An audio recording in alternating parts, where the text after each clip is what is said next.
ba ang ating batas at tila hindi napaparusahan ang mga leader ng mga religious organizations na nagtatago sa balot ng religious freedom para pagtakba ng kahindik-hindik na mga kasamaan.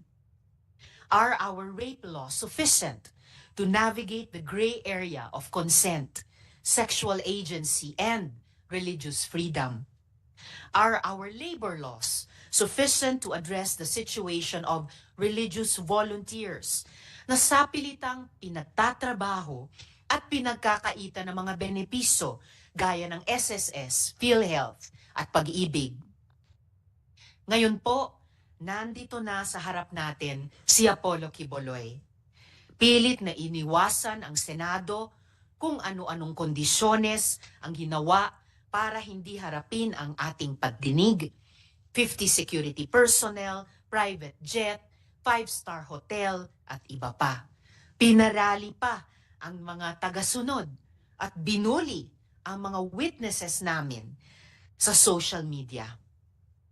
Ngayon po, nandito na po kayo. Bumabagyo man, ay magkaharap na po tayong lahat. Today, Mr. Quiboloy, your victims will confront whom they believe to be their abuser. Wag po kayong mag-alala. You will also be given an opportunity to reply. Today, mga kasama, dear colleagues, sama-sama tayong matututo, maglalagom, magwawasto, at pinakamahalaga, maghihilom. We will all heal. At this point, pagdating po ni Majority Leader, mag-opening statement din sila. At sa ngayon, may I request our Committee Secretary to recognize the resource persons and administer the oath to those who are here for the first time. At ganito po ang ating daloy, ladies and gentlemen. Today is about the victim survivors. Matagal nang pinatahimik, matagal na tinakot. Ngayon po ay bibigyan natin sila ng puwang magsalita. Mayroon din po tayong mga witnesses dito na minsan nang nagpakita sa ating hearing. Para sa kanilang kaligtasan ay gumamit po sila ng ibang pangalan. Kung ano-ano ang nadinig galing sa mga taga-KOJC. Kesyo daw, duwag, ayaw magpakita ng mukha. Ngayon po, magpapakita na ng mukha at buong pagkakilanlan sina Yulia Tartova, na kilalang alias Sofia, Edward Ablaza Masayon, na kilalang alias Jackson, at Joar Martinet Olimba, na kilalang alias Jerome. So, Comsec, pakikilalanin muna yung ating resource persons at panumpain yung hindi pa nakapag-sumpa. Good morning po, Senator Ontiveros. For today's inquiry, the Department of Justice, which is supposed to be represented by Secretary Jesus Remulla, is represented by Senior State Counsel Mary Grace Quintana. We also have the Director for the Criminal Investigation and Detection Group, CIDG, PB General Nicolas Torre III, and Police Lieutenant Colonel Jean Likud, Police Colonel Hansen Marantan. Okay. For the National Bureau of Investigation, we have Investigator Victoria B. Canyo Jr. Victoria. And S.I. Geraldo P. De Luna. From the Department of Social Welfare and Development, we have Social Welfare Officer 5, Ms. Charito Esteban, and Attorney for Edgar Alian Pamis. From the Department of Interior and Local Government, we have ASEC Romeo P. Benitez. From the Department of Foreign Affairs, we have Undersecretary Jesus Gary Domingo.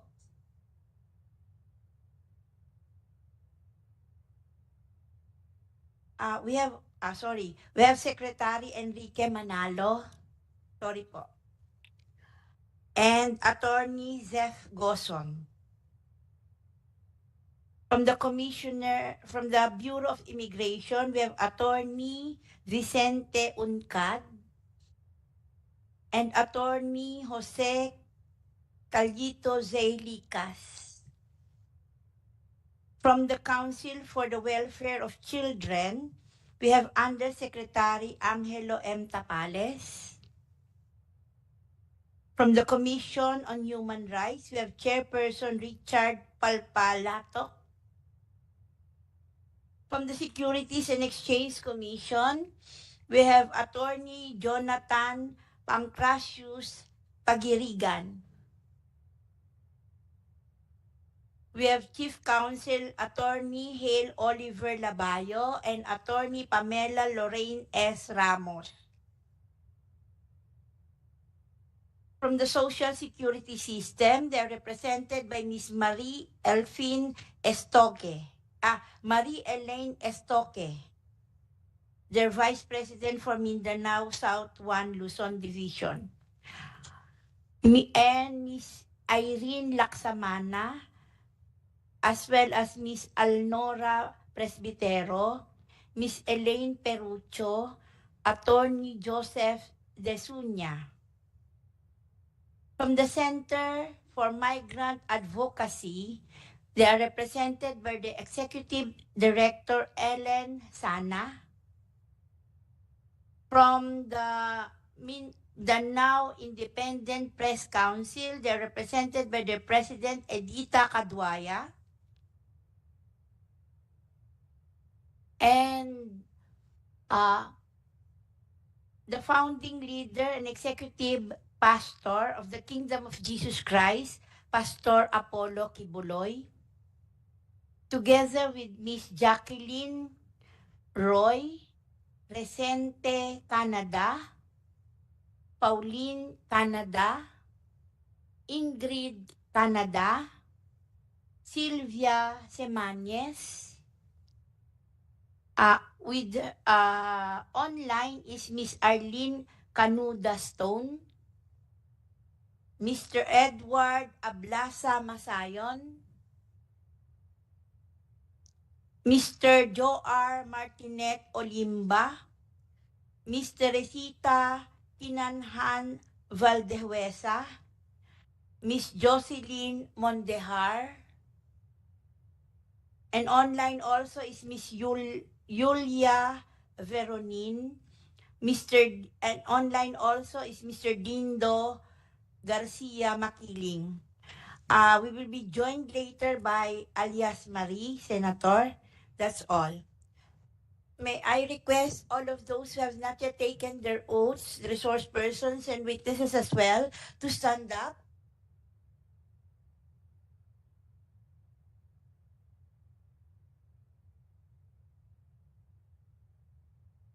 And please raise your right hand. Resource persons and witnesses, do you swear to tell the truth, the whole truth, and nothing but the truth in this Senate inquiry proceedings? Yes. Senator, they have all answered in the affirmative. That's all. Thank you. Thank you, Comsec, at maraming salamat sa lahat ng resource persons. At this point, bago natin unang dinigin yung ating mga victim survivors, first I would like to call on the Majority Leader, Senator Francis Tolentino, para sa kanilang opening statement. You have the floor, Major. Thank you, Madam Chair. Thank you, Madam Chair. Magandang umaga po sa inyong lahat. Magandang umaga sa ating mga resource persons. Magandang umaga kay Pastor Apollo Quiboloy at sa lahat ng mga naririto at sa mga kapwa kong mambabatas, kahit po yung nandoon sa online at sa ating mga panauhin. Tayo po ay naririto sa harap ng committee ito sa isang maulang araw at nais ko lang linawin po ang layunin para sa aking perspective as an officer of the court, as a lawyer, kung ano po ang layunin at kahalagahan ng pagdinig na ito. Ang Senado ay, una-una, ang Senado ay hindi isang hukuman. At hindi po tayo naririto upang magpasya kung ang isang tao ay nagkasala o walang sala. Sa ilalim ng saligang batas ng Pilipinas, lalong-lalo na sa Article 6, Section 21, binigyan tayo ng kapangyarihan. Tinutukoy ko po ang mga mambabatas na magsagawa ng mga investigasyon in aid of legislation o bilang tulong sa paggawa ng mga batas. Sa hukuman, ang pangunahing layunin ay ang paglutas ng mga kaso at pag-alam kung may pananagutan o wala ang mga akusado, batay sa ebidensyang ipinapakita. Sa Senado, ang ating layunin ay iba. Ito ay upang mag-imbestiga at mangalap ng mga impormasyon at dokumento para sa isang makatarungan at makabuluhang pagbalangkas ng mga batas. Sa isang husgado, meron pong tinatawag na right cross-examine witnesses. Maliwanag po sa Rules of Court, ang Bill of Rights, at iba pa. Ngunit nais ko pong ipabatid na ang karapatang mag-cross-examine ng mga testigo, isang mahalagang bahagi ng mga pagdinig ng korte, ay hindi saklaw ng investigasyong ito. Ang proseso ng cross-examination at iba pang pamamaraan na ginagamit ng korte ay eksklusibo sa hudikatura. But we recognize, this committee, again as an officer of the court, recognizes the primacy of the judiciary insofar as this issue is concerned. One, because the committee requested the Regional Trial Court of Pasig to allow the detainees to attend today's hearing. It is an acknowledgement of the court's jurisdiction over the accused. Number two, the committee, before it moved and conducted a hearing today, showed respect to the court by acknowledging the court's jurisdiction and not conducting a hearing without the prior court approval. And number two, and I would want to make a motion here before I continue my opening statement, Madam Chair, this committee should likewise be furnished a copy of any opposition filed to form part of the records of these proceedings of the counsel of those accused present here. I request, Madam Chair, that we be provided copies of any opposition filed by the group of Pastor Quiboloy and all other accused in the Pasig case, if that would merit the consideration of this committee, Madam Chair. So ruled, Majority Leader. Thank you, Madam Officer, Chair. please. That would form part of the records of this case, Madam Chair. And again, I reiterate what I've been saying here. Ang atin pong ginagawa ay hindi po para maghusga ng innocence or guilt ng mga akusado sa isang kaso. Subalit, nais po rin nating bigyan diin na napakaraming desisyon ng Korte Suprema, simula pa lang nung Arnold versus Nazareno, 1950, na binigyan diin ng Korte Suprema ang kapangyarihan ng Senado na mag-imbita at magpatawag ng mga saksi, resource persons, para linawin ang paggawa ng batas. At kaya po tayo merong pagdinig ngayon. Subalit, nais ko pong hilingin sa lahat na during these proceedings, we show utmost respect and consideration to all persons here present, whether accuser or accused. Ang Senado po should remain as a bastion of dignity. Hindi po tayo narito para magtapon ng kung ano-anong dumi sa bawat isa, kung hindi para ipakita na ang paggawa ng batas ay ating pinapahalagahan at pinapahalagahan din natin ang karapatan ng mga naririto. Sa hukuman, meron silang, ulitin ko, meron silang karapatan na magsalita ang abogado. Dito po ay hindi. Let me ask the committee and all my colleagues here, whether present physically or virtually, to assure all of those listening that under our rules, all resource persons will be treated with respect and afforded fair treatment. Then that this institution, as I've said, will always pride itself in upholding the principles of fairness and transparency. However, if there are legal matters against you, it must be addressed in the proper judicial forum, not here. In summary, while we have the authority to compel testimony in aid of legislation, any allegations or charges will have to be resolved in the court of law. And I'm now referring to the Regional Trial Court of Pasig. Madam Chair, let us always be reminded that we have a constitution. We have a living constitution, and that the constitution should stand as our unwavering shield, protecting the rights of all, whether accused or accuser, in ensuring that justice is served without discrimination and with fairness and equality. Sana po sa pagdinig na ito, makagawa tayo ng nararapat na pagbabago sa batas, and I'm referring to the Human Trafficking Act, the elements of which we cannot change because we're bound, Secretary Manalo is here, by the Palermo Convention.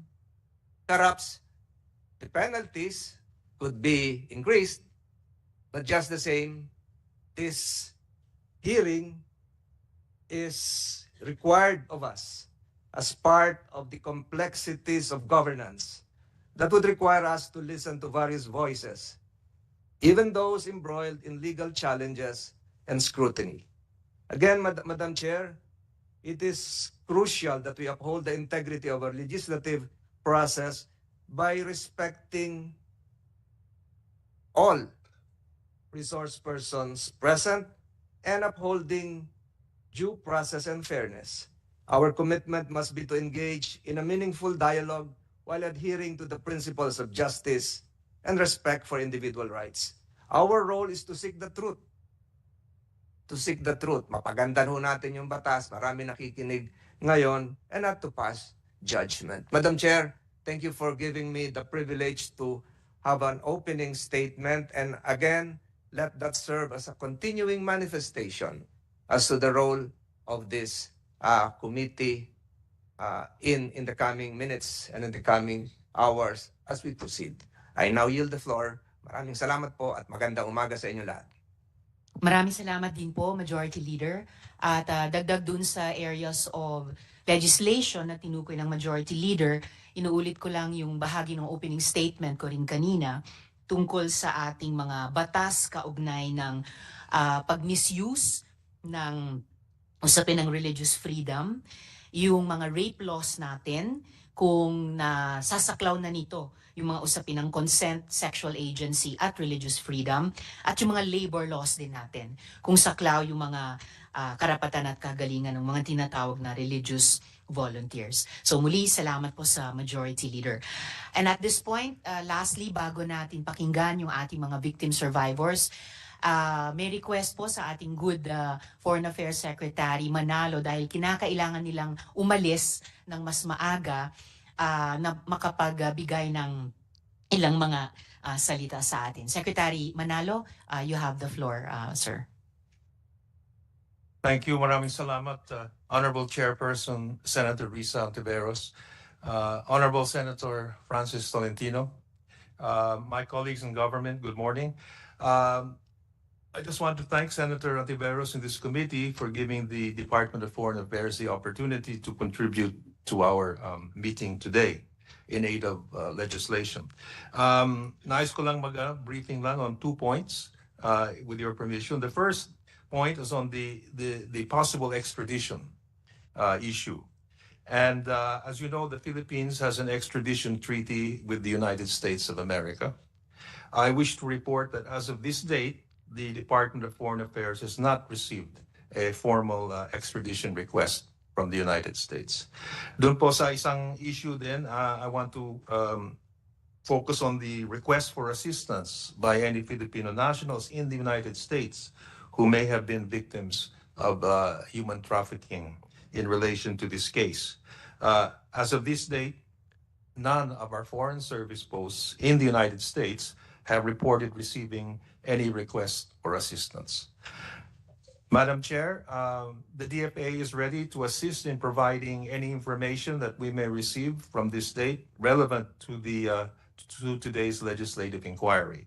And I'm also being joined today by Undersecretary Jose Domingo, who can add any input if needed for this morning. Thank you.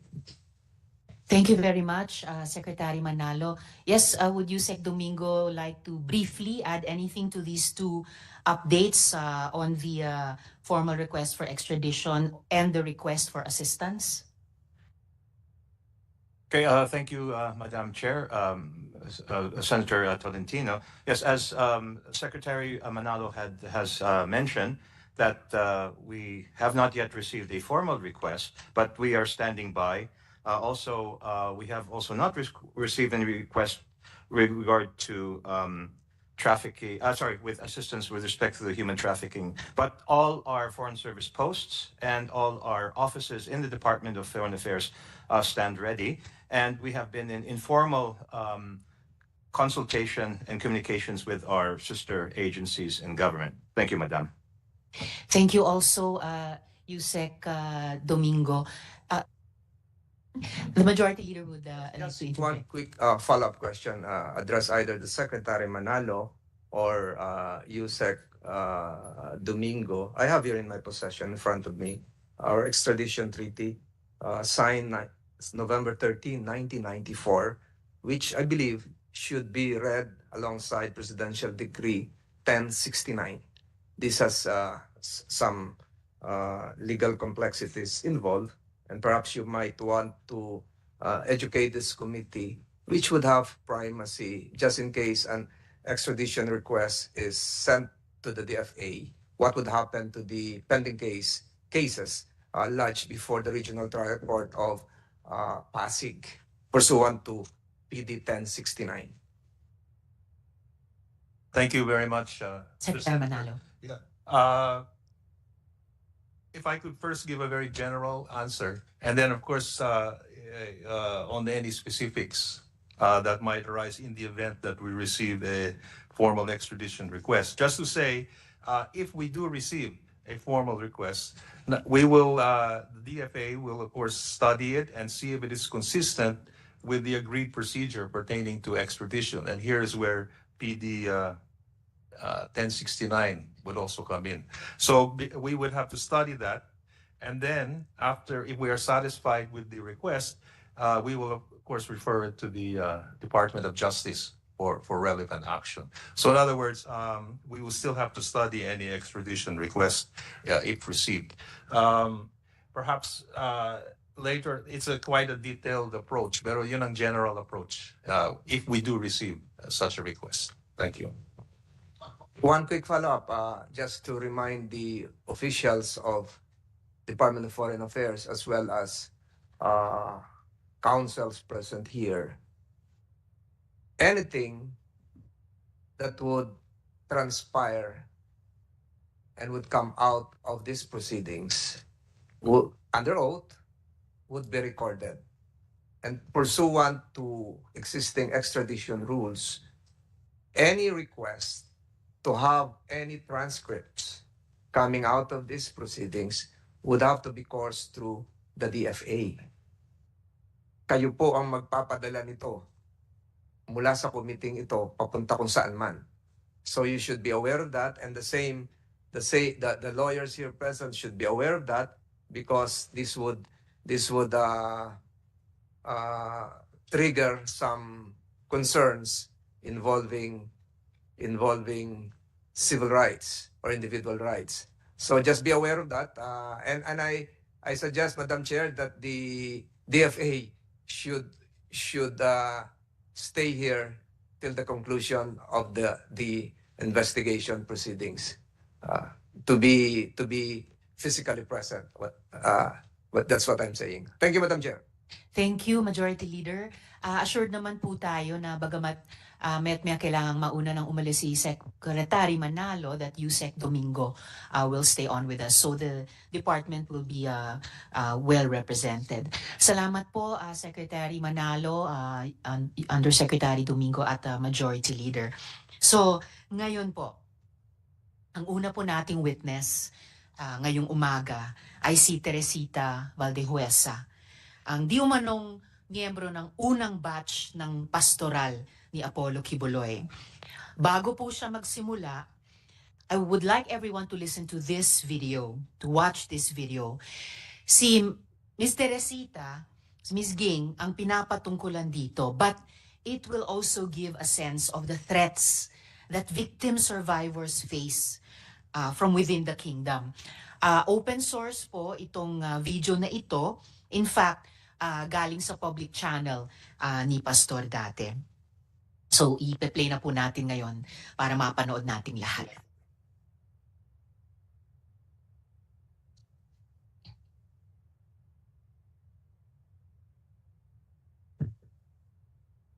She contacted someone named Teresita Valdehuesa, who was a former worker here in the kingdom, who committed lapses of fornication with many ministers and men. That is why she was supposed to be disciplined, but she went out. This Alina Ostapchenko is saying things against me, and we were able to do record every bit of what she said. Listen to her voice. Everything that you have said to Teresita Valdehuesa, who was a former worker here, who also backslid because of some lapses in immorality, will give you a sample of her voice that was recorded. Go. I'm fine, dear. I remember you, Bayo. And I'm so glad that I'm already out of the kingdom. And it's a miracle that how I exit from there. Because the time kasi I was so fanatic before. But when, time passed, I realized many things I can also share with you if you like. Ask me if I'm ready to dedicate my life. I said yes, because for me, I was thinking dedicate to God, so I never think about other stuff. And suddenly, he was on me already, and he was trying to pull my pants already off. And then things started to happen, and I understand that, oh my goodness, it's like I have to switch off my mind. I will not question, I will not ask if it's Father's will in my mind. That time, I will just not try not to feel anything like that. And because I was shocked by what's happening in the room. You have to prove that in court, because this is an international ministry, and I have an international reputation. You will be sued by the kingdom in all places that you've called. We will not let this pass. Teresita Valdehuesa will be part of this. So better get your lawyers and defend yourself. We have lawyers all over the world. Wherever there is a kingdom, we have a general counsel in the name of Attorney Michael Green. In America, we have 18 lawyers who are observing all the happenings in the kingdom. We have financial consultants. We have lawyers who will defend the kingdom wherever it is being attacked. For the record po, yung pastoral na binanggit dito, si Ms. Alina, she gave her consent also to the playing of this video in this hearing. So, Ms. Teresita, meron po kayong testimonyang hinanda. Pwede nyo na pong basahin. You have the floor. Good morning po, Madam Chair, Honorable Senator Riza Hontiveros, and to Honorable Senator Francisco Tolentino, and to all the members of this august body. I come here today to share the truth that has been silenced for 3 decades because of great fear, and this is also on behalf of the many victims who have suffered in silence just like I have. I believe my testimony reflects their pain, struggles, and resilience. While I understand that this is aimed to aid in legislation, I am also grateful to be given this opportunity to inform those who still believe that Apollo Quiboloy has been innocent of the crimes he is accused of because he has never been. At the age of 17, I became a member of the church led by this man, Apollo Quiboloy, in 1918. I was a freshman student. I was eager and active in the community, even spending a significant portion of my college years living at the parsonage where he resided. In 1988, I made a difficult decision of my life to dedicate this to his ministry, driven by the belief that true fulfillment and salvation lay in serving God fully. This choice meant leaving behind my family, my career, and the person I once was. Despite the resistance of family and friends, I pursued my conviction. I joined a pioneering group that struggled to meet basic needs, but my desire to serve God fueled my persistence. Over time, I gained his trust and became a respected worker within the ministry. As the ministry grew, so did our blessings. We experienced answered prayers and expanding membership, which deepened our commitment to serving God. Apollo C. Quiboloy, whom I revered, was considered as God anointed, and his words held absolute authority. I respected him deeply, viewing him as truly the man of God.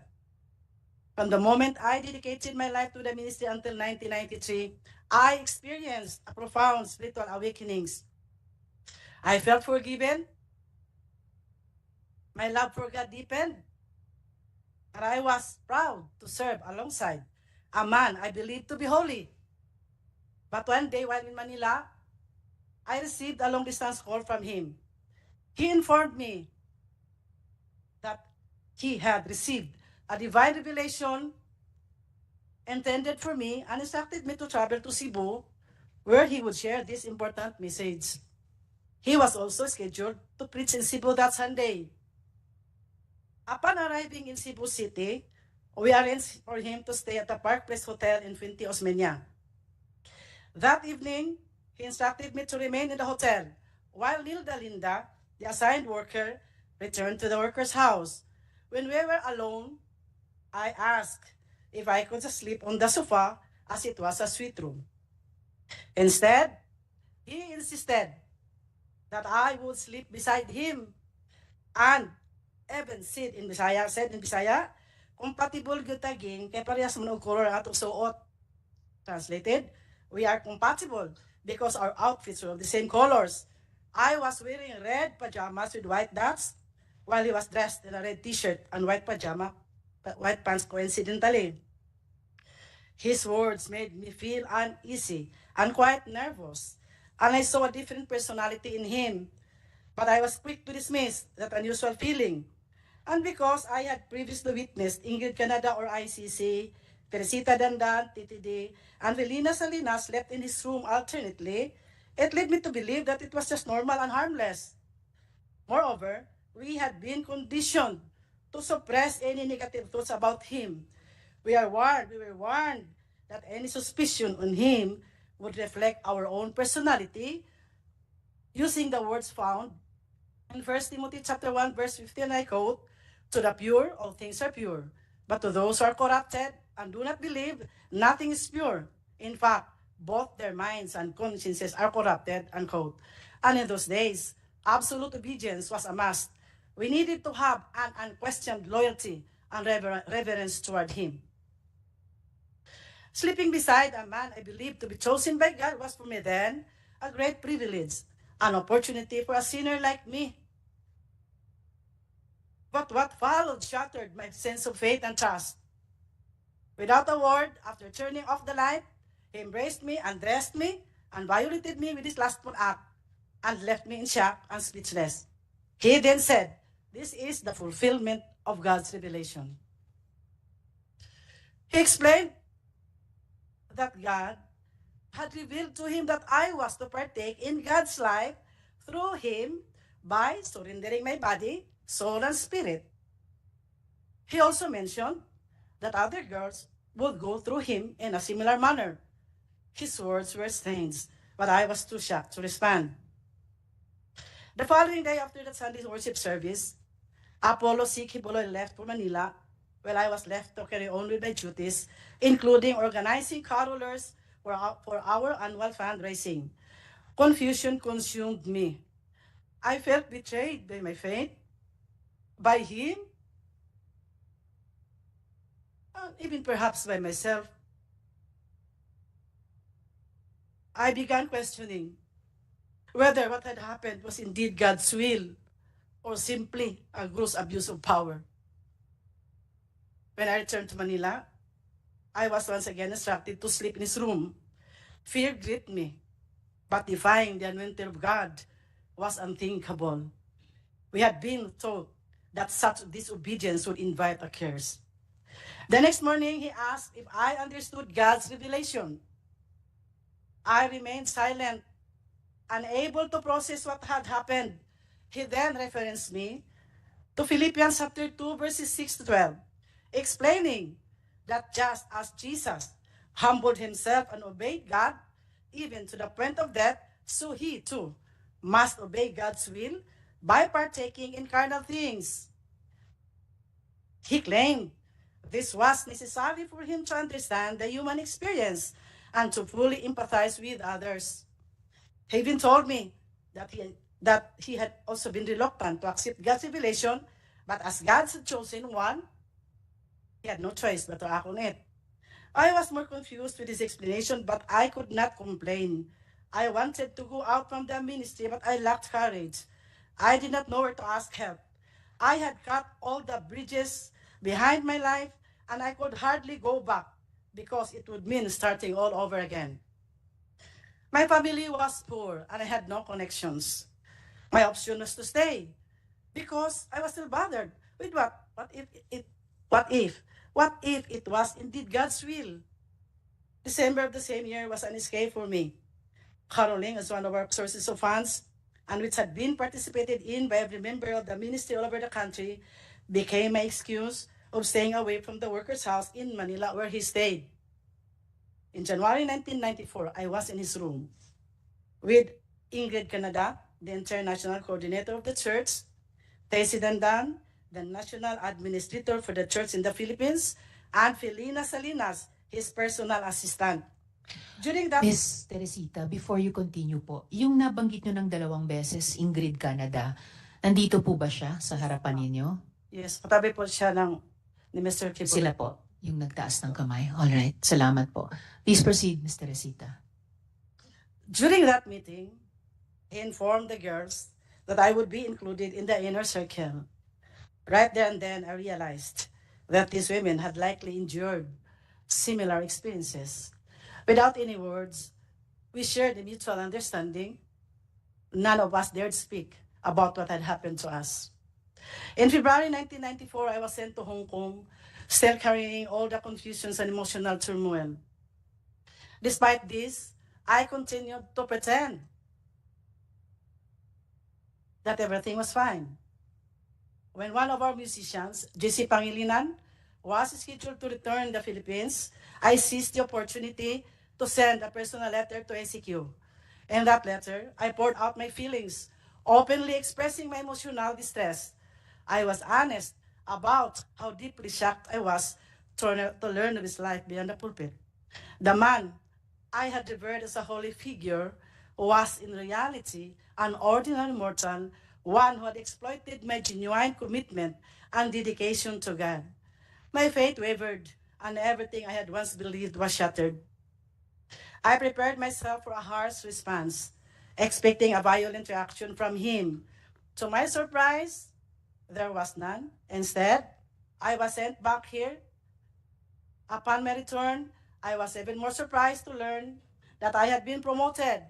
I was appointed National Crusade Coordinator, National Logistics Coordinator, and Luzon Area Administrator all at once.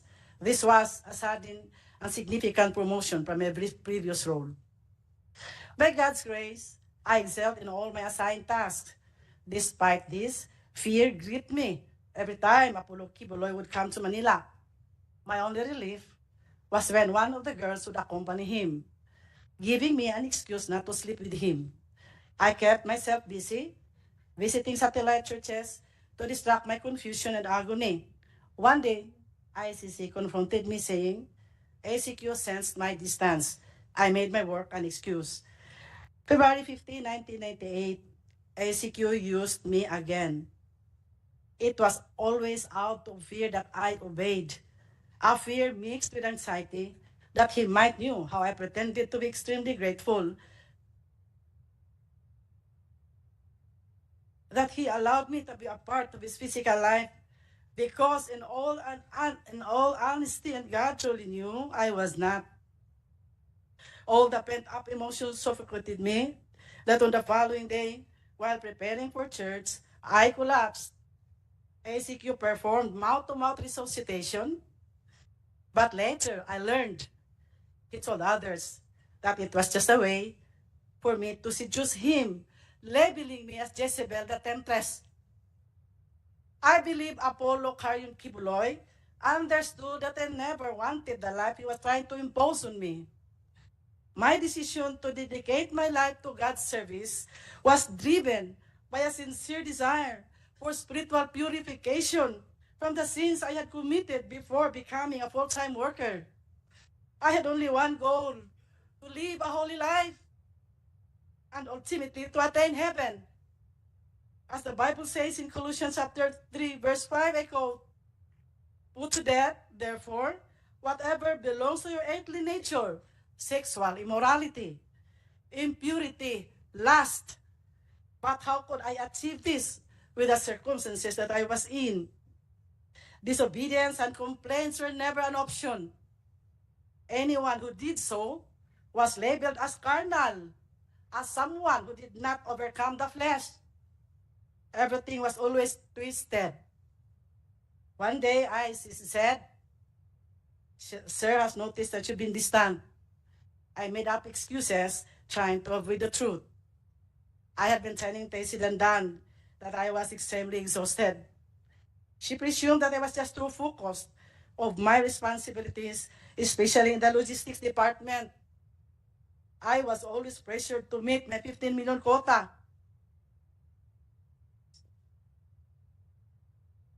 Every December on caroling season, if ever the sense that there was really something wrong with my belief, I was instructed to prepare my documents for my USA visa, and I believe realization came later when I already left from his group that it was also to distance me from the workers and members here that I might be able to tell his dark secret. I never wanted to go to America because inside of me were unresolved spiritual issues, confused mind that bothered me always. But my visa was approved. I didn't know that I was to lead and plan for the fundraising to be done in America, and we would employ the same strategy of our money making here in the country. In America, I witnessed the double standard life. What we prohibited in the Philippines, we did them there. We lived in luxury. We toured around. We dined in fine and expensive restaurants. We watched movies. Sky's the limit when they went shopping. I decided to stay in the apartment where the minister and his family lived. Despite the insistence of ICC to stay with them, I refused. I made a lot of excuses. Sapagkat, hindi ko po natin na kaming nasa Amerika ay masyadong nagpakasasa sa paggasta sa pera na masyadong pinaghirapan ng mga kapatiran at ng mga full-time workers. Bilang namuno po sa crusades, evangelism at logistics departments, saksi po ako kung paano nagsakripisyo ang bawat isa para lang makapagbigay sa iba't ibang pangangailangan sa simbahan. Nakita ko na kahit pambili ng bigas ng membro, kailangan sakripisyo pa para lang maibigay sa simbahan kahit gugutumin pa ang mga pamilya. Nasaksihan ko po na kahit last centavo para pamasahe, kailangang ibigay pa rin. Bahala nang maglakad papuntang simbahan ang mga mahihirap na membro. Hindi kinaya ng aking konsensya ang double standard life. Maraming workers ang napalo dahil sa panunood na ng sine, pero kami sa Amerika, halos linggo-linggo nanood ng sine, bawal sa amin ito dati. Naghirap ang maraming workers at members sa pagkaroling at pagsulisit sa bawat tao sa lahat ng dako dito sa ating bansa may namatay, may na-aksidente, may nakulong, may mga na-rape pa na hindi na na-report. Dahil baka hindi paniwalaan at baka makapag-fasting pa dahil may kasalanan na itinago, kaya napahintulutan nangyari. Lahat may kota, di ba? Napakasakit po sa damdamin ko dahil ako po ang namuno sa mga fundraisings. After December season, ang mga members kailangan magtinda ng mga kakanin para maibigay sa mga pledges for Alay kay Kristo, building funds, love offerings, television pledges, tithes, and others. And when they could not provide for their own foods, they would just resort to fasting. Meron din pa akong quota, 10 to 15 million pesos to raise in the month of December alone. I organized the carolers nationwide to meet my quota. We recruited and trafficked our young people from Mindanao and Visayas to carol in the provinces of Luzon and in the national capital region cities. Marami pong estudyante na Nobyembre pa lang kailangan nang mag-absent sa paralan at ang iba hindi na nakabalik sa pag-aaral dahil inuna ang simbahan, inuna ang pagkaroling, inuna ang paghanap ng pera. But nobody questioned where our income was spent. Sa mga buwan ng Pebrero hanggang Oktubre, ang ibang workers na nasa logistics department kailangan mag-solicit na naman throughout the country using the permits of the different associations.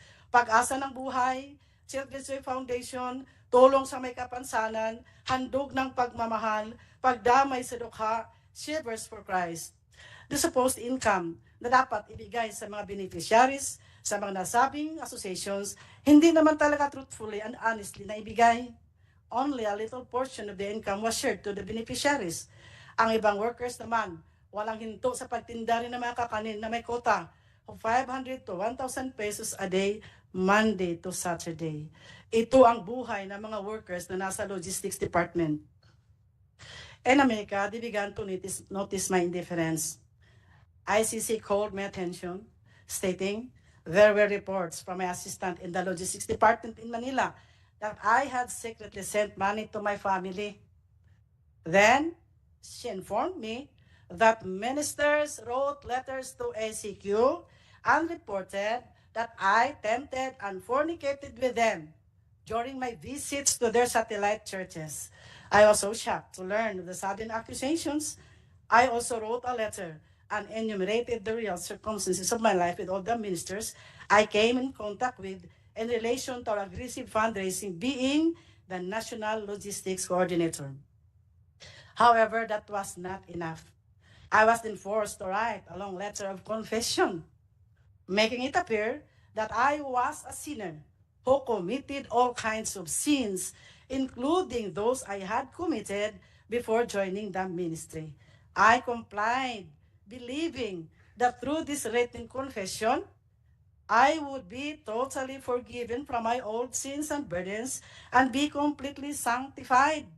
In detail, I wrote everything I thought was considered sin I had committed from childhood until the present.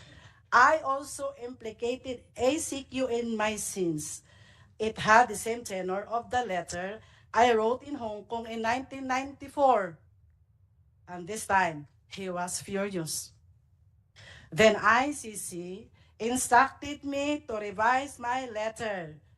I was told not to implicate ACQ and to state that I was the sole sinner and I was filthy. Upon realizing how angry ACQ was, I revised my letter out of fear and stated that I had sinned because I truly was filthy. In detail, I imagined sins. Ms. Teresita, yung paulit-ulit yung binabanggit na ICC, sino po yun? Ingrid Chavez Canada. Sila pa rin po. All right. Please proceed. In detail, I imagined sins and I made it appear that I had committed them all. That was how stupid I was to obey and exaggerate my story. Just to appease the anger of our leader, Apollo C. Quiboloy. Not knowing it would become my death sentence later. My exaggerated story was then distributed to all his leaders and ministers, and they believed I was filthy, I was pervert, and I was wicked, painting me as the sole guilty party, while ACQ remained innocent. Little did I know this confession would lead to my condemnation within the ministry. And Mr. Resita, pag sinasabi nyo ACQ, sino po yun? Apollo Carrion Quiboloy po. Alright. October 15, 1998. I was sent back here to receive a punishment through prayer and fasting in the guise of spiritual discipline. And the fasting they planned for me was beyond my imagination. It took me 7 months to suffer hunger and isolation in the mountain of Tamayong in Kalinan, Davao City. They placed me in a small, dark, elevated room beside a kitchen, separated only by a mat and walls. My bed was rough, made of uneven slabs, with exposed nails pressing into my back as I slept. I woke up this morning in pain, with no beddings, and the cold October nights left me shivering. I requested a blanket and a mat, but I was denied. Every day from 8 to 5 p.m., I followed a strict routine, regardless of the weather, enduring hunger and isolation. No one allowed near me, as I was labeled filthy and deserving of this punishment. Members were forbidden to speak to me. I was physically very weak and so depressed. I prayed that God would just take my life. Ilang beses po ako nanalangin na sana kunin na ako ng Panginoon.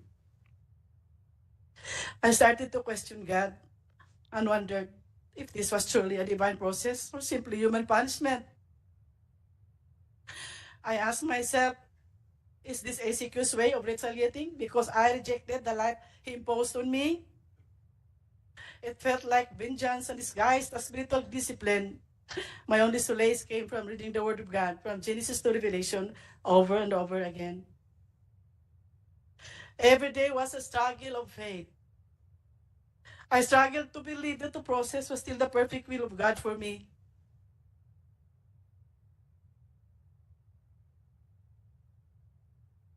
I struggled to believe that I really was a sinner and that I was recuperating from my spiritual disease for the lack of faith. That was to justify my present pains and to at least lighten my burden of loneliness. On January 8, 1999, I gave ACQ a resignation letter and I requested for a fare so that I can travel back to my home in my province. He did not approve my resignation letter. I pleaded to Ingrid, and like a child, I cried for help. But she remained untouched, telling me that it was a divine process. After that conversation, misery doubled. I had no money, and I was still physically weak, so there was no way for me to go out from the compound of the prayer mountain. Waiting for the restoration was the only alternative at the moment. If not for the comforting words of God, surely I would be totally gone out of my mind.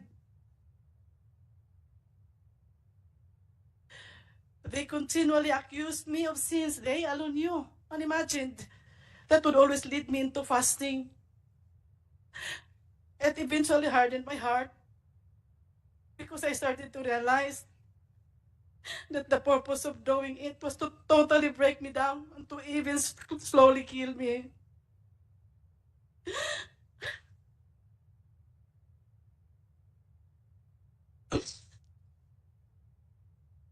I no longer saw the reason to stay. I submitted my resignation as a full-time volunteer worker for the second time. But Apollo Carrion Quiboloy refused it again. A week later, on September 30, 1999, I decided to leave without asking for permission, determined to free myself from his control. It was only when I left out of the group, that I finally clearly understood that the man I had believed to be God's chosen and holy was an impostor, oppressor, and deceiver. He manipulated me using his authority and power as God's anointed. I thank God that He took me out from His bondage, from that ambiguous feeling of fear mingled with so much love and loyalty to my Redeemer, Jesus Christ.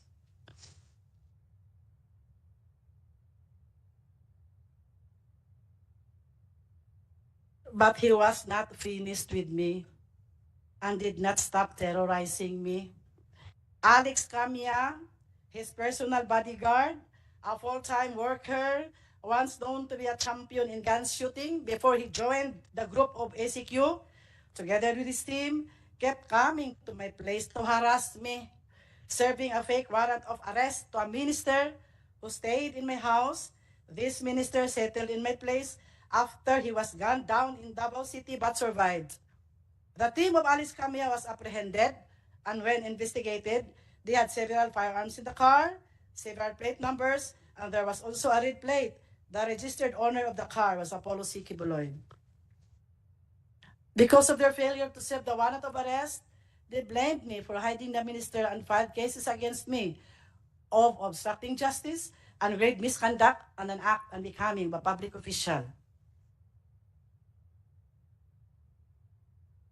After that incident, I heard that Alice Camia was the suspect of the murder of an ex-worker who was shot down inside his home, and this ex-worker did not survive. I was scared to death when I heard this news. My option was to remain silent because killing could have actually happened when Camia and his group came to my place. There was also an ex-worker, Elsa Bolivar, who was a senior citizen, a woman shot dead while she was in her garden in Tagum City. I was so hysterical when pictures of her bullet-ridden body were sent to me because she had just visited me in my place before it happened.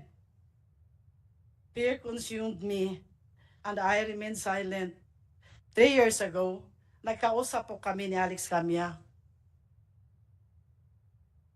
Humingi po siya ng kapatawaran at nagsabi na siya ay nautusan lang po na kailangan din akong iligpit. Pinaniwala po siya na ako ay may malaking kasalanan at ako ay napakasamang babae. Nang tinanong ko kung ano ang aking kasalanan, sinabihan daw siya na tinukso ko raw si Apollo Cayon Quiboloy.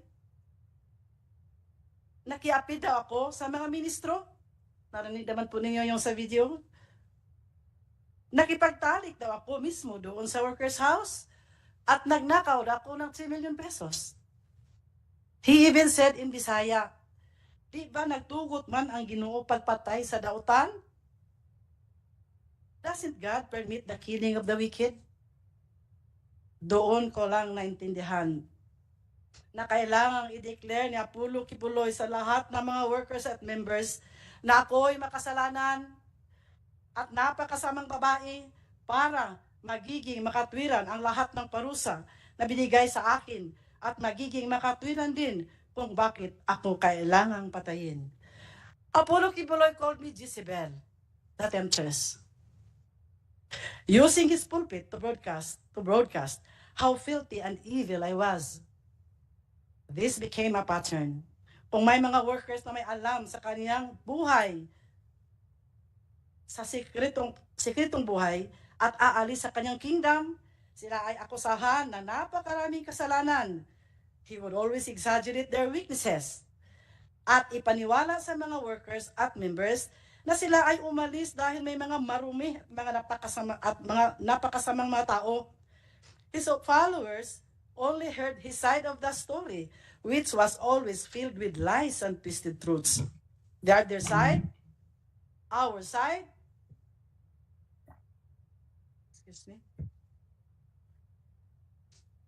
was never heard and was never allowed to be heard. They only believed whatever he fed them and even defended him and attacked those who defied their leader without investigating the truthfulness of the circumstances. Nakita naman po siguro natin kung paano siniraan ng mga workers at defenders si Apollo Quiboloy ang mga testigo dito. Mga napakasamang descriptions para lang ipahiya ang mga nagsalita ng kanilang mga karanasan sa loob ng kanilang kingdom. Mga salitang hindi nababagay sa mga tinatawag na mga citizen ng Kingdom of Jesus Christ. Their intention is only to demoralize and warn others of the consequences of defiance.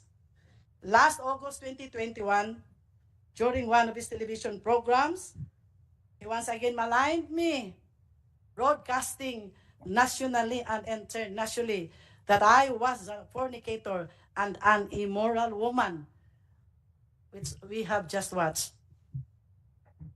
Madam Chair, I would like to remind Mr. Quiboloy to remember the biblical stories about the lives of King Nebuchadnezzar, King Sennacherib, and King Herod. All of them fell into the hands of the Lord.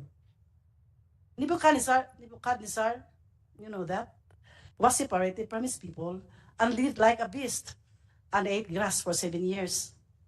King Sennacherib died a tragic death, murdered by his own sons. King Herod was struck by the angel of God, died, and his body was eaten by worms. Their sin was that they replaced God with themselves, considering themselves as gods and blaspheming the one true God. This is all, Madam Chair. Thank you. Salamat po, Ms. Teresita, sa testimonya mo. Kahit kailangan mong iyakan para basahin sa amin.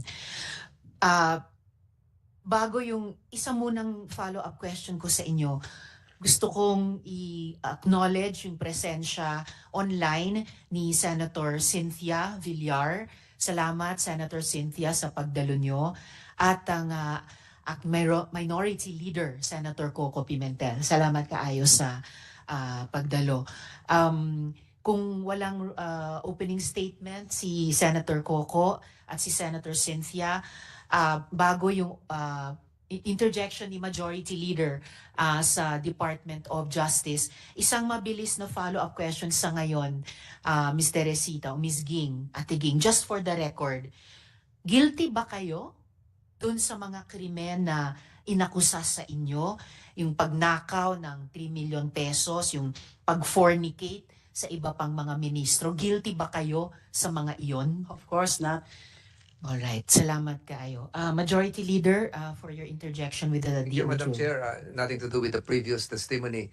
Magpapaalam po kasi ako kasi magsasalita po ako sa Liga ng mga Barangay and the Minority Leader is already here to fill up some legal questions likewise. But Madam Chair, before I leave, gusto ko lang tanungin ang, hindi ko kasi nakita kanina, dito pala ang Department of Justice relative to my previous questions answered by the DFA. This is speculative, academic, and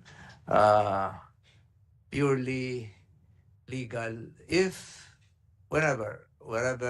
if an extradition request is lodged before the DFA, there is under the PD, which I cited before, a process which would necessitate the Department of Justice to file a petition. But that is another court. And that is another court which would constitute as the extradition court here in the Philippines. And if there is going to be an extradition hearing, the purpose is not to determine the guilt or innocence of the accused, but whether they would fall under the ambit of our extradition treaty. Is that correct? Who will answer? Attorney Torrivillas or Attorney Quintana? Speculative lang ito. Ano lang to? Senior State Counsel Quintana, I believe, Majority Leader. Yeah. Thank you, Madam Chair. Good morning, sir. Good morning, Madam Chair. Good morning, Your Honor. As to the as to what will happen on, should the Department of Foreign Affairs later on receive a request for the extradition of Mr. Quiboloy and the present criminal cases are filed against him, the the Philippines, as a requested state under the Philippines-U.S. extradition treaty, has the option to postpone the filing of the extradition case. In which case, Postpone. only the filing, Your Honor. But Uh, is the extradition court would be constituted here in the Philippines. yes, Your Honor. Not necessarily the court where the hearing is being Yes, conducted. it would be a separate separate proceeding, and as I mentioned, it might be postponed, or we can accept the request and file the case in a separate extradition It case. will not be a criminal court. No, Your Honor. As you correctly pointed out earlier, the extradition court is not there to determine the guilt or innocence of the subject of the request. Thank you, attorney. But my second question is related to the first question and to the previous questions. The extradition shall not be granted under Article 4 when the person sought has been tried, convicted, or acquitted. Tama po ba yun? So pag may pending case na rito at mabilis yung proseso, conviction or acquittal, hindi na siya pwedeng i-extradite. Is that correct?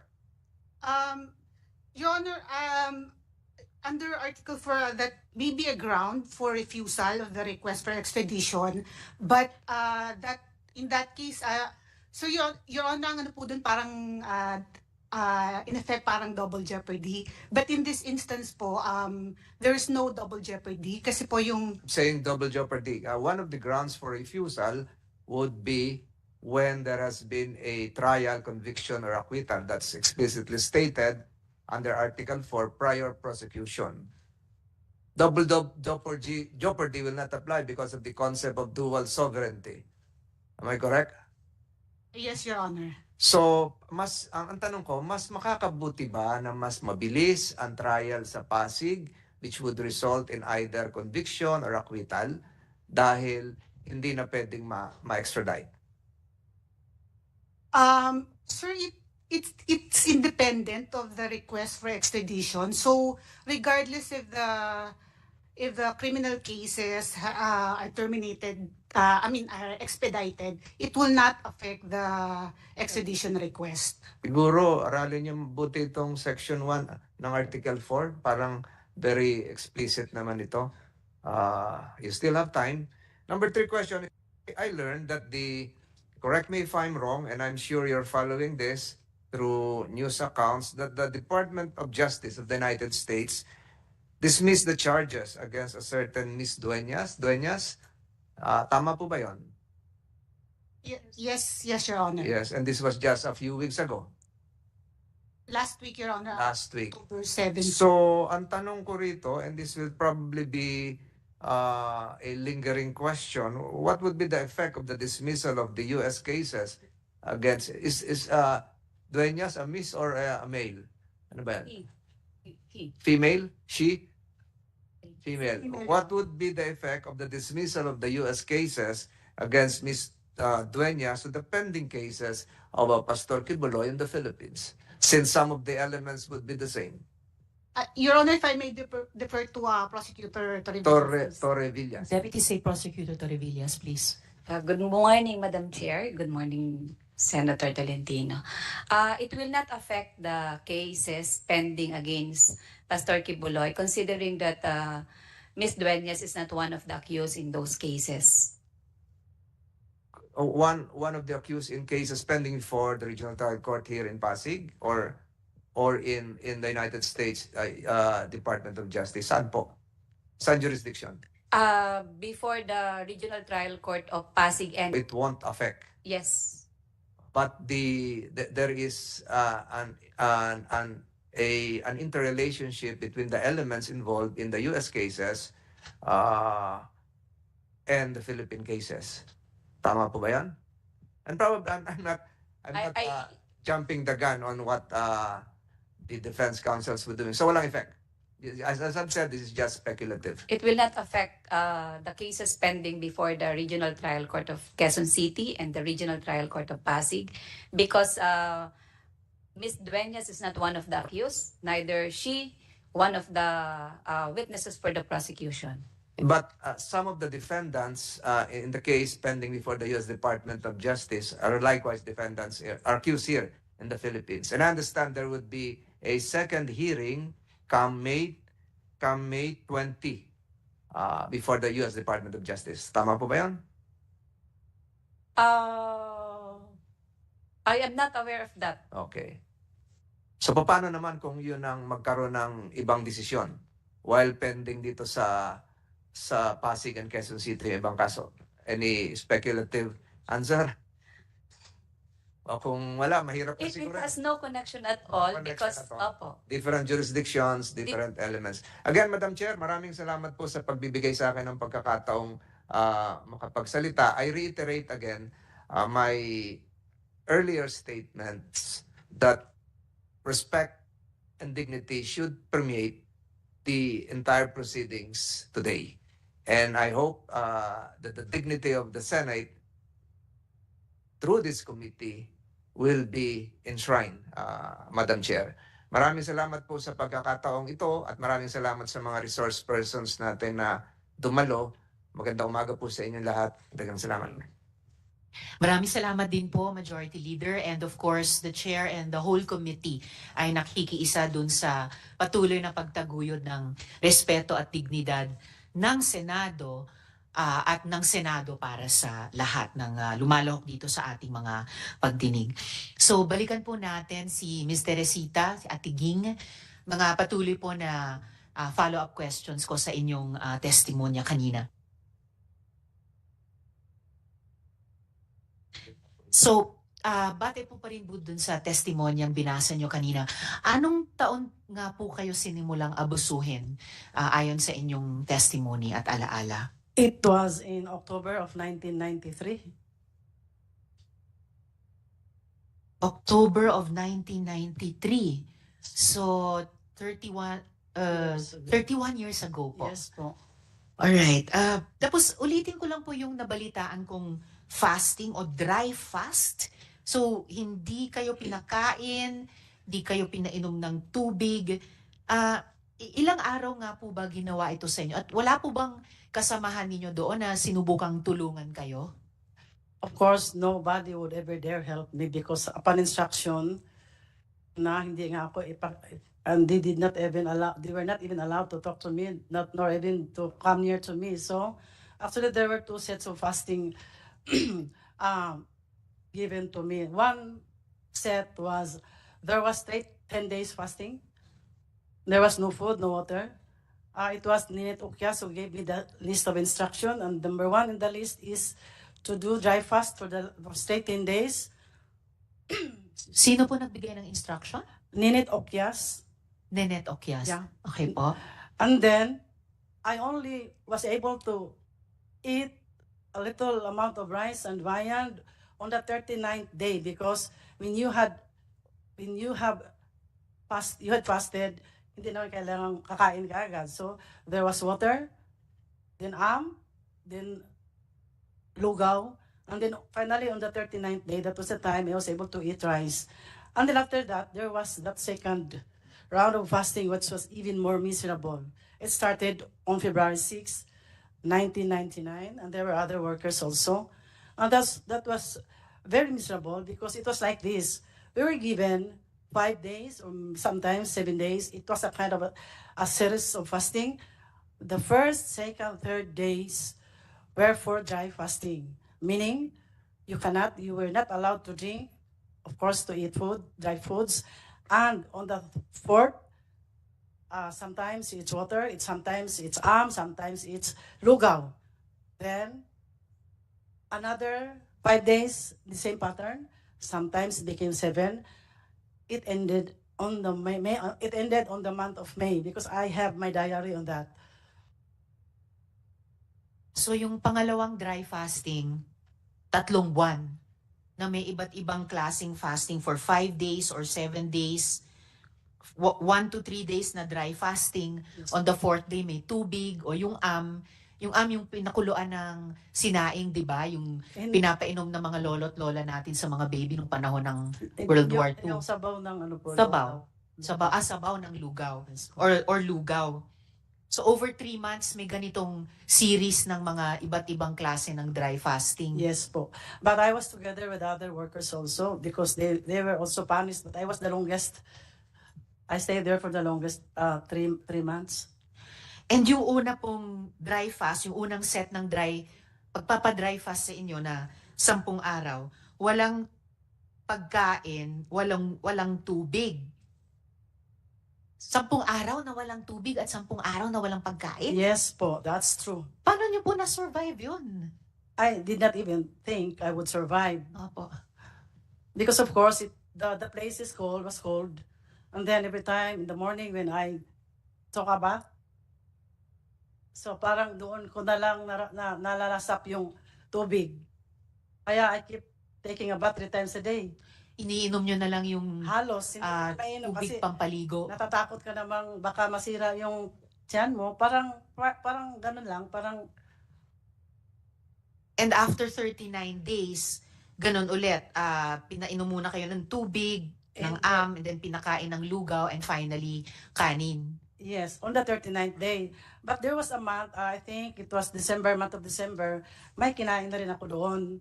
Kaya lang, again, maybe they were not satisfied with the result. Maybe they wanted me to really slowly kill me. So again, I had another series of fasting that was, as what I have said, it started on February 6th and ended on the month of May.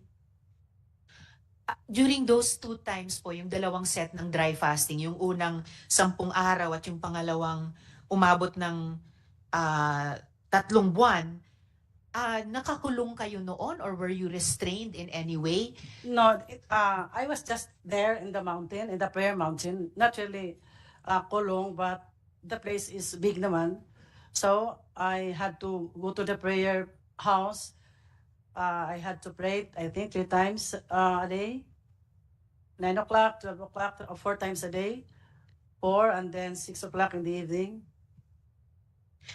And kanina sabi nyo dun sa pangalawang set ng dry fasting sa inyo, over 3 months, may ibang workers pa kayong kasama, bagamat hindi sila kasing tagal na pinadry fast tulad ninyo. Bukod dyan sa pagpapadry fast, yung ganyang abuso sa inyo, meron ka bang na-witness na iba pang mga pang-aabuso sa iba pang workers? Yes po. Actually, there were workers who were placed in a closed tent. Parang Bartolina, ang tawag namin doon, Bartolina. They were placed in a closed tent. There were even torches placed around because during the evening they would put fire on the torches, and then they put and peed inside the tent, closed tent. And then, of course, they suffered too much heat in daytime and the colds in the evening. But eventually, they managed to escape one by one. But the only one who survived, she was rescued because she was dehydrated already. So the only one who survived, na-rescue, Yeah, it was Lani Alfaro. dehydrated, si Miss Lani Alfaro. Ano po nangyari dun sa ibang nag-escape dun sa mga tents na yon? Actually, because there were ministers who were also used as their security guards, they were actually helped by the ministers to just escape. So may mga minister din naman na naawa sa kanila at Meron din po. tinulungan silang makatakas. Yes po. Okay.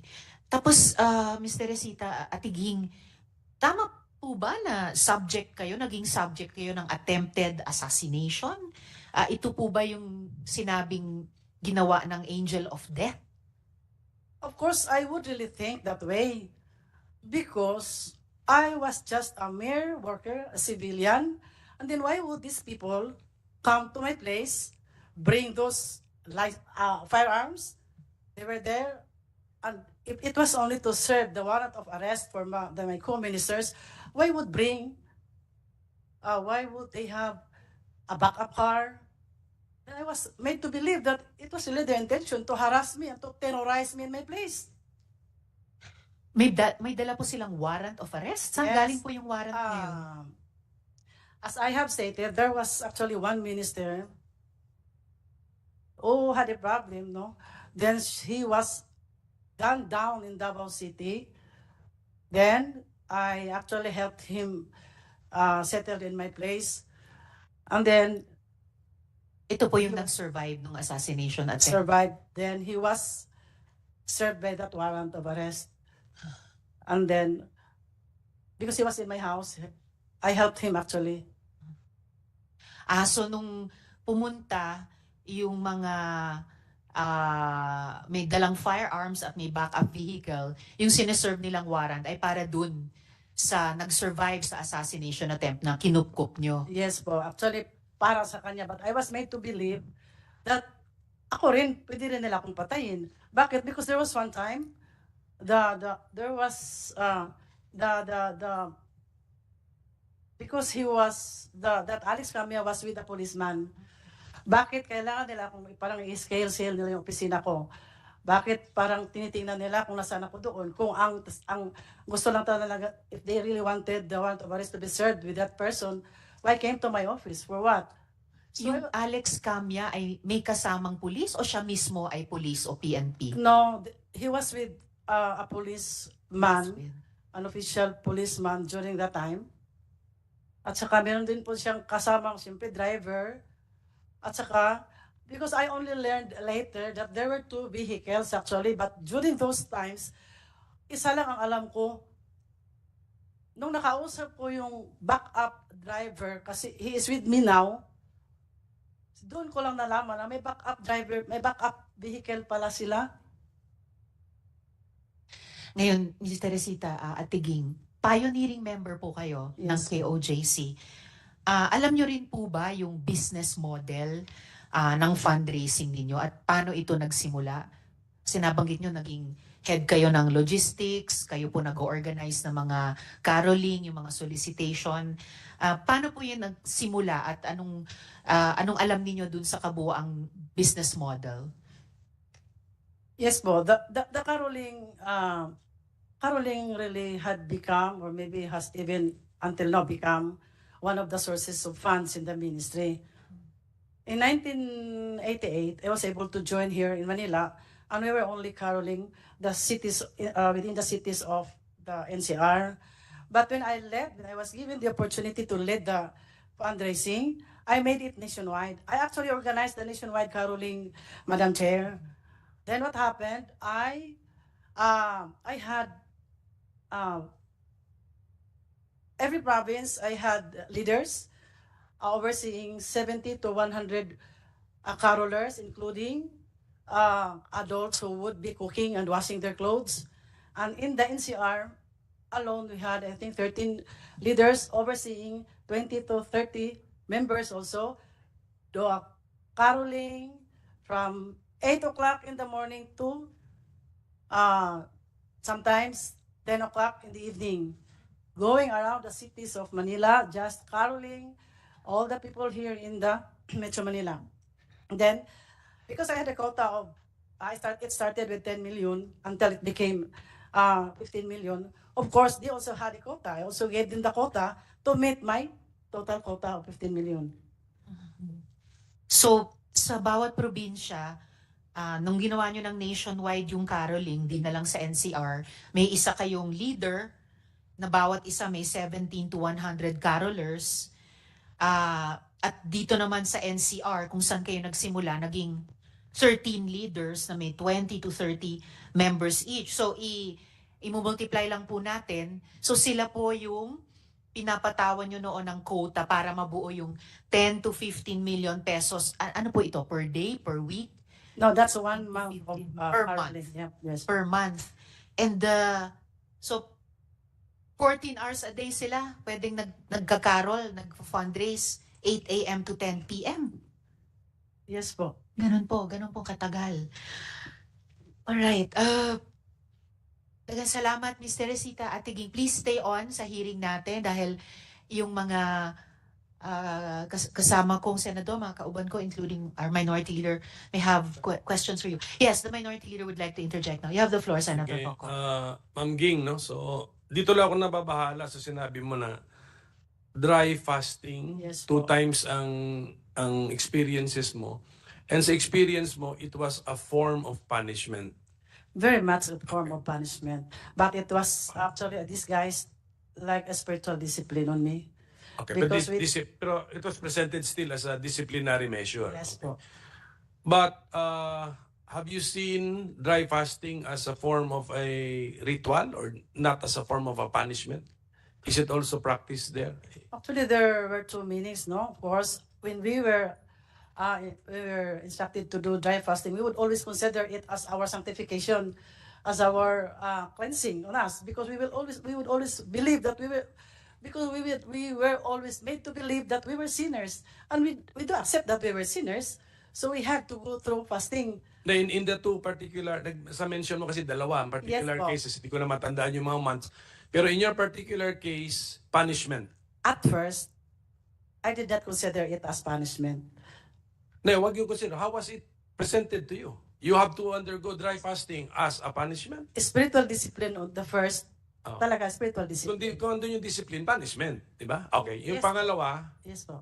yung pangalawa, was it what? A punishment also yung pangalawa? Mas lalong punishment on the second round. Maybe Okay. because they saw me alive still kicking.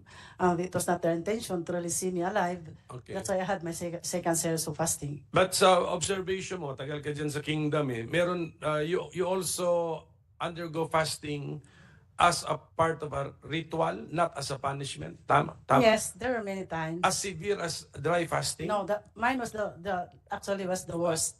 Yun yung mga fasting na alam natin, yung babawasan Yes, mo lang yung yes. quantity ng kakainin mo, siguro ganun, ano? Yes. Yun ba yung meaning ng, yun yung sa ritual? Yes, Okay. ritual. Ngayon sa karanasan mo, ikaw kasi obviously nag-survive ka ng dry fasting mo as punishment Sa personal knowledge mo, meron kayong kasama sa KOJC na nag-suffer ng masamang consequence as a result of dry fasting as a form of punishment? Wala naman akong Wala kang alam alam. because I left 1993. 1999, you pa left po. 1993? When did you leave? 1999 pa po. 1999. Sige po. Pero sabi mo, founding member ka, so pero wala kayong nakita pala. Okay. So far, wala. Kasi sana, kung meron, i-encourage natin sila ngayon na magreklamo sila because this might be a violation of the revised penal code. How is it enforced pala? How is it enforced? Sabi mo kasi, sa Prayer Mountain, you're free to roam around Pwede kang gumalaw. So, paano kung super gutom ka na? Can you cheat? Can you cheat on the dry fasting punishment? We were tempted to do that, but because we're so afraid, baka madagdagan pa yung araw pag malaman. Okay, meron kang kinikwento na although hindi ikaw yung involved, sabi mo lang na may close tent, may mga ganon. Tapos may mga ministro na sila na mismo nagpatakas dun sa mga pinapanish, no? So naawa na rin siguro sila na napaka-severe nung mga punishment. But you did not experience that kaya medyo yan. Did you actually witness it? Yes, sir. Yes, sir. And then did the ministers actually tell you na pinatakas namin ito si... No, I was just told after those incidents when they got connected to me. So kasi ang lumalabas na issue dito, Madam Chair, is if there is a religious group or an organized group na meron silang system of punishment, baka yung mga severity naman ng mga punishment, baka some of these punishments already cross the line, na they may amount to already violation of the revised penal code. Sige. Thank you, Madam Chair. Thank you also, Minority Leader. So, Mr. Resita, Ate Ging, again, salamat kaayo and please stay on for the rest of our hearing, lalo na kung may ibang mga issues na ma-raise na gusto rin naming itanong sa inyo. At this point po, our next witness is Yulia Tartova, a former pastoral and victim survivor of sexual abuse at the hands of Apollo Quiboloy. She's joining our hearing live from Ukraine. Just to refresh our memory, let's listen to Yulia's video. And after that, she is here to answer any other questions that we might have. So let's just view again Yulia's video at that time as Elias Sofia. I was about 21 years old. It was the 2014. And Where did you stay? I stay in a dorm, like a building, a separate building. And most of the people there was Ukrainian. Tell me how your relationship with Pastor Quiboloy developed or unfolded. At first, our relationship was very good, very warm, very friendly. I didn't feel anything like, oh, he's like me. No, there's nothing about that. They transfer me in one room. I live with the Jack Roy.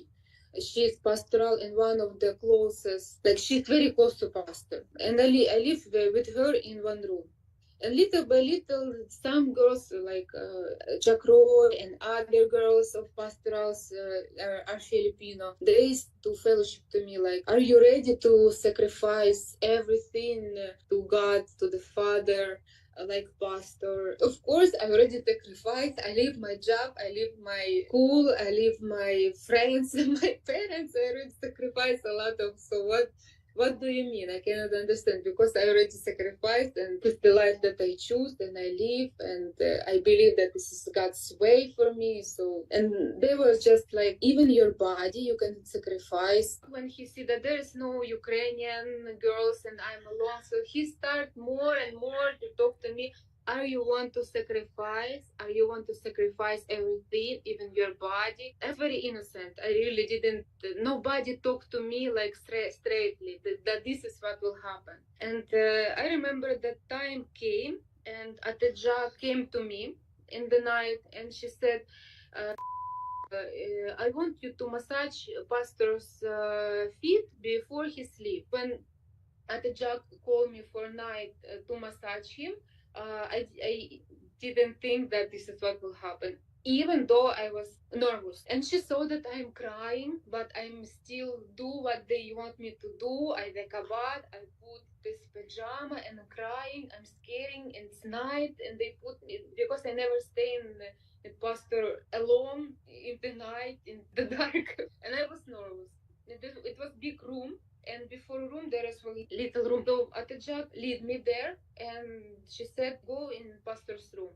And I just stayed in this little room because I was scary and I was crying, and pastor was waiting for me till he realized that I'm not coming, and he by myself went out and pulled me in his room. And I was like scary, and he said like, massage my feet here, here, here, and then little by little, and I was very nervous, and it was dark, and suddenly he started to move my hands to put on his. He said massage here, and I said, oh my god, okay, and I massaged. And after that, little by little, he just turned to me and he removed my clothes. And I even can, because I was very shocked. I was like, I cannot explain, because I was nervous. This is what happened. He just removed my clothes and have. Women below the age of 18 years old, were they also being used? Yeah, I didn't know about this for how many years till before I left Philippines. I heard from other, like, she's very close to pastor. She grew up with him. She's a senior there, and she's pastoral. And I heard that, oh, you're crying, because I was complaining about this pastor's ministry. And she said, oh, you're crying that you're pastoral. At least you're mature, but I become a pastoral in 12 years old. This is time when I was like shocked. The next day when I heard this, that become a pastoral and 12 years old, I started to fight with pastor and ask why, is it normal? Miss Yulia?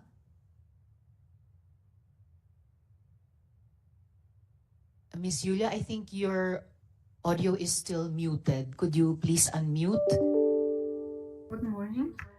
Yes, good morning, Miss Yulia. Thank you for joining us in the hearing. Thank you. Can you hear us? Yes. Okay. Thank you, Miss Yulia.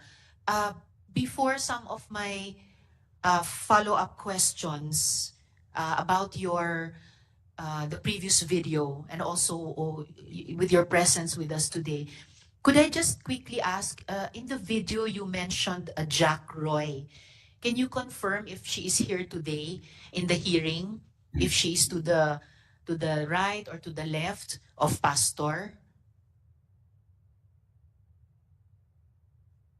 I cannot hear. You cannot the see? video. Yeah, but she's present there. I saw her. She's present. Is she to the right or to the left of Pastor? I don't remember. I have to check. You cannot see the video of the Yeah, there. she's Can you confirm where if Jack Roy is right here? between Attain Grid and Ipaw. So is she the one on camera right now with glasses? Yes, she's the one. So that's the Jack Roy you mentioned in your previous video. Yes. All right. Thank you, Miss Julia. How many Ukrainian pastorals did Quiboloy have when you were there? It's about 10, I think. 10. All right, including yourself. So 10. You and about nine Yeah, others. About 10. Yeah, not if I will count. Yeah, it's about 10. About 10. All right. And what do you think would happen if you refuse to have sex with Apollo Quiboloy? What do you think would happen? Actually, we try to avoid this kind of service, but because when you believe that he is the Son of God, and you will do whatever he wants us to do, and if you afraid, like if you will try to excuse me, I didn't practice my English for a very long time. It's all right. If you will try to deny, they will punish you. And there is a lot of really psychological instrument that they will use on you, that even one day will not be enough to mention everything. They will punish and scold us for a meeting and put us in shame, that saying that we are ungrateful because pastor give us everything and you just don't want to sacrifice your body like Jesus Christ sacrificed. And of course they always will use the Bible as an instrument to convince us to do it. And they always, in the same time, they want us to twist our mind to feel that this kind of service, it's a very big privilege. So we will be willing to do it with our will. So he will say that because nobody can deny that there is a pastoral ministry, even Mr. Quiboloy himself. And everybody knows that only girls and young and beautiful women are included there. And everybody knows, nobody can deny, even the full-time workers, that we all live separate from any others, under the same roof.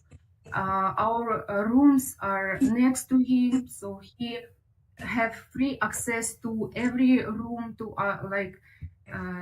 each room, and nobody nobody know his life behind the door. That's why there's no full-time workers that know what is happening there. So when you try to like, for example, there was several times that I tried to deny this ministry of sleeping with him, because we have a schedule, like, and he will be the one to put the schedule. Who will be the one tonight? And Jack Roy, in my time, it was her ministry to invite girls to pastor's room, and actually to invite the girls to this ministry, to pull them in his room. And Miss Julia, you told us something very important. You said that nobody can deny that there was such a thing as a pastoral ministry. You told us that twice. And you said that if you refused to give those kinds of service, that sexual service, as you tried to do several times, that you would be punished, including yeah, through psychological instruments. Yes, you yeah, said that they yeah. they could try to twist your mind. Uh, what kind of psychological punishments and what other kinds of punishments did they impose on you if you tried to deny this kind of sexual service? Like as I said, there was a schedule, and there is one time I tried to deny because one day he said that I will change my rule, so I will not be the one to call you. Who will be the one tonight to present yourself to me? But I want you to be voluntarily to come to the judge and to put yourself in the list. And me and some other Ukrainian girls whom I know, we like said we never go and put our names in the schedule. And then because he said, Mr. Quiboloy said that I want to see those who are really doing that willingly and who is not. And me and some other girls have a separate room in pastoral ministry. And after he waited 1 week, 2 weeks, or about 1 month, I don't remember exactly, but there is such a time that nobody from us asked to do this ministry. And then he started to come by himself. Like, for example, he had the key of each room, and just in the middle of the night, he come to my room and have sex with me. Then and you cannot run away. You cannot say I don't want, because if you say I don't want, he said you didn't overcome your flesh, and if you will not obey, you will go to hell, like things like that. And other night I like we have all dinner together, and I feel that by the way he look at me, I understand that this night he might come. So I didn't sleep in my room. I go in other room, and in the middle of the night, he was looking for me, and he find me in girls in the room. The girls live all together. So because in my mind, I thought that he will not come if we are many, but he come and he said, "You have 5 minutes to come back in your room. And if you will not come, you will have a problem in the morning." So different kind of instrument they used. I know there's like, for example, other girls who said that, and also me, I use this as an instrument. Like, for example, it's the time to serve, and I will say I cannot do it because I have menstruation. And because we are mature, they didn't do these cruel things that they have done to the girls that they're younger. So Atjak came to the girls and said, "I want to check your panty, if there is napkin or not." And the girls just remove their pants to prove that they're not lying. So of course he knows that we are not willing that to do it, and we are forcing that to do it, and we don't want to do it. But Yes. he likes the most girls he like.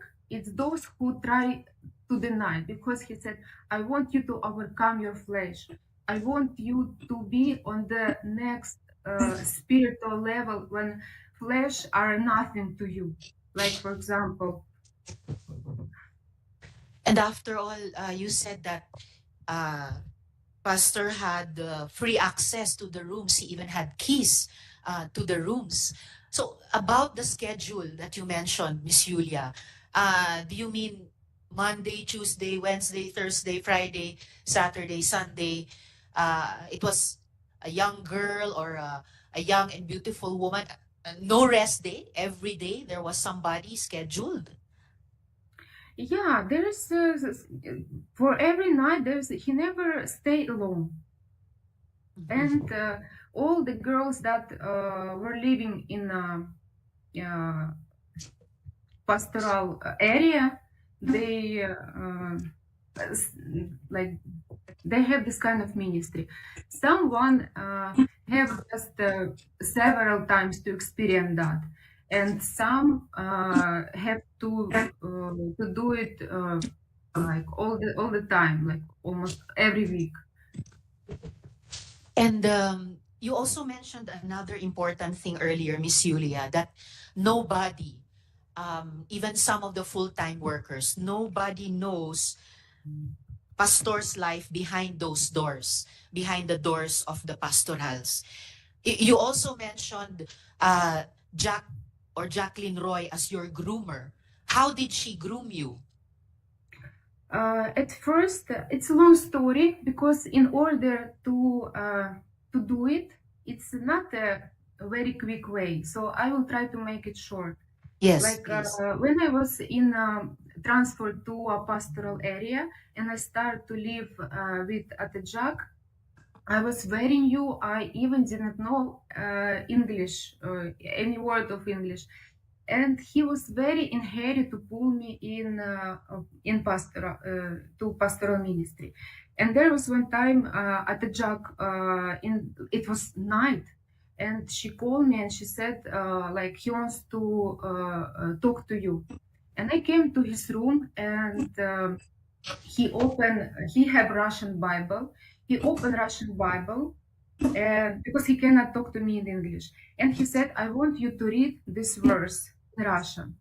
So I opened this Bible, and there was a verse, I don't know how to say it in English, translate in English. It's about, there's a scripture about to sacrifice your body. And he was trying to ask me, are you ready to sacrifice like your body? And he put his finger on the bed because we were sitting on the chair before the bed.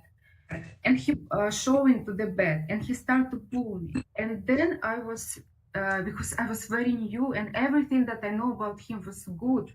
And I get scared, I get shocked because like in my mind, this is really what he mean by pulling me to the bed. And I run away from the room, and there's a garage in front of Bible school. But in that time there was Sampayan, a big place with a lot of stuff. And I ran away because where I can go? I'm in other country.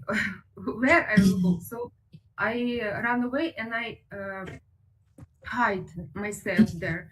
And I was just crying because I was thinking how to go home. I get a problem, and who can help me to go out of this?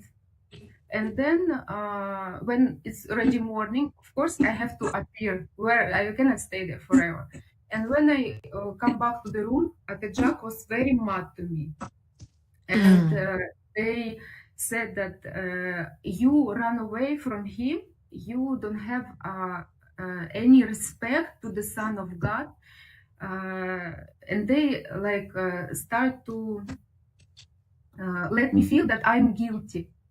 And then I guess they realized that it's too early for me. I'm not ready yet. I'm not still not brainwashed that I can do it.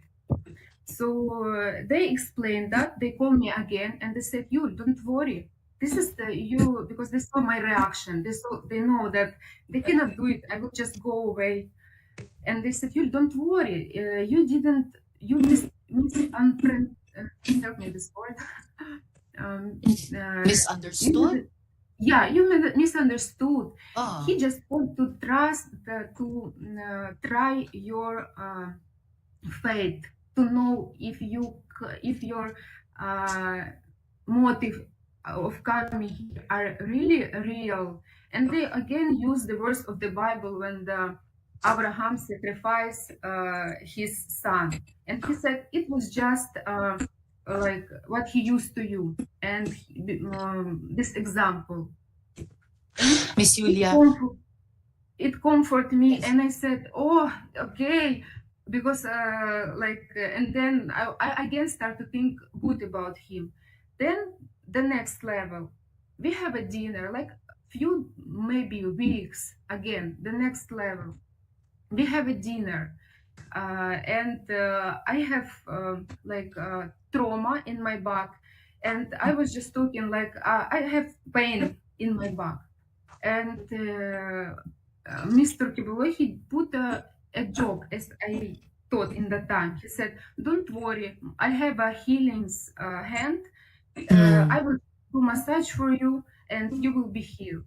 And I was just laughing because we thought it's a joke. But when the night came, in the middle of the night, Atachak came with pastor to my room, and I was just sleeping. And he said, you said you have back pain? He want to massage you." And I said, no, I'm okay. I was just joking. He said, "Don't worry, just trust, because it's a big privilege if he will pray on you." And I said, okay. And I just lay down. She turned off the light, and she go out from the room. And then Mr. Quiboloy came, and he started to massage my back. And of course, I didn't feel comfortable, but I also cannot escape. And after that, he started to move his hands lower to my back. And I get scared. I said, "No, I don't have pain there. Please don't do it." And he said, just relax, like things like that. And again, I ran away from the room. Again, I hide. Then the next morning, they spoke me again. Like, he wanted to pray on you. He wanted to heal you, and you just go away. So little by little, really, I cannot mention all, but I want you to get the point.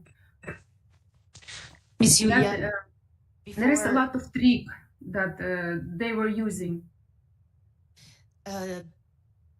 Miss Julia and colleagues, the minority leader has to leave. Salamat kaayo, Senator Coco, for attending. Miss Julia, before my last follow-up question to you at this point, I'd just like to quickly ask Miss Jacqueline Roy. Miss Roy, quickly lang po at this point, narinig nyo yung mga sinabi ni Miss Julia. Do you confirm what she said? Inaamin nyo ba yung mga sinasabi niya na kayo daw ang nag-groom sa kanya para kay Pastor? Good afternoon po, Senator. I want to invoke my right to remain silent, and I'm also invoking my right against self-incrimination since nasa korte na po ito. Salamat po. Alright, babalikan na lang po namin kayo para sa ilan pang mga tanong mamaya. Miss Julia, just for a last question from me at this point. Miss Julia, you sent us a copy of an audio file that came into your possession. Now, noting that the Philippines Republic Act number 9208 as amended grants immunity from liability to a victim of human trafficking who transmits a recording involving a violation of that law, and noting further that this audio file had been also circulating already on the internet, the committee will play this audio file now. So please stay with us, Miss Julia, while we play the audio file.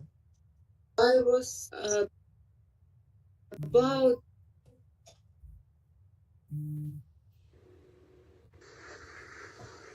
Ang makagamit sa inyo, ang anak lang.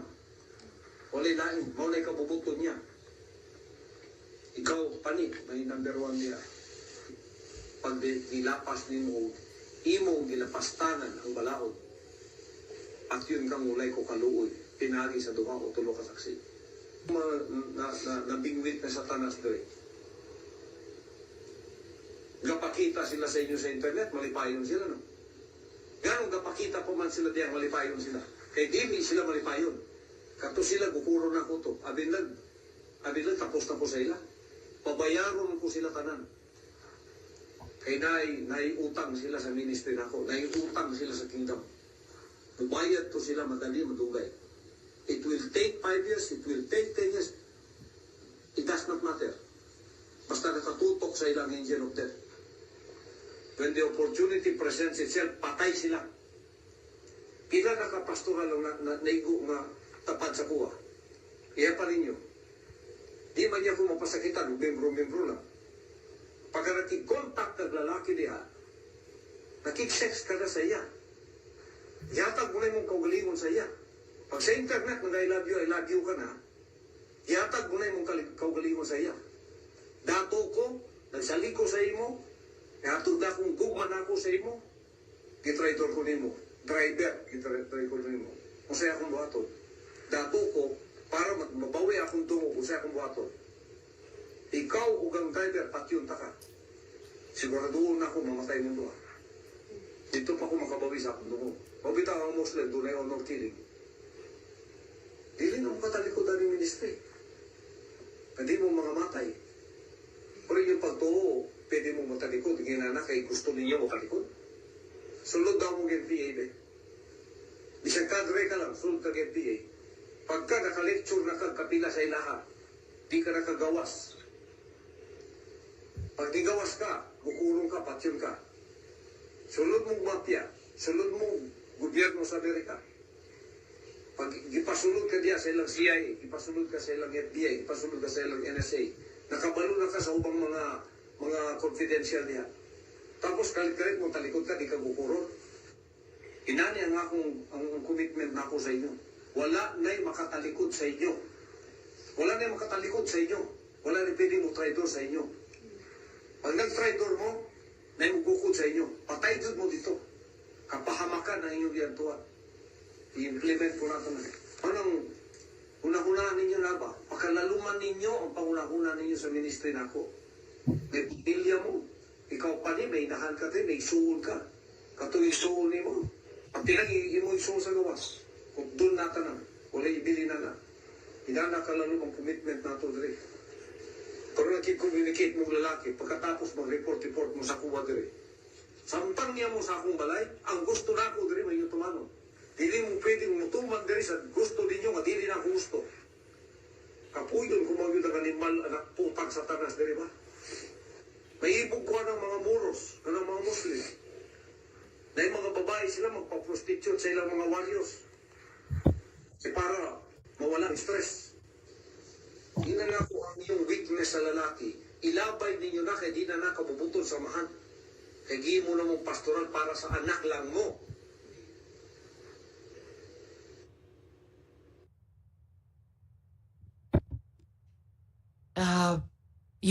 Miss Yulia, before my questions to you about this audio file, Mr. Quiboloy, huwag kayong mag-alala. Magkakaroon din kayo ng oportunidad na magresponde. Didigin lang natin kasama lahat ng mga victim survivors testimonies muna. At bahagi din po ito ng karapatan nyo marinig yung mga akusasyon laban sa inyo bago kayo magresponde. Yulia, is this the file? Is this the audio file that came into your possession? Yes. Yes. Do you recognize the voice speaking in the audio file? Yes. Whose voice is that? This is the voice of Mr. Quiboloy. Okay. And well, I know that you don't understand Bisaya so well, but do you have a sense of what he was saying in this audio file? Yeah, because I experienced like the girl that he is talking about, Only if you know, is Pane Stephanie Yeah. Ibarra? Yeah. Yes. This is Who is Stephanie Ibarra? Stephanie Barra. It's main senior in the kingdom, and she's main assistant of Mr. Quiboloy, like the one who like always guide him everywhere. Like, and he also she also have access to his room, the same as Mr. Quiboloy have access to her room. So Okay. Was she also your groomer? Was she also your groomer, like you said Jacqueline no, Roy was? No. no, she was not my groomer. No. All right. And why I know you asked me, can you repeat the question, please? How I get idea what he's talking about in this Yes. audio, even though I don't understand English, because I experience a lot of things in the ministry. And for example, the girls have some lapses there. For the world, it's a normal thing. Like, for example, they want to chat some boys or something. Like, it's not a crime. But according to the standard of and rule that were in the pastoral, it's a big crime that he will punish them. And I witnessed how Stephanie was several times, only in my time, she was trying to leave the ministry. And Stephanie Ibarra or Pane was trying to leave the ministry. Yeah, she was trying to leave the ministry, and every time she tried, they very in brutal way, in very arrogant way, they will put her back to be always loyal to Mr. Quiboloy as his like. How brutal and arrogant way? Like, for example, there was one time she wanted to run away from the house of Manila. We stayed there, and before we have a concert day there, and we stay in worker's house. And she wanted to run away. She jumped from the window together with her luggage. And how when high they found was the window? I don't know really. But she jumped from a window. Yeah. She was trying to go out because she know that in her position in the kingdom, she cannot say that, can you release me? I don't, I'm full, I'm fed up, I want to go out. She know it's not possible. And, why wasn't it possible? Because, like as I said, she is like his trophy. And he said, like even to us, like if she will leave, how I will handle the other girls, because she's like she used her as example that must be loyal, that must be single, and he said that if I will let you to do it, it will be like like it will bad reputation on me. Because why was she Quiboloy's trophy? Because this is her position in the kingdom. Because when you are in the pastoral ministry, the main goal is to become a leader, because most of the leaders in the kingdom are women. And he always said that all these girls must be a leader and must be single, because we sacrifice our life through the body of Quiboloy. And he didn't want to lose anyone, especially Stephanie, because especially Stephanie. And because after they left, of course they have a lot. They cannot control them anymore, and they know that anytime they can say what happened them, what they have experienced inside. Because while you are inside and you know all these things that going on there, like they're If Stephanie afraid or that you, Pane as long Ibarra as you was will go able to out, you will. escape, if she She was was able to escape, if Quiboloy could not control Stephanie or Pane Ibarra anymore, what would happen? Miss Julia? Yes. I don't know because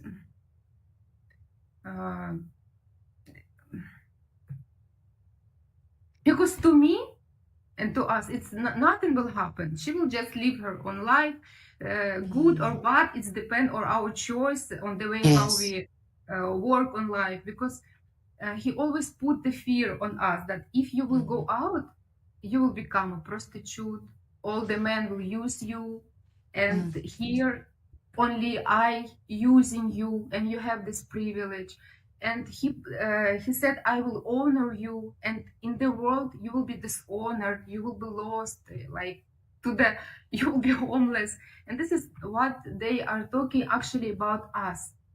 Like for example, me, I came with a sincere heart to this ministry, and I didn't have any bad record inside the kingdom, except that I fight with Mr. Quiboloy about this pastoral ministry, because for me it was hard to adjust to this rule, because most of the girls in the pastoral, they came from a broken family or came from very young age, that don't have example in life, that don't have a father, and especially when you are young and don't have experience in life, you can plant them the thinking that this is life, is normal, it's good. And when you don't have experience about other life in the world, you will really be afraid to go out. Miss And Julia? Yeah. Yes. No, I know that you want to say something to Pastor directly. Here in the Senate, in the Philippines, we don't allow resource persons to talk to each other directly. You may only address the chair. So, if you want to say something directly to Quiboloy, please address it through me. For the record, please say, Madam Chair, this is what I want to say to Quiboloy, so that we can hear you and we can put your message to him on record. So please proceed. Madam Chair, this is what I want to say to Mr. Quiboloy. When I came to the Philippines, I trust my life to you. You promised that you will put honor, dignity on us, and we trust that this is what will happen. And all of this time in this ministry, I was very honest to you. And if there was something that I understand, I always come to you and ask why, explain me. So from the very beginning to the end, I don't have any bad records. I didn't show myself as a girl, cheap girl, and I always try to be on that level that you try to put on us. But because of this pastoral ministry, for how many years, you know, that I was trying to learn this way. But I always argue with you because I have a good example in my life. I have a family, there is a wife, there is a husband. I came 24 years old, I'm mature, and it was very hard to broke my the way my view about what is the life, normal life, happiness must be.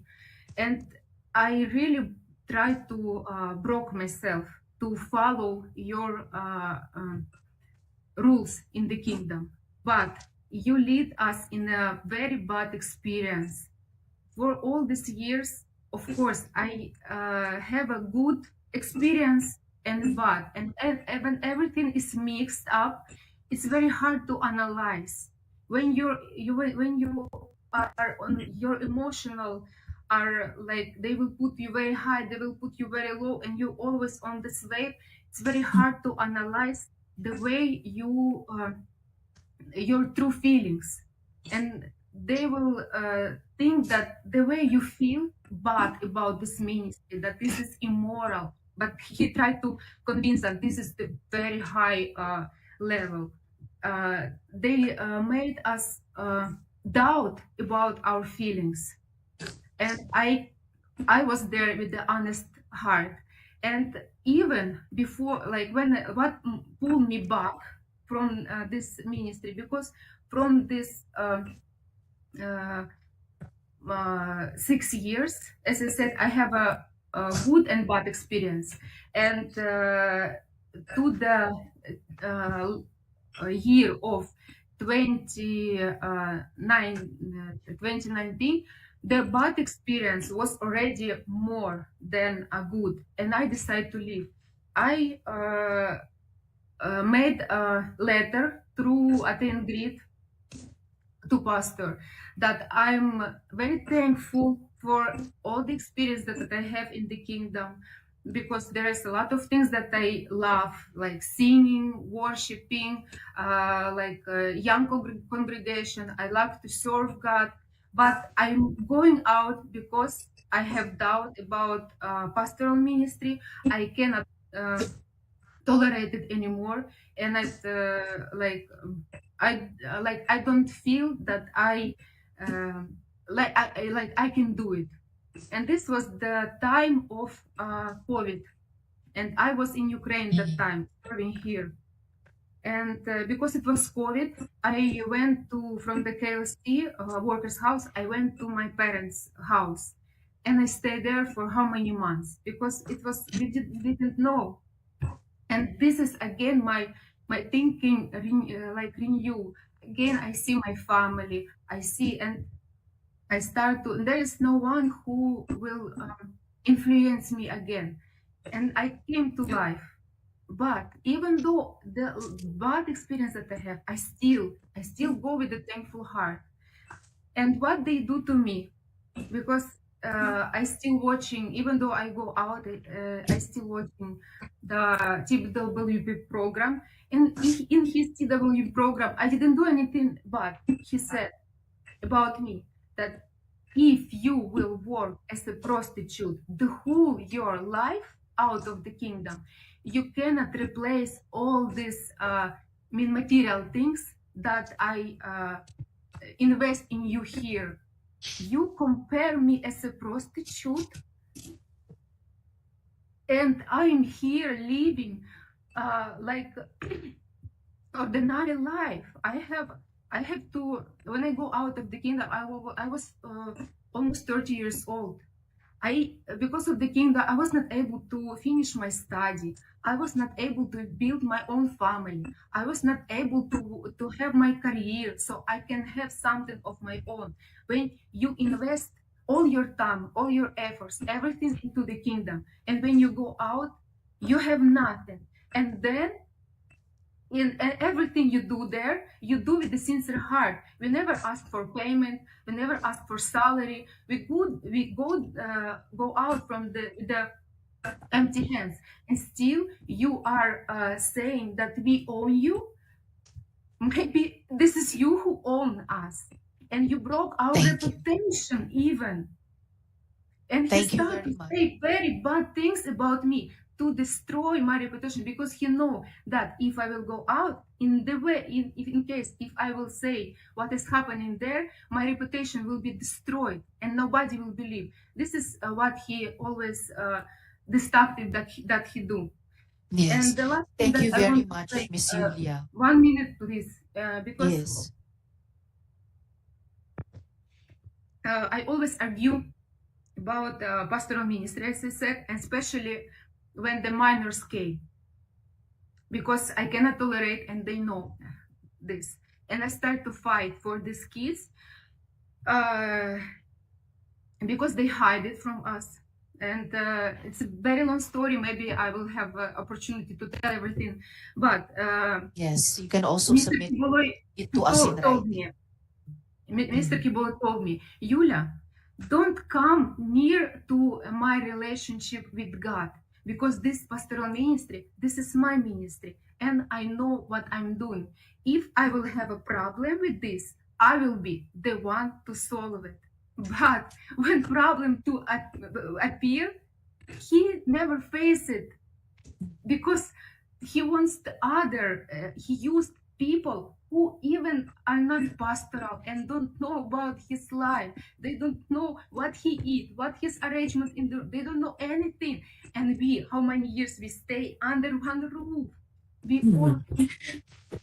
Thank you And very he much, Miss Julia. uses not he's until now he's not solving this problem that he created. He wants the all kingdom nation to protect him. He want even this victim to make them as accomplishment protect him. But Thank you very much, Miss what Julia, I want for to actually face your helping us. problem.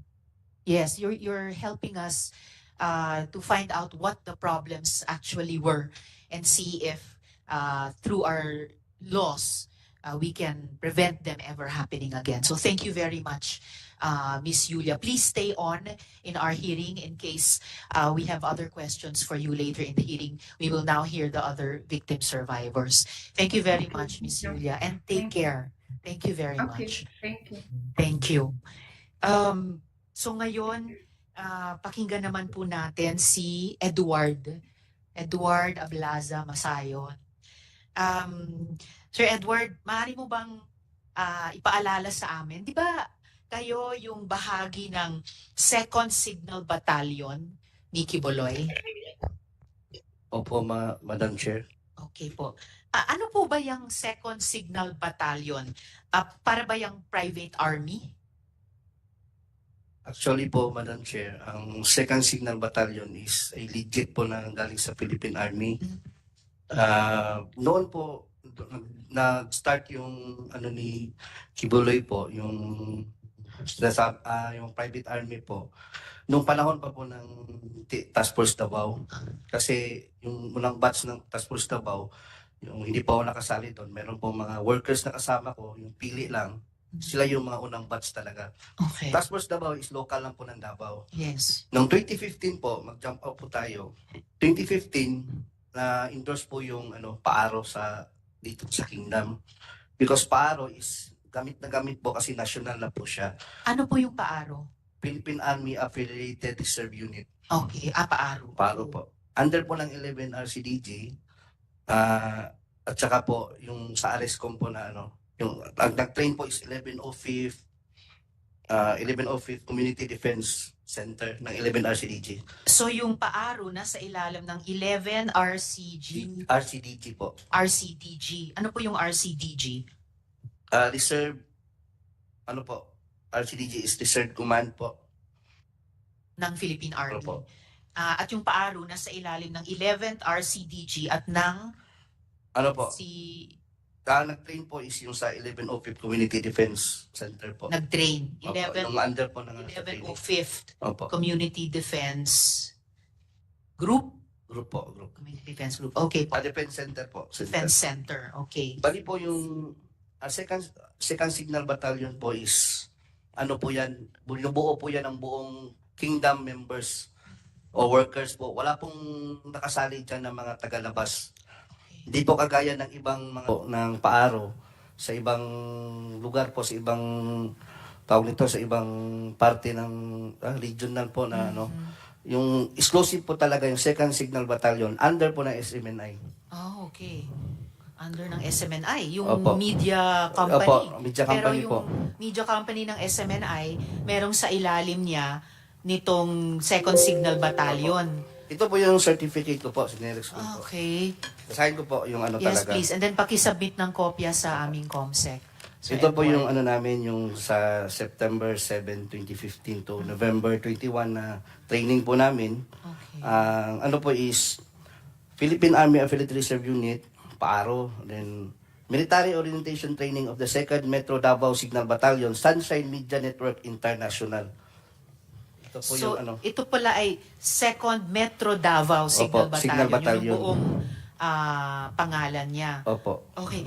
Diyan ba sa 2nd Metro Davao Signal Battalion kinukuha yung tinatawag na Angels of Death? Actually po, meron po tayong diyan po niya kinukuha. Yung ibig kong sabihin, yung angel of death po kasi, yung mga nagpumapatay po, yung mga labi na sa mga kasamahan ko, na mga worker na napatay na po. Bali, kung saan po yun, for example, ako po, pag nakitaan ako ng loyalty, yung talagang gusto kong pakita yung faithfulness ko sa ministry, sa anak ng Diyos, bali kong gawin yun. So yung pagkaalam nyo sa angels of death ay pumapatay sila, pumapatay pati ng workers, pumapatay ng workers para magpakita ng loyalty kay Quiboloy. Yung angel of death is nabuo po yun, yung sa mga against sa kanya. Like sa pastoral po, narinig nyo po sa kanyang yung na ano po ni Lulia, na papatayin yung mga pamilya nila, pag lumabas, pag marami silang alam, tapos lumabas sila, hindi na sila maaaring makalalabas sa ministry, sa poder niya. At saka maraming alam po, yung nakakaalam po sa, lalo sa pastoral, inner circle, yung mga ganun po. At saka mayroon din pong member ng yung sa Angel of Death, yung kasama ko rin po, yung si Simon Tagnipis. Si Simon Tagnipis po kasi, siya yung pumatay kay Jarog. Kay? Jarog po. Jaruk? Opo, Jarog. Sino po si Jaruk? Duming Jarog, hindi ako, dato po yan ng Kausayan. Kahusayan? Sityo Kausayan ng... Sityo Kahusayan. Opo, yung sa atayan, sakop atayan ng Manuel Gianga sa Davao City. Sa Davao City, Sityo Kahusayan. Opo. Nakasama ko po yan, open secret na po yan sa security department sa amin na siya yung talagang tumira kay Jarog. Ang security department, ito rin po yung 2nd Metro Davao Signal Battalion. Opo, under po ng security department yan ng Kingdom. Kasi more or less 21 department yung nasa loob ng Kingdom. May logistics, transportation. Opo, logistics kina Mr. Resita o tiging kayo naman sa security department. Okay. Ganun po yung namin set up po dyan sa loob. Okay. At nung nasa loob po kayo nitong 2nd Metro Davao Signal Battalion o yung security department, meron ba kayong nasaksihan na inabuso o meron ba kayong nasaksihan na sinaktan? Paano yung ginagawa sa kanila? At bakit sa mga balita, bakit usually sinasaktan yung mga miyembro? Maging ako po, hindi po ako exempted sa punishment. Kasi mari nilang sabihin sa akin na sa Bisaya pa, pabadlong yung matigas yung ulo. Tao rin naman po tayo nagkakamali. Lalo na yung sabihin, bawal mag-cellphone, bawal manood ng sine, bawal maglaro ng computer games. Because I was there, 15 years old pa po ako, since 1999. I started yung nag-solicit ako, nagtitinda ako ng puto, kakanin. Tsaka po, yung mga palo po na yung mga punishment po na sinasabi ni lalo na po sila ni Ate Gingging yung naranasan ng fasting na uso po yan dati 99 I was there in Tamayong kaya po totoo po yung sinabi niya na bawal po talaga silang kausapin bawal pong tulungan bigyan ng pagkain kasi madadamay ka tsaka yung hindi naman po sila makakain talaga kasi yung mess hall separate nasa taas yung sila yung mess hall nasa baba makikita sila kung kakain. Tama yung sinabi nila, in order for them na mag-survive yung physical nila, yun ba talaga pag naliligo ka, yun ang testimony din ng mga nakaranas din ng fasting na nakausap namin after nun. Sa akin naman po, yung paluan po, 2013, massive po yun, na pinasuot po kami ng SS, yung orange, yung serpent seed po ang alam yung sa preso? Serpent seed? Opo. Naka-orange kami nun. Tanggap naman po namin yung time na yun kasi akala namin yung siya yung anak ng Diyos, yung talagang tanggapin mo yung punishment mo. Alam niyo po yung parang ang turing sa amin na yung trapo, mas may karapatan pa yung trapo kaysa sa amin. Hindi kami, kahit bata, bawal kami kausapin, bawal kami magingay. Yung na isang beses nga, tumawa kami, pinapalo kami ulit. Tawa lang po kasi mabigat kaya yung mag-ano ka ng bato. From gising kami ng 4 a.m., preparation para devotional 5 a.m. Tuloy-tuloy na yan, work job, kain, tanghalian, kain lang, 1 oras lang yung pahinga. Hanggang alas 10 ng gabi yung namin, trabaho, puro mas overtime. Mas matagal pa sa pagkakaroling atiging na 14 hours. Kayo, 4 a.m. hanggang 10 p.m. Opo, hindi pa po kasali yung devotional. 18 hours, may devotional pa. Bago matulog po, yung mga 11 na po kami makatulog, 11 or 12, ganyan. Ay, wow. Okay, so 16 hours, pwedeng umabot ang isang araw. Opo. Okay, yung mga pagpatay nung 2nd Metro Davao Signal Battalion o yung security department, si Quiboloy ba ang nag-order ng pagpatay sa mga dating KOJC members? Opo, kasi yung kay Simon po kasi, nasabi nila sa amin yan. Nakausap ko si Simon. Opo, way back, ano yun? Hindi ko naalala yung mga taon na yun. Pero sabi niya na kasi may galit daw kasi si pastor doon sa yung Jaruk. Kasi yung lupa niya doon, ayaw ibenta. Jaruk. Si Jaruk at si Simon Tagnipes ay parehong tao or Hindi po, iba. magkaiba sila? Opo. So bakit kung galit si Quiboloy kay Jaruk, bakit papapatayin si Simon Tagnipes? Si Simon po kasi, nung matapos niyang patayin si Jarog, siya ang pumatay kay pumatay Jarog. talaga. Matapos niyang barilin si Jarog, nagkasama ko siya sa KOGC compound, sa Katitipan, na kung saan security din siya. Parang normal lang, parang walang nangyari. Hanggang sa lumabas siya, yung paglabas niya po, hindi pa siya nagkaroon ng threat kasi nanahimik lang siya nung time na yun. Pero di namin alam bakit few years, ilang taon na, bakit nag-live siya ng Facebook. Against na siya ngayon kay Quiboloy po. Nagdala na siyang Bible, yung against sa doktrina. Sabi ng niya, yung mga kanyang pamilya niya, pinuntahan siya doon, nilapitan upang pabalikin. Ngayon, ayaw na niya kasi sabi niya, ngipin sa ngipin, mata sa mata. Kumbaga, nakasala siya ng nakakuha siya ng buhay, nakautang siya ng buhay ng tao, kailangan din niya, parang natanggap na niya. Yung pagpatay niya kay Jaro? Oo, tanggap na niya na may mangyayari din sa kanya. Kaya nga, talaga siya, sabi pa kasi magkakilala kami ni Simon sabi pa nga yung yung mga kaibigan niya, yung parinting niya talaga, yung kadugo niya. Kamag-anak. Kamag-anak niya, sabi nga niya na kung saan magdadala na siya ng Bible, gano'n na po yung niya. Kasi parang nagsisisi po siya sa nangyari, nagawa sa kanya. Hanggang sa dumating po yung time na pinatay talaga siya. At si Quiboloy ba talaga ang nag-uutos na pumatay? Baka mga tao lang niya, di niya alam? Hindi Siya naman po namin, kung ako, hindi naman namin gagawin yun kung hindi inuutos mula sa taas. Sino ba kami? Magagalit lang kami sa isang worker, sa isang tao na against sa ministry, na lumabas, galit lang. Pero pag inutos na niya na gawin namin yan, gagawin po talaga namin yun. Okay. Kamusta naman yung pagtrato ni Quiboloy sa mga miyembro? Halimbawa, pag may sakit, pag may pangangailangan ang miyembro, kumusta ba? Pag may sakit po, yun lang po yung doon kasi kami, ordinary worker, dati yun, naranasan ko po nung nagkasakit ako ng pneumonia, basal pneumonia.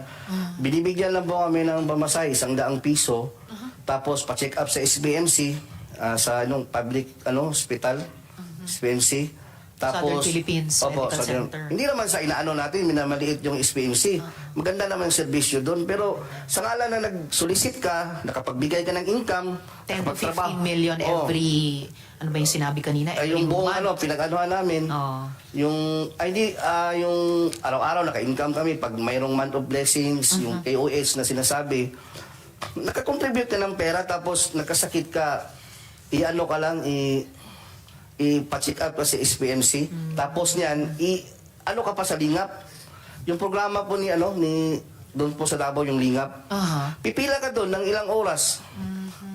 At saka hindi po sinasabi, pinatawag nito yung po Madam Chair, yung hindi pinapakilala na kingdom kami. Galing kami kay Quiboloy kasi mas mapapahiya daw si pastor.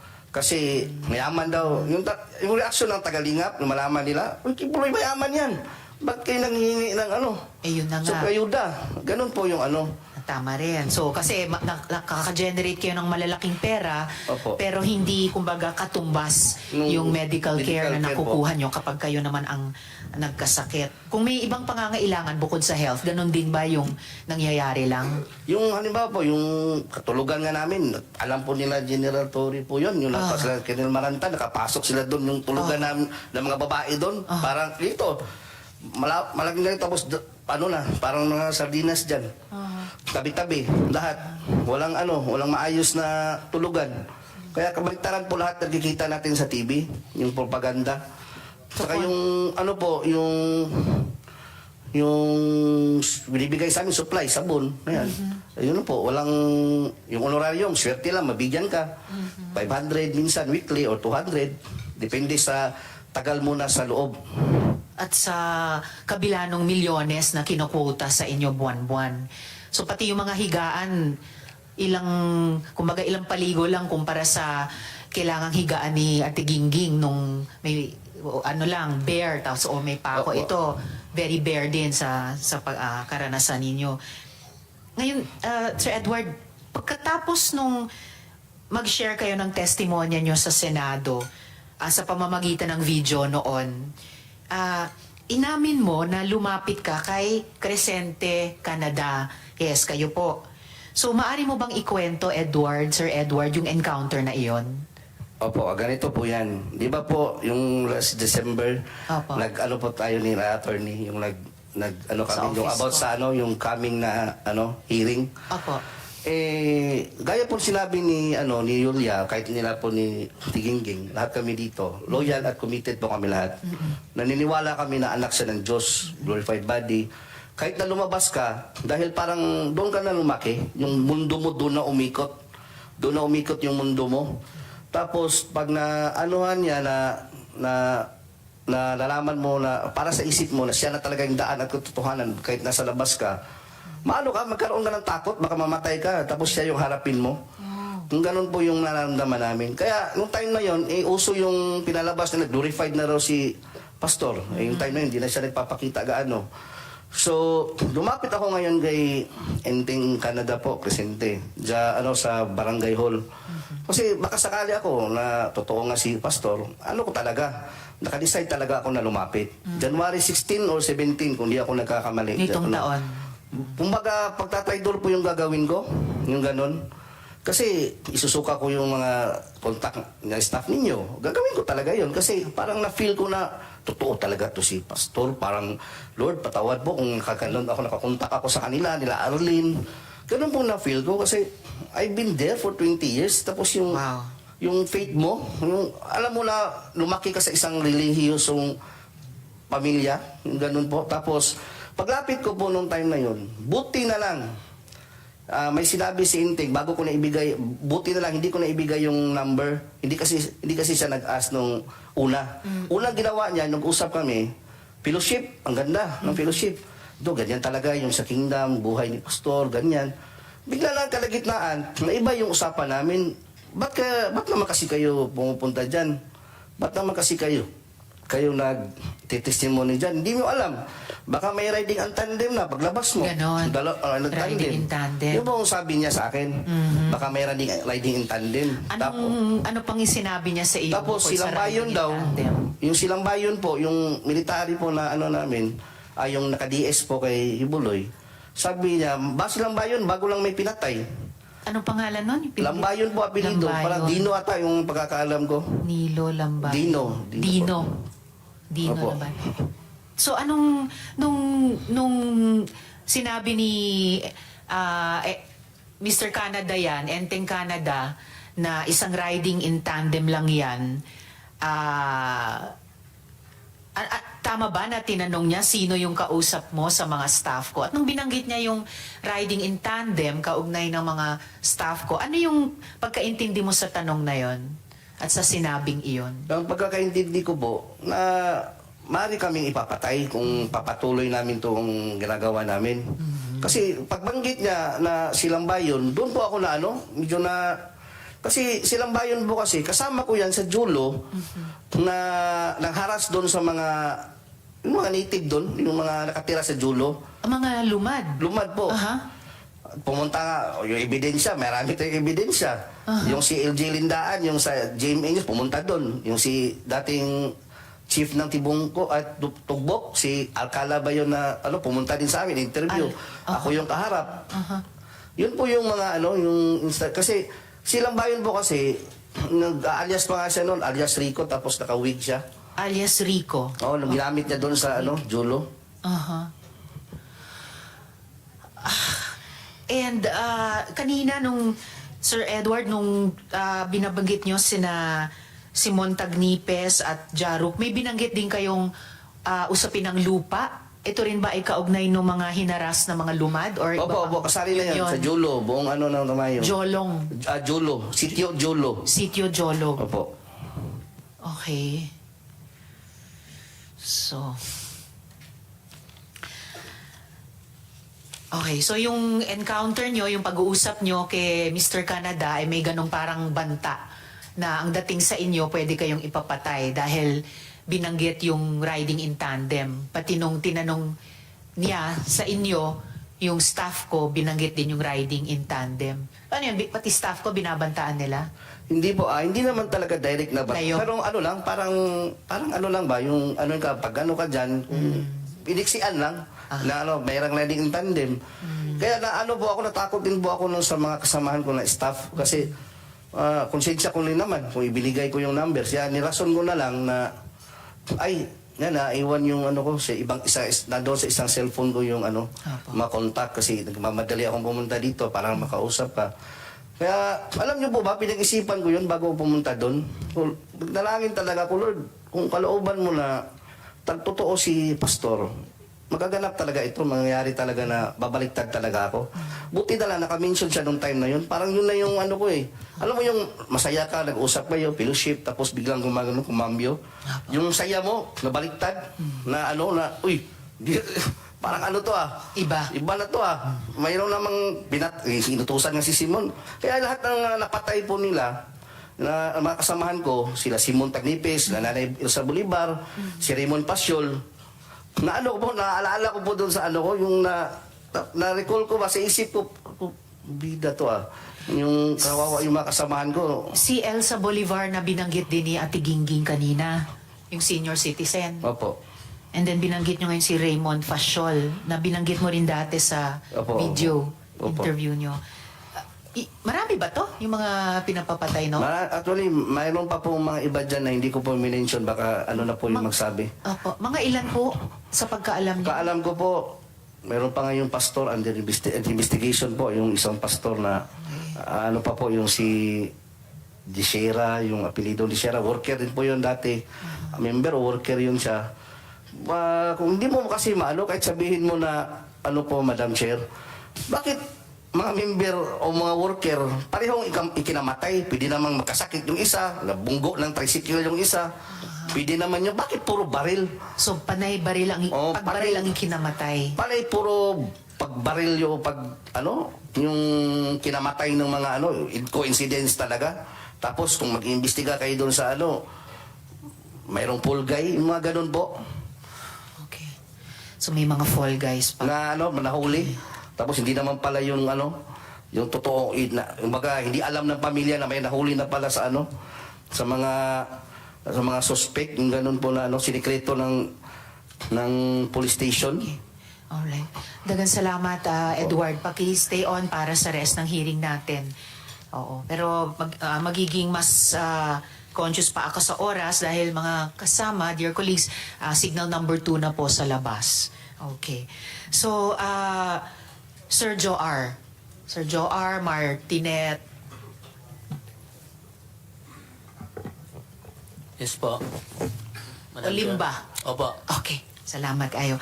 Sir Joe R., so para lang maalala namin ulit, maaari mo bang ikwento ng maiksi kung paano ka naman naabuso? Opo, Madam Chair. Good afternoon sa lahat.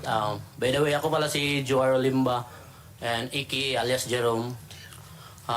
Ako po isang full-time worker sa under po ng logistic department na wala ibang ginagawa, magtinda, mag-solicit sa lahat ng Metro Manila at buong NCR. Ako po diniretso ko lang po kasi naano ko na po ba, di ba? Opo. Yung na lang, nakaranas po ako ng karumal-dumal na sa loob ng compound ng Kingdom of Jesus Christ. Doon po sa Baliches, sa Oyo, Quezon City. Ako po nakaranas ng karumal-dumal na self-torture po na utos po ni Pastor Quiboloy. Sa kasalanan po, nanood lang po ako ng sine at saka nagka-girlfriend na tagalabas. Ang sabi niya po sa amin, true calling po yun, hook up po ang tawag noon. Sabi niya sa amin na lahat kayo, ang gagawin nyo, iuntog nyo ang ulo nyo sa pader.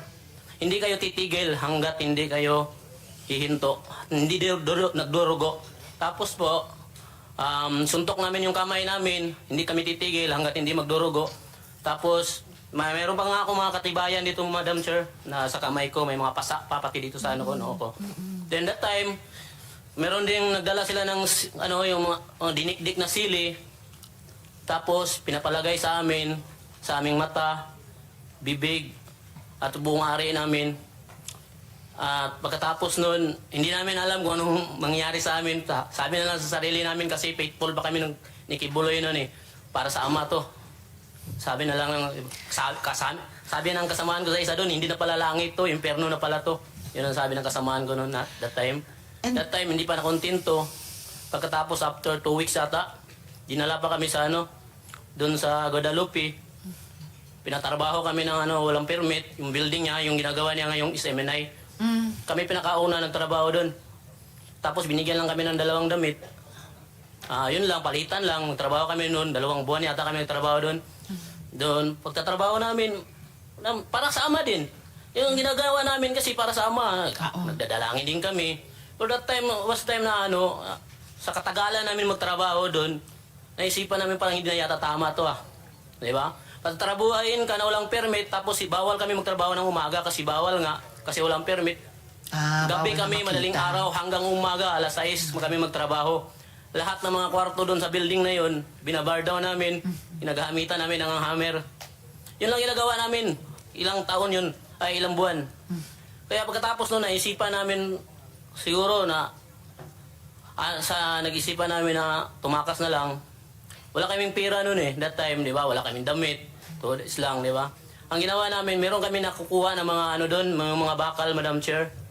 Mga bakal, tapos meron kaming doon kaibigan sa labas kasi hindi kami makalabas kasi meron kaming gwardiya, 2 may mga armado Mga armalite pa yung mga baril. Wow, long arms. Naka-uniform pa na task force, Davao, that time yun. Task Force Davao sa Guadalupe? Sa Makati? Opo. Pagpanis din namin doon sa Oyo, meron din mga 2 armado din. May mga baril din.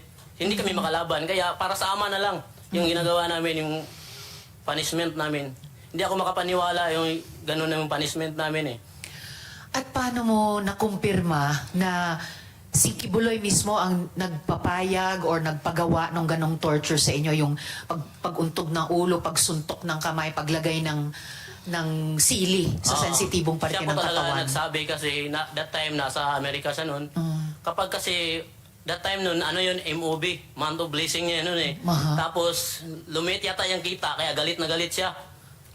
Kahit minor lang yung kasalanan namin, yun na yung for the first, hindi kami kapaniwala, yun yung sinabi niya na bakit ganun yung punishment namin. Kasi kadalasan yung punishment namin, yung sinasabi natin, yung fasting lang, or palo sa puwit, di ba? Hindi yung, naisip namin para naman to fraternity, di ba? Pag ganun.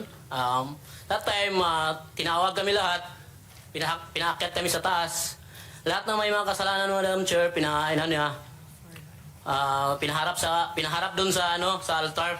Tapos tumawag si Quiboloy through calling, hook up, tapos yung cellphone tawag siya, tapos kinokonek sa speaker para marinig namin lahat. Tapos binabanggit nila yung lahat ng mga kasalanan namin isa-isa. May naglalaro lang ng Dota. Ang sa akin nun, nanligaw lang ako tapos nanood ng sine. Samantala sila, nanonood pala sila ng sine sa Amerika everyday. Di ba? Sabi ni Ate Gingging. So, narinig nyo talaga siya, yung boses niya na mag-utos ng palagi yan, kanyang mga Madam Chair, torture. kasi hindi na bago palagi. Kasi palagi din ako na-hook up niya dati kapag nakakasuntok ako ng guard sa mall, kapag nagtitinda ako, kasi nagagalit ako Nagagalit ako sa mall kapag nahuhuli ako tapos sasabihin ng guard, Quiboloy yan, siyempre. Magpakamatayan kami para sa kanya, di ba? Ihanda namin, buwis namin ng buhay para sa kanya. Ayaw namin, kasi yun ang utos namin, hindi dapat si Quiboloy. Hindi siya masali sa anong ginagawa namin na paghahanap ng pera. Di ba? At tama ba, Sir Joar, yung balita namin na pagkatapos lumabas yung video testimony mo nung sa nakaraang hearing, ay kinasing yung maliit mong karinderya? Opo, meron kasi tinanong ko po yung may-ari ng... Hindi kasi pagkatapos, hindi ako umuwi doon kasi natakot na ako tinawagan ko yun ng yung may-ari ng inaupahan ko doon sa karinderya ko. Sabi sa akin, huwag kang muna umuwi dito kasi mayroong mga tao dito nagpipicture. Tapos naghahanap saan daw ako. Kaya hindi na ako umuwi. So, yun lang, hinanap ka by name? Oo, yun lang. Pero hindi ko naman sabi kung sila yun. Okay. Okay, salamat kayo. Thank you Salamat, po, Madam Sir Chair. Joar. At ngayon gusto ko rin matanong si Ms. Jocelyn Mondehar. Ms. Jocelyn, tama ba na yung anak mong minor ay dating miyembro ng KOJC? Yes po, Madam Chair. At yung anak niyo po, siya din po ba ay pinalimos ng Yes KOJC? Okay. So, bakit mo siya kinuha sa KOJC, yung anak mo? Gusto ko po sana umpisahan yung ano ko. Yes, sige po. Briefly kung maaari. Sige po. Mapagpalang araw sa ating lahat po, no? Gusto ko lang itong i-share, hindi dahil galit ako. Kasi napakabuti ng Diyos sa akin. Ngayon, simula nung nag-withdraw ako ng loyalty, nagpaalam ako sa office ni Mr. Quiboloy dito sa May Angono, KLC. Last year, nagpaalam ako na mag-withdraw ako. Kasi ayoko na magsimba pa dyan or maniwala, magiging patuloy na maging sympathizer kung nagdududa na ako sa kanya. So, nirespeto ko pa rin yung ministry niya. Nagpaalam ako. Tapos yung, dati po akong full-time din, 1993. Katulad din ng iba, ginawa din kami taga-produce ng pera pero sa paglilimo sa iba't ibang paraan. Ako, umaakyat ako ng bus, o gamit yung mga iba-ibang association, lahat-lahat na lang ginawa namin.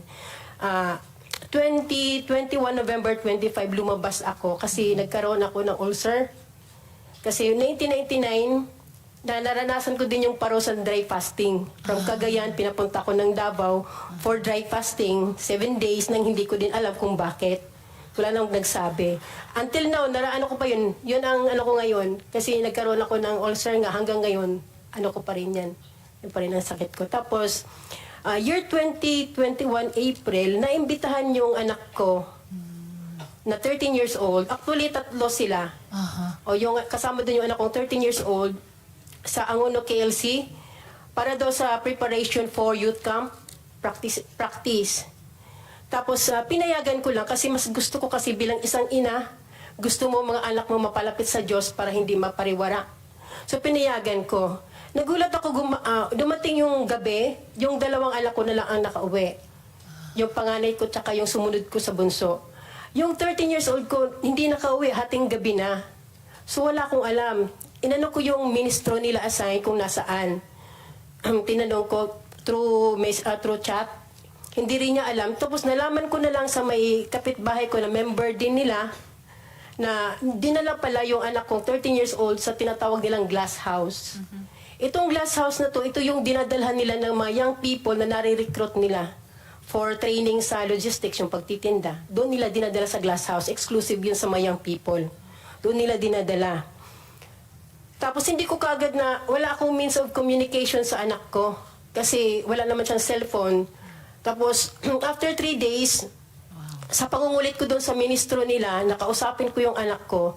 Nakausap ko siya sa cellphone through sa youth leader na na-assign si Rima Fauni, yan.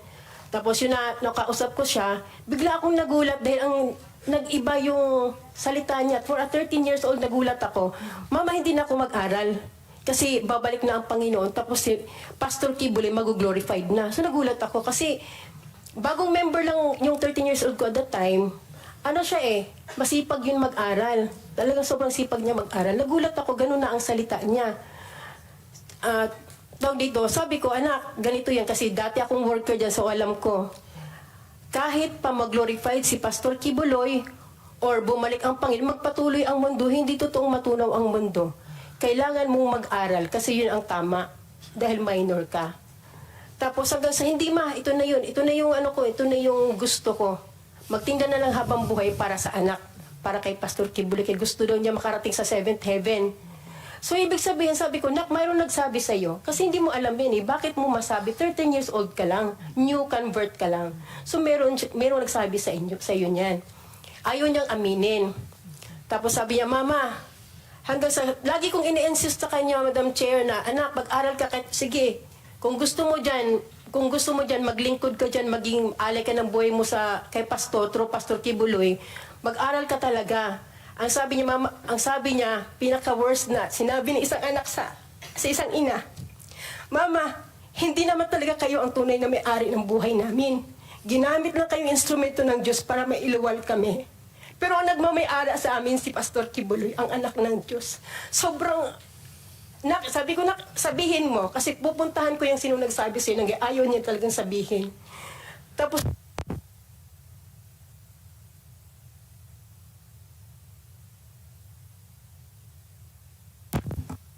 Ayun, okay na. Actually, Miss Jocelyn, talagang, I mean, sa puntong yan talagang napakasakit marinig at nakakabahala sa isang ina. Pero baka senyales din ito na kailangan din natin pagkatapos nyo ngayon marinig si Mr. Quiboloy at marinig sina General Torre bago lalong sumama yung panahon. So, kung maaari ko kayong pasalamatan sa punto pong ito, pero kung mayroong pang mga tanong, mamaya please stay on. pwedeng last na, inanong ko na lang Sige po, patuloy po. Miss Jocelyn. Kasi dito po nagpatuloy na siya doon, tapos dahil sa ano ko na ipag-aralin siya, dito ang pinakamalaking problema, dahil pineke nila yung pag-aaral ng anak ko. Kinuha nila yung report card, previous report card ng anak ko ng grade 8, tapos PSA, kunyari in-enroll nila. Pero sa isip ko bilang isang ina, paano ang isang bata nakakapag-aral ng mula umaga hanggang gabi, madaling araw, nagtitinda ng otak? Di ba hindi dapat? Paano makapag-aral isang bata? 13 years old lang yung anak ko. May sakit pa siya sa baga kasi mahina ang baga noon. Lagi kong sinasabihin may sakit sa baga ang anak ko. Tapos ma'am, nung time na sinasabi nila na ini-insist ng youth leader na nag-aaral yan te. Ito yung Rima Fauni. Opo. Pati yung dalawa yan sila, si Carla Guillermo. Oo. Okay. Tapos ma'am, nagpatulong ako sa teacher niya dati, grade 7. Ma'am, pakitrace kung talagang ba na-enroll ang anak ko. So, sabi ng teacher niya, ma'am, kahit saang school, wala siyang makitang pangalan ng anak ko na naka-enroll. Pero sinabi niya naka-enroll. Tapos nung time na nalaman ko yun, ma'am, pinagpursige ako. Sabi ko, pupuntahan ko yung hideout nyo kasama ang DSWD at DepEd, may kausap na ako. Siguro sa takot nila iskandalo, hinatid nila yung anak ko sa bahay. So pagdating ma'am pagdating nun sa amin na, to make the story short, nakauwi ang anak ko. Doon siguro nabilitan sila. Pag-enroll ko ma'am ng grade 9, sinubukan ko i-enroll ulit sa grade 9. Kahit sinasabi nila na na-enroll sa grade 9, sinubukan kong i-enroll sa grade 9 para makita ko kung anong reaksyon ng bata. Kasi kung totoo nag-aral siya, niya ako, mama, hindi. Kasi na-enroll na ako doon, nag-aral ako. Wala siyang kahit anong reaction, ma'am. So, na-confirm ko na hindi talaga siya nag-aral. Okay. Tapos Salamat, isa pa, ma'am, Miss Jocelyn. pinatanong ko po sa teacher, pina-interview ko, ma'am, siya sa teacher. Kung nag-aral ka, sino ang teacher mo, kung online man, o sino ang principal mo sa JMC. Ma'am, Jose wala po Maria siyang College. alam. Okay. Wala po siyang alam. Okay.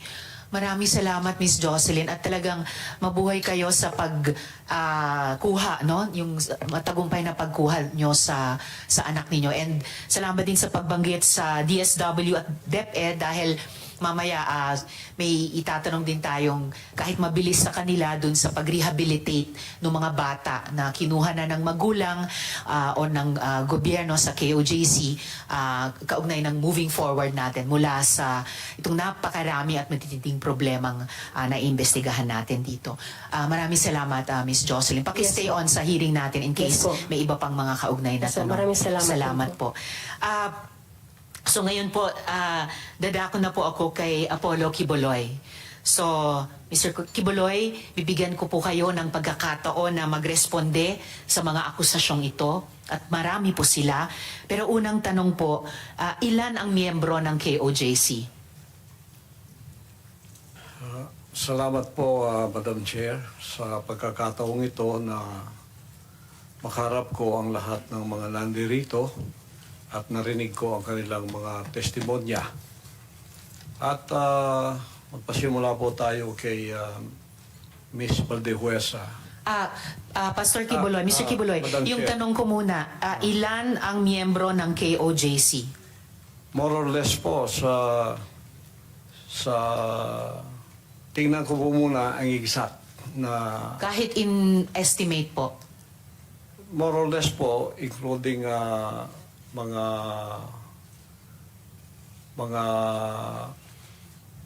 partners, yung ibig sabihin ng partners, yung hindi pa membro, pero covenant partner na sila, mga more or less 7 million. So kasama, so miyembro plus covenant partners, mga 7 million sa inyong pagkabilang. Okay, sa mga follow-up question ko po, dun sa mga testimonya na ng mga victim survivors, sinexually abuse nyo ba ang mga babae at mga menor de edad? At ginamit nyo ba ang relihiyon para i-sexually abuse Wala sila? pong katotohanan yung kanilang mga sinabi. Kung meron po silang mga charges na criminal laban sa akin, malaya po silang mag-file ng kaso at doon ko haharapin at sasagutin sa tamang forum sa korte ng ating lupa tulad ng kinakarap namin ngayon. And actually, on that matter and for the record, may at least isa sa victim survivors na dati nang naghain ng kaso sa inyo dun sa Davao, kaya lang dinismiss. Kaya inappeal nila sa Department of Justice. Yun naman pong mga testimonya ni na Ms. Valdewesa at ni Julia, tinatanggi nyo ba ang mga testimonyang iyon? Tinatanggi ko po. Wala pong mga katotohanan yung kanilang mga sinasabi, kundi sa aking paningin ay kabaligtaran. Ngunit hinahamon ko po silang mag-file ng kaso sapagkat ito'y mga kriminal na mga allegations. At ito ay para maging fair, ay maghain po sila ng mag-file sila ng kaso laban sa akin o kanino mang kanilang gustong mag-file laban sa mga kingdom na leaders or members because we are under the law of the Republic. Tulad po kay Masayon, yung kanyang sinabi. Pastor, i-interrupt ko muna kayo doon dahil tinatanong ko muna yung mga testimonya ni na Ms. Valdewesa at ni Julia. Sorry po. Pinalimos niyo po ba yung mga bata para i-sustain ang operasyon ng KOJC at para tustusan ang inyong lifestyle? Wala po kaming mga palisiya na magpalimos ang bata. Pero walang polisiya man, pinalimos niyo ba sila? Hindi po. Wala pong katotohanan yun. Okay. Eh yung mga adults po, pinalimos nyo ba sila or pinayagan nyo ba silang maglimos para sa operasyon at lifestyle ng KOJC? Polisiyang ganon ang kingdom na magpalimos. Wala mang polisiya pero pinalimos nyo ba sila, yung mga adults? Hindi po. Wala pong katotohanan yun. Alright. Pinayagan nyo ba yung pang-aabuso at pag-torture sa mga miyembro nyo? Halimbawa yung parusang dry fast? Hindi rin po polisiya ng kingdom ang batas ng pagparusa ng tao ay ipapasting para mamatay. Napansin ko po, lagi kayong nagre-refer sa polisiya, pero ang tinatanong ko po ay yung practice. So, pinaabuso nyo ba, pinatotorture nyo ba yung mga miyembro nyo? Pinapa-dry fast nyo ba sila? Sa freedom of religion po natin, meron tayong separation of church and state. At tulad ng sinabi ko, yung fasting ay voluntary kung tatanggapin mo. Hindi po ipinipilit. Alright.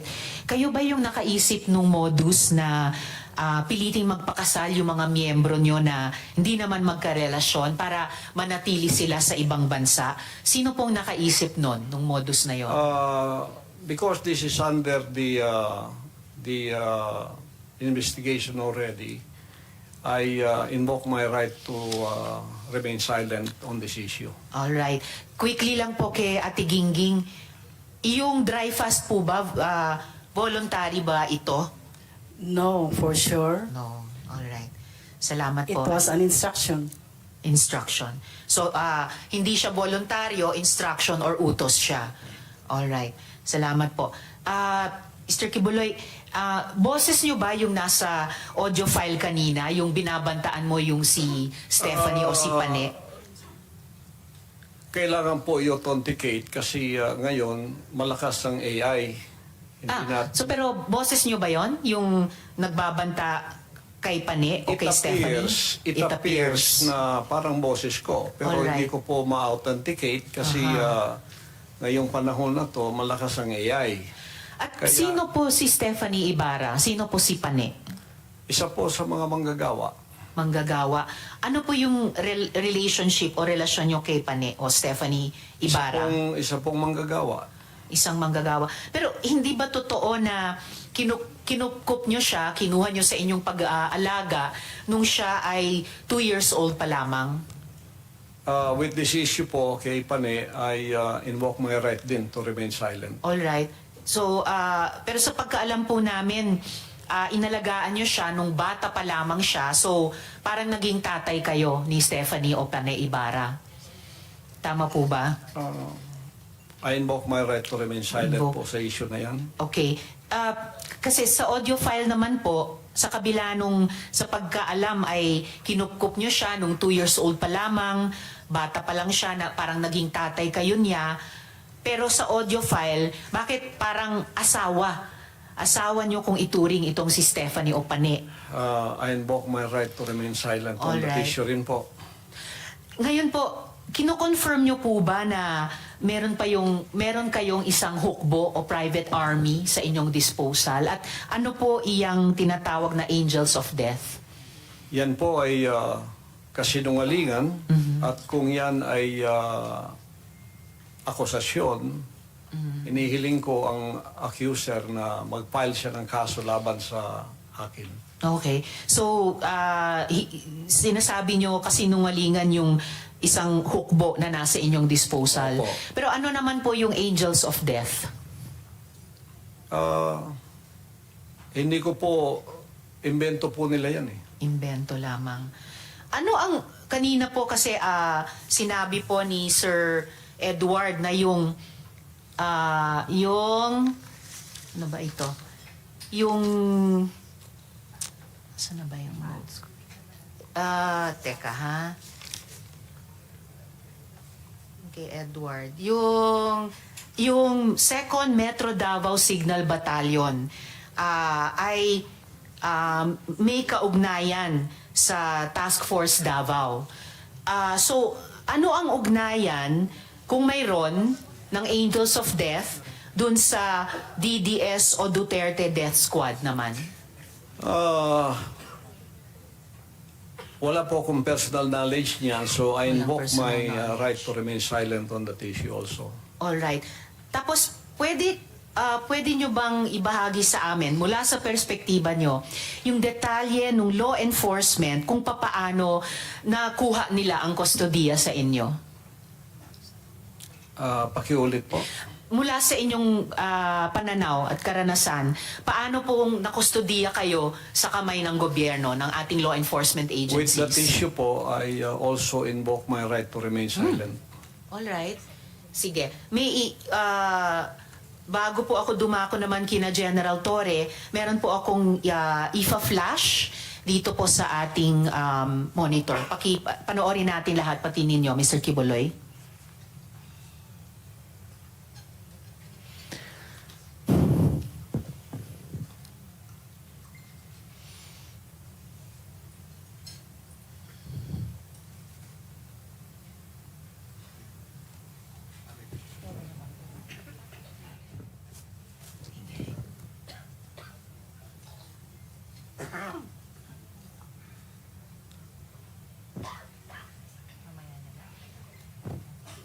Inaayos lang po yung pag-flash natin dito.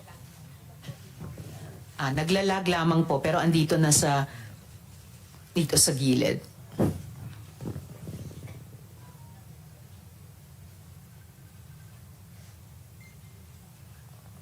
Meron pa lang ako nakikitang pamagat ng event na closing ceremony.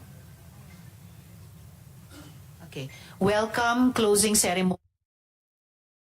Military orientation training.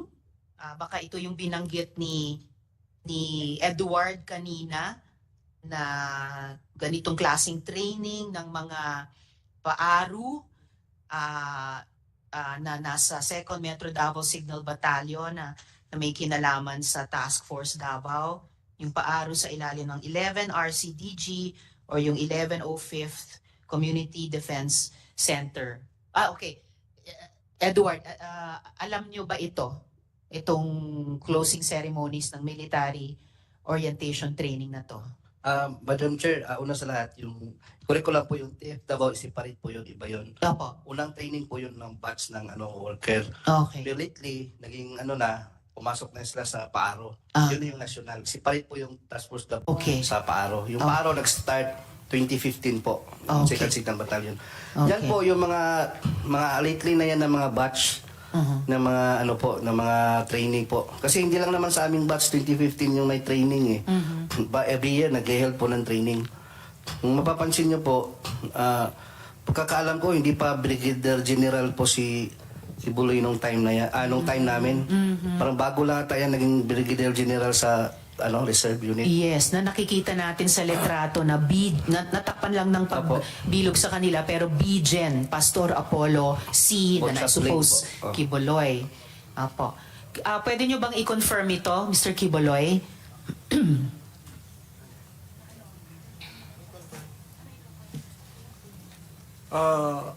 Still on this issue, I invoke my right to remain silent din po. Okay.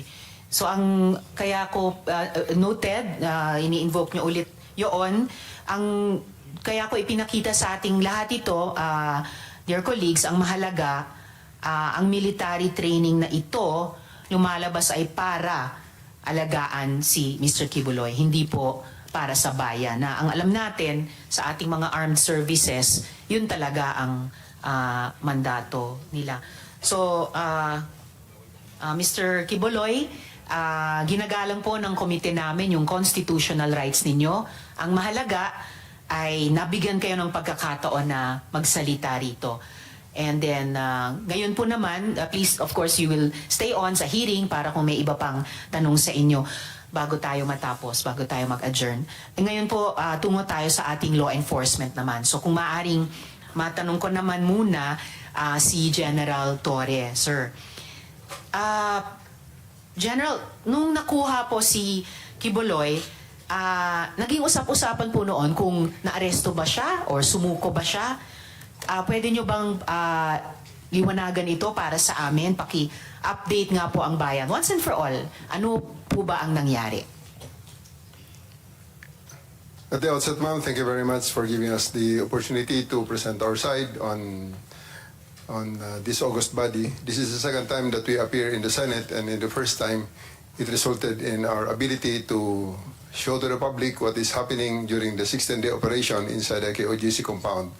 And today, we do hope to continue with our quest for justice to help the victims look and find and receive the justice that they also deserve. Regarding the arrest of Mr. Quiboloy, in all intents and purposes, in our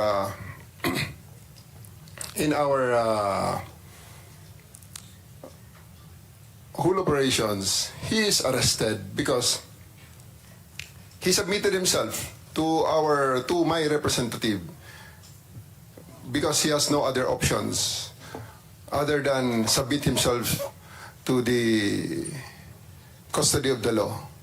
Because whether he like it or not, he has no other options during the time.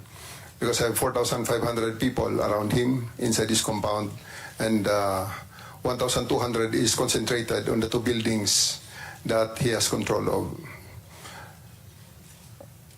On the part that he is saying that he voluntarily surrendered, it is just on the colloquial and the popular term of this term surrender, because he has no other option. Again, I will stress on that, because all the other units there that provided us with assistance only provided prisoner transport from the place he is arrested to the place where he is detained. So that's I think the synopsis of everything that transpired during that day on September 8th, when he took custody of him to make him answerable to the crimes that he is charged of in various courts in the Philippines. Salamat po, General. And bilang isang sibilyan, isang mambabatas, naiintindihan ko na anuman yung colloquial or popular term na gamitin, ang outcome ay nasa kamay na siya ng ating mga otoridad dahil sa environment na na-create nyo on the ground, no? Kasama itong 4,500 personnel nyo, na yung 1,200 ay dun lamang nakakonsentrate sa dalawang building kung saan siya tumagal, no, ng ilang mga Yes, mga ma'am. araw. I Yes, do believe, General. ma'am, I do believe that the term surrender and arrest is being debated upon. Well, I do believe that the camp of Mr. Quiboloy would like to model the issue on the term the surrender and arrested because it has great bearing on the criminal case that they are facing, ma'am. So they can use the voluntary surrender term as part of their maybe their defense for and prayer for leniency and cite it as a mitigating circumstance. However, it is not the case, and it was never the case in this situation, ma'am. Well, in any case po, General, tulad ng nagtiwala kami sa PNP na sa tulong ng ibang mga other units na nag-a-assist ay mapapasakamay nyo rin si Mr. Quiboloy, may tiwala rin ang komite ngayon sa Department of Justice na ma-handle alang-alang sa mga victim survivors at alang-alang sa ating bayan yung mga kaso ni Quiboloy. General, ang sabi niyo po ay may mga continuing crimes na nagaganap sa loob ng KOJC compound. At sabi niyo po na may mga iba pang mga biktima na gusto ng PNP pang sagipin. So, pwede po ba kayong mag-elaborate tungkol dito? As of the moment, ma'am, we are partnering with the Department of Justice in building up other cases to be filed against Apollo Quiboloy and his cohorts, his companions. Last week, we have filed sedition and inciting to sedition charges against them through the Department of Justice and with the assistance of the special prosecutors assigned by the DOJ for this case. And there's still continuing build-up on the possible rescue of other people because we had experienced the extensive brainwashing. Mr. Quiboloy had a head start of around 30 years against the law enforcement, and we are just scratching the top. And I do believe that as time goes by, as people see the fallacies of his declarations, more people and more victims will be having the courage, will summon the courage to actually seek for the redress that the law is ready to give them. Maraming salamat para doon, General Torre. Yun din yung wish ng komiteng ito at napaka-importante yung sinabi nyo na may build-up pa kayo para sa dagdag na possible rescues. Of course, mga adults din at lalong-lalo na siguro yung mga bata tulad nung anak ni Miss Jocelyn na buti na rescue na rin niya, no? At sa tulong din ng DSWD at saka DepEd. Lastly for now, mula sa akin, General Torre, sabi nyo po, may mga humarang sa inyo sa pag-aresto kay Quiboloy. Ito ba'y, halimbawa, kagaya ng paglalagay ng mga fire truck, iba pang sasakyan para harangin yung highway mismo sa labas ng compound. Ito ba'y mga KOJC members din? O meron ding mga opisyal ng gobyerno? Sa tingin nyo ba ay may involvement pati yung local government sa pagprotekta kay Quiboloy?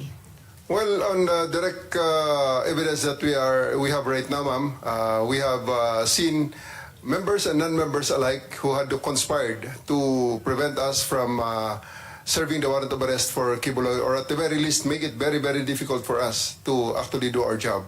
And it's not for the persistence and faith of my superiors and the people from the government, and also the cooperation and the blood, tears, and sacrifice of my men, we would not have achieved and overcome that the obstacles that they did to prevent us from achieving the mission. We had experienced roadblock after roadblocks, and in the pressures, especially considering that the compound is very large and the only coverage that we have there is the SMNI, to which we are actually asking YouTube to take down, considering that it's being used to protect a fugitive not only from the Philippines, but also a fugitive of the laws of the United States. So we're asking YouTube to actually take down the channel of SMNI and also Facebook for them to prevent from using those social media platforms as leverage for their illegal activities and criminal activities, basically. And at this juncture, ma'am, I would like to thank the Senate for giving us this chance to show to tell our story, the side of the story, hoping that this is a hearing in aid of legislation, and I do hope that legislation will really be passed to help us and again give leverage to the law enforcement, because I can really feel that in the 6-10-day operation we have reached the limits of the law, and we have really tested the limits of the law there, and I do believe that we still did everything within the bounds of the law, however difficult it may be. And I do believe that it's time that we also try to adjust the law in the hope that it will be more responsive to the needs of the time, because if we only listen to all those telling us that, especially the lawyers of Apollo Quiboloy, telling us that we are doing things illegally because for 16 days we stay there without a search warrant, citing that the use of the warrant of arrest as basis of our search, and stay there in the compound, which I believe that they are wrong, really gave us this sometimes this sense of doubting ourselves, especially that the propaganda day in and day out is hitting us left and right. And I do think that this opportunity comes, because if we don't adjust and make the law more responsive to the current times, it will create a situation where some people will be definitely beyond the reach of the law. Because if we are not that persistent, Mr. Quiboloy will still be out there laughing at us and just telling everything that things that he wants to say, because he will be he will be always out of the reach of the law. So thank you very much, ma'am, for giving us this opportunity to be part of the crafting of more responsive legislation, so that we can be better and more effective in our law enforcement and in the assistance and in the implementation of the processes of the laws of the land. Thank you, ma'am. Thank you also, General. And in fact, hindi lang ang Senado, pero iba pang mga institusyon at organisasyon ay nagpahayag ng suporta sa inyong law enforcement operation ng mga linggong iyon. Halimbawa, yung Integrated Bar of the Philippines, Davao.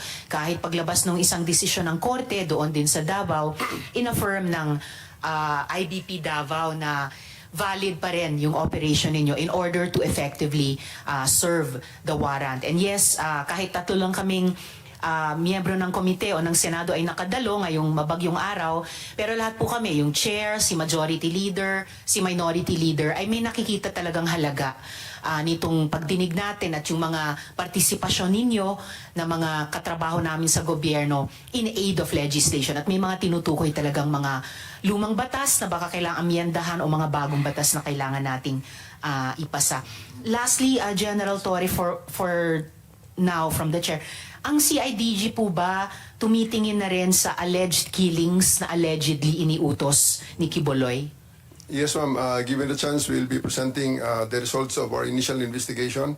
For the past 1 month that I'm designated as head of the CIDG, I continued what I started in Region 11, and we are ready to present to this August body and to the public the link analysis and diagram that we had prepared, with the accounting of the personalities, including the incidents, including those that were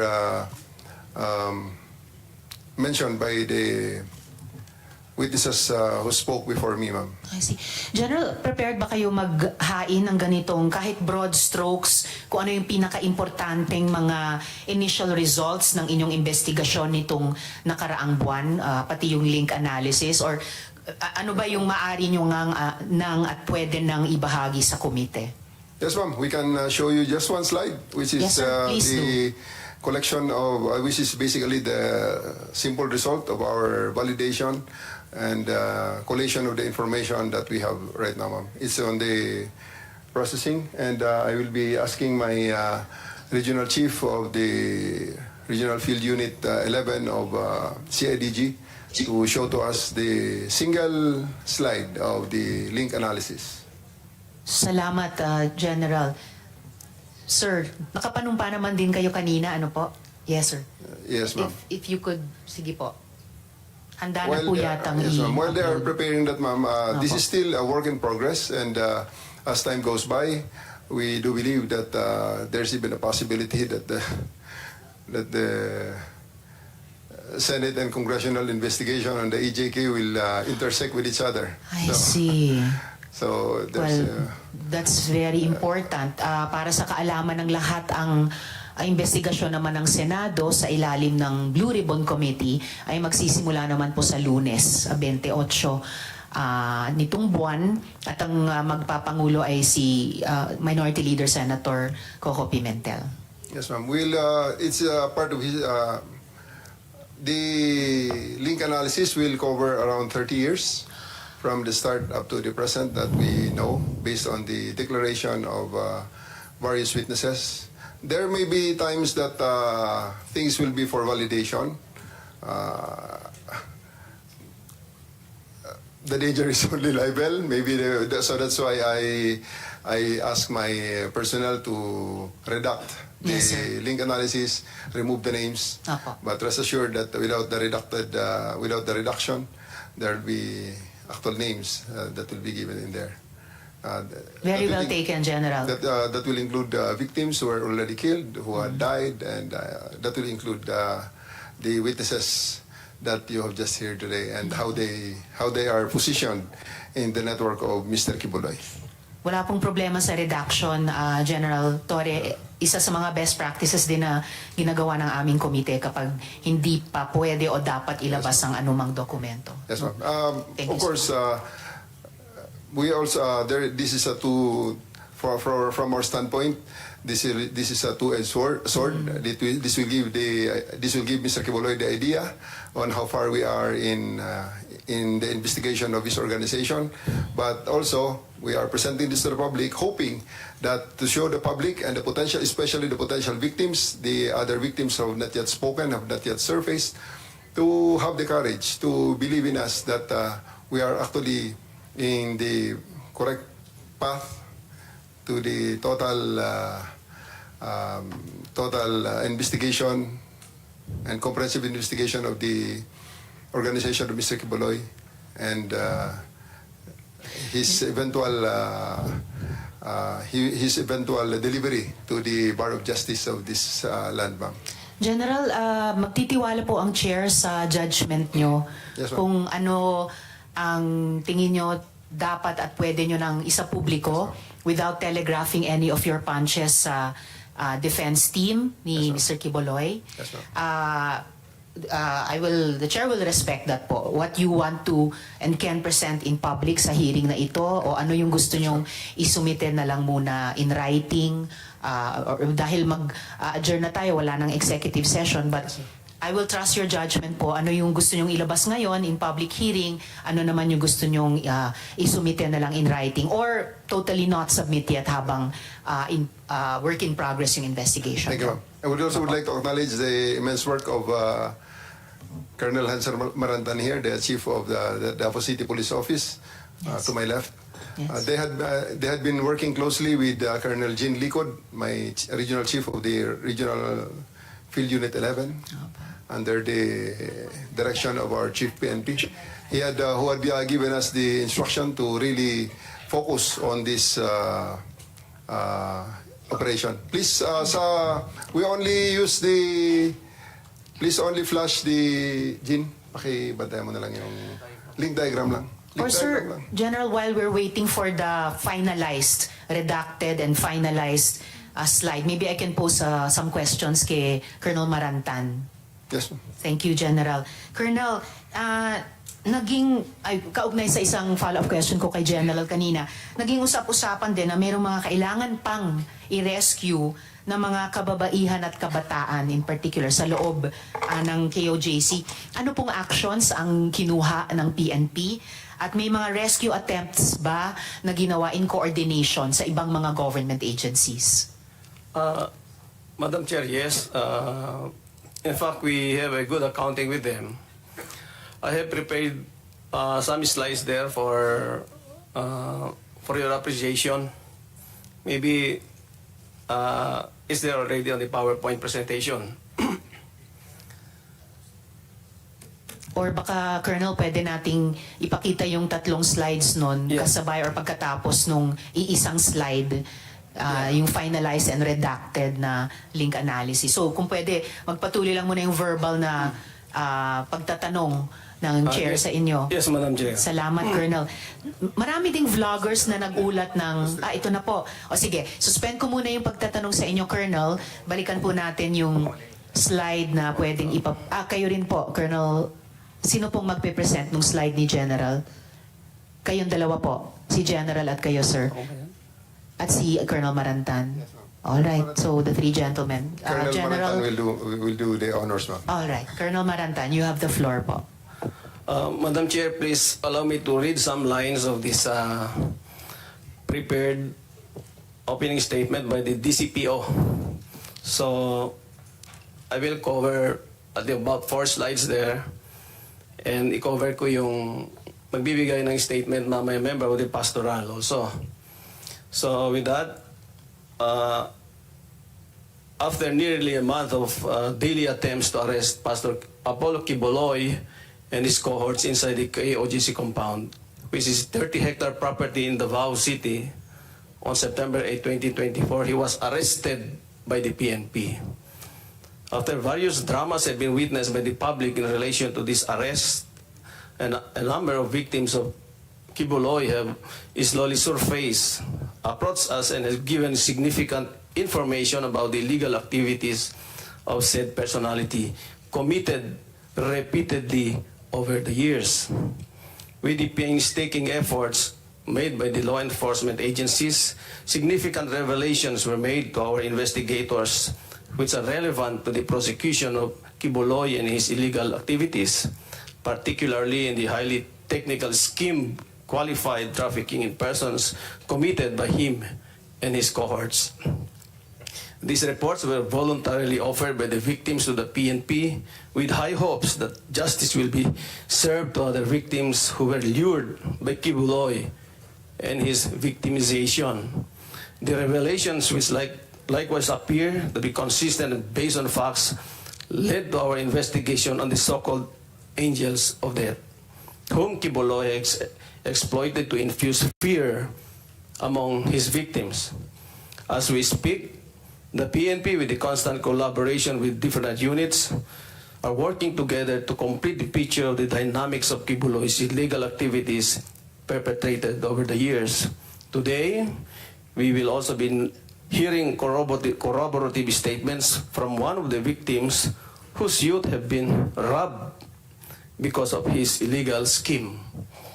With our goal to help this committee identify loopholes and room for improvements for the Republic Act 10364 or the expanded anti-trafficking law and other related laws, it is likewise our end goal to build up airtight cases that could lead to the successful prosecution of cases against him and cohorts. Today, Madam Chair, we are ready to answer questions to help this committee craft legislations as may be necessary. But before that, may I show you some of these slides whom I know is pertinent to the topic at bar. Next slide, please. The Kingdom of Jesus Christ was founded, yes. I think ito yung tanong kanina na next po, next na. Next slide. Thank you. Kanina, Pastor Quiboloy was asked kung ilan yung members of the KOGC. And publicly announced that their members have reached about 8 million followers. However, based on the interviews conducted by us, only about less than 8,000 members are believed to be currently active members of the said religious denominations worldwide. And nakita po ninyo sa screen yung breakdown. And these are all, they were all supplied by some of the members, akin to the dynamics of KOJC. About 20 countries plus one, the Philippines, about 21 countries ang nailista ho namin dyan. Next slide. Nandyan ho yung mga numero.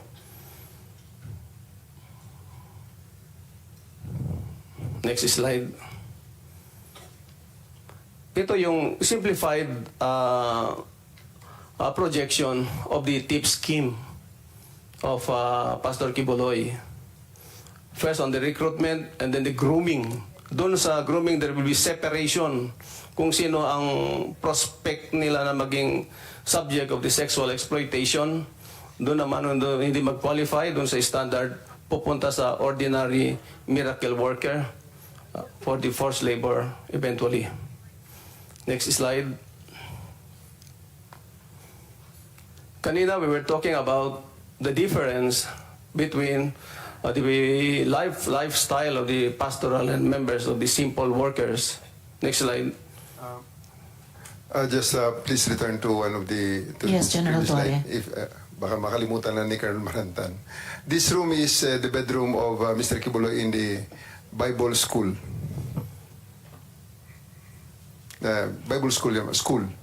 And there is a bedroom, something like that, looks something like that. With the twin, the lower right corner is the twin tub jacuzzi.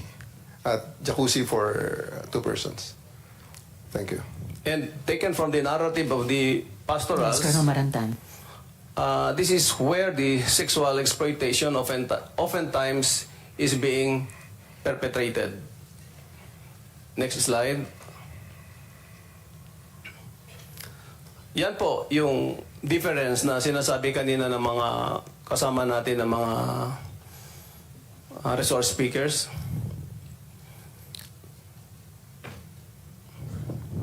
Next slide. On sexual exploitation perpetrated by Quiboloy after victim is groomed and ready for sexual exploitation, and victimization continued repeatedly through the years and by generation. Through his preaching with the inner pastorals per narrative of the former pastorals, Quiboloy aimed to acquire 1,000 women anchored on the biblical story of Solomon, king of Israel, who had 700 wives and 300 concubines. Next slide. Believed to have victimized around 200 women already. Currently, PNP identified 68 female personalities of different ages whom were victimized by Quiboloy's sexual exploitation, engaged in strict fellowship with the inner pastorals to brainwash them of the purpose of illegal acts. Quiboloy capitalized on the existence of angels of death to sow fear among inner pastorals. Doon pumasok yung matinding compartmentalization na kahit magkakatabi sila, hindi nila alam yung mga nangyari sa kanila. These inner pastorals who subjected themselves on the last rite, which is the performance of sexual activity with the Quiboloy himself. Next slide. Meron ho kaming mga sinundan na mga members of the pastoral. Very fresh pa yung mga experience na they can narrate it. Mamaya ho, maririnig din ninyo yung narrative ni Elias Marie. Next slide. Yung tatlo hong na-invite natin, invited by the Senate, si Stephanie Ibarra,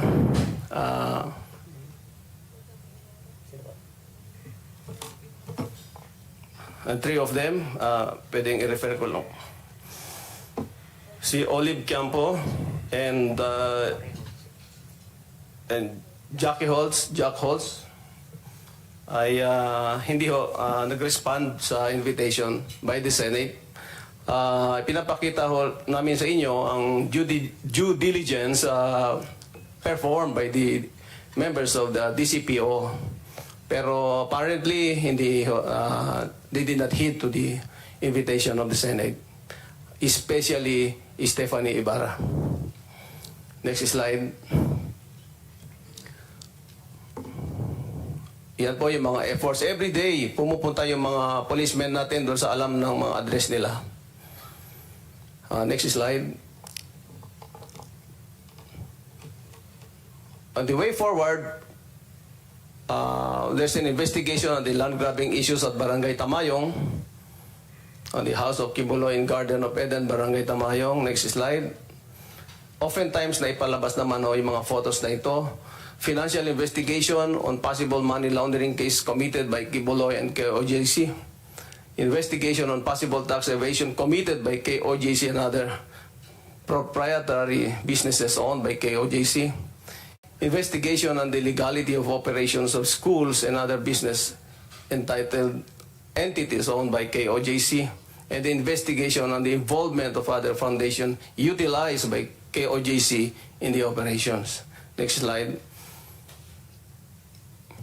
And with that, Madam Chair, I think the Elias Marie is ready to narrate her ordeal inside the KOJC compound for 10 years. Maraming salamat, Colonel Marantan. At bago ko tawagin si Elias Marie, well, salamat dun sa presentation nyo rin on ways forward. Ganun ko rin gustong i-adjourn itong hearing mamaya on the ways forward, both dun sa mga investigations and dun sa rehabilitation ng mga victim survivors. One quick follow-up question, Colonel, bago ko i-recognize si Elias Marie.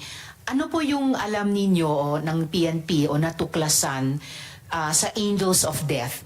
Na-identify nyo po ba ang mga miyembro ng grupong ito? At saka, meron bang mga government officials o workers na involved sa grupong iyon? Ikaw sasagot. Ma'am, that will be the contents of our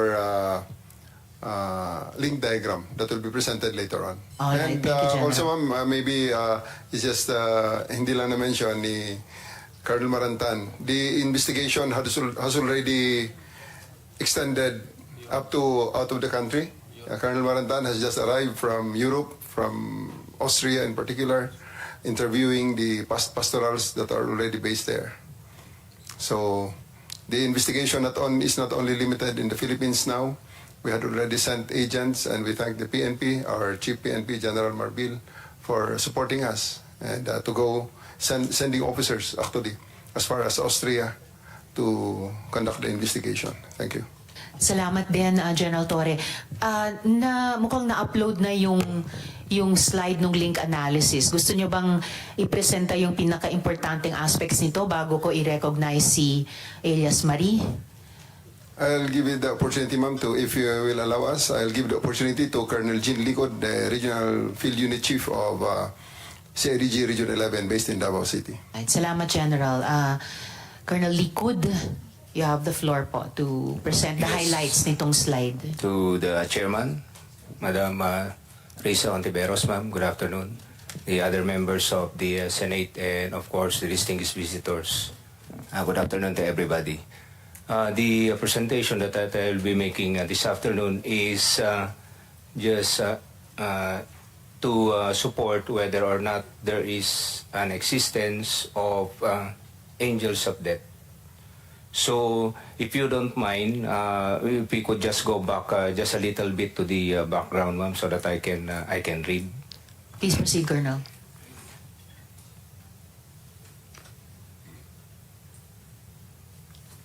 Just to read a little bit with the background of the so-called angels of death. Pastor Apollo Quiboloy, the self-proclaimed appointed son of God, has used the term angels of death to threaten the members who violates the doctrine, teachings, and code of secrecy of KOGC. Thus, the angels of death was established in 1990. Apollo Quiboloy handpicked trusted members with background in military and security training to compose the Angels of Death, which later on utilized as liquidation team to various KOGC locations nationwide. Members reportedly possess firearms and are supervised by Crescente Chavez Canada, or also known as Enteng, and Ingrid Canada. So you might be smiling right now, but later I will prove it to you in the succeeding slides. These Angels of Death reportedly operate as a secretive, loyal group within the KOGC ministry, capable of imposing both physical and psychological harm on those who do not comply with Quiboloy's wishes. The very name, Angels of Death, suggests a level of intimidation and power that goes beyond mere spiritual guidance.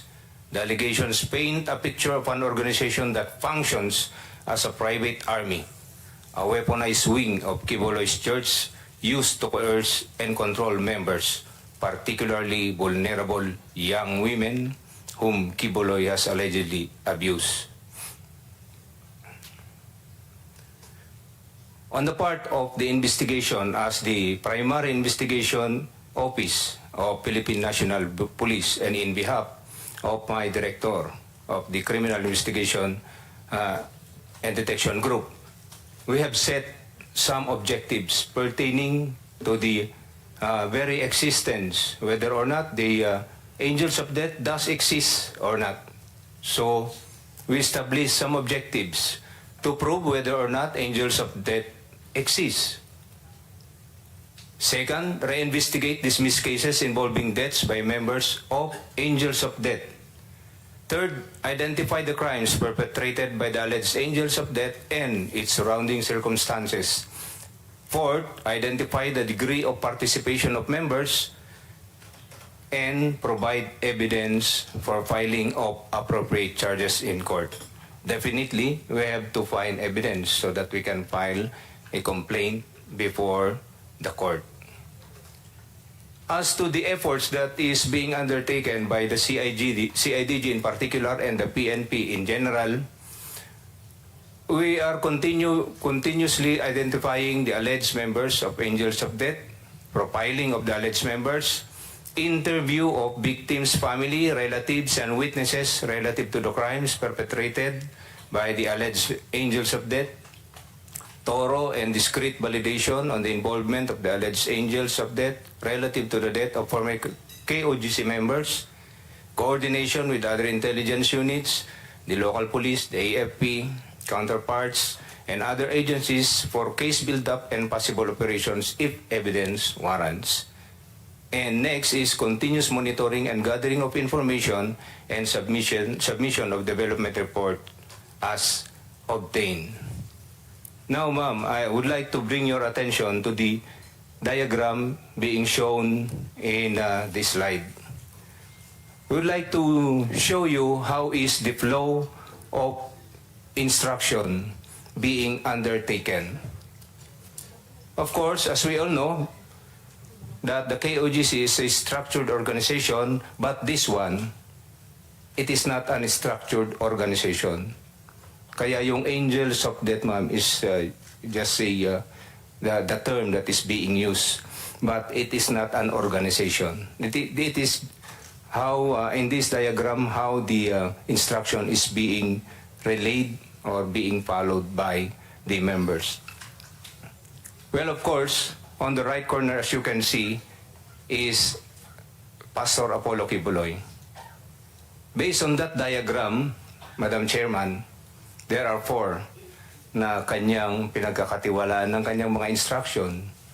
Si Mr. B, of course, Mr. Crescente Canada, si Ingrid Canada, at saka si Pastor Acobo, based on the diagram. Yan, ma'am, yung 4 na mga pinagkakatiwalaan niya as of now, base doon sa mga nakukuha nating mga interviews and affidavits na nakuha natin. So, yan ang lumalabas sa sa ating structure. Now, ma'am, in relation to the punishments being undertaken on some deaths also, but we are not saying that they are the perpetrators. That's why, on the words of our director, we are on case build-up. We have to gather evidence so that we can prove the objectives that we wanted, to prove the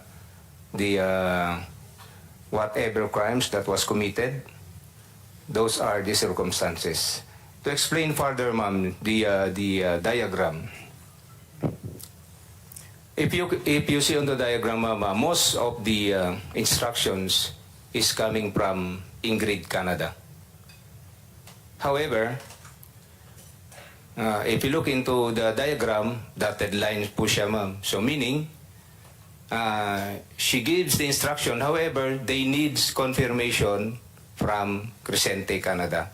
That is why there is a solid line coming from Crescente, Canada. So hindi pwedeng si Ingrid lamang po yung magbibigay ng instruction at siya lang din po yung susundin.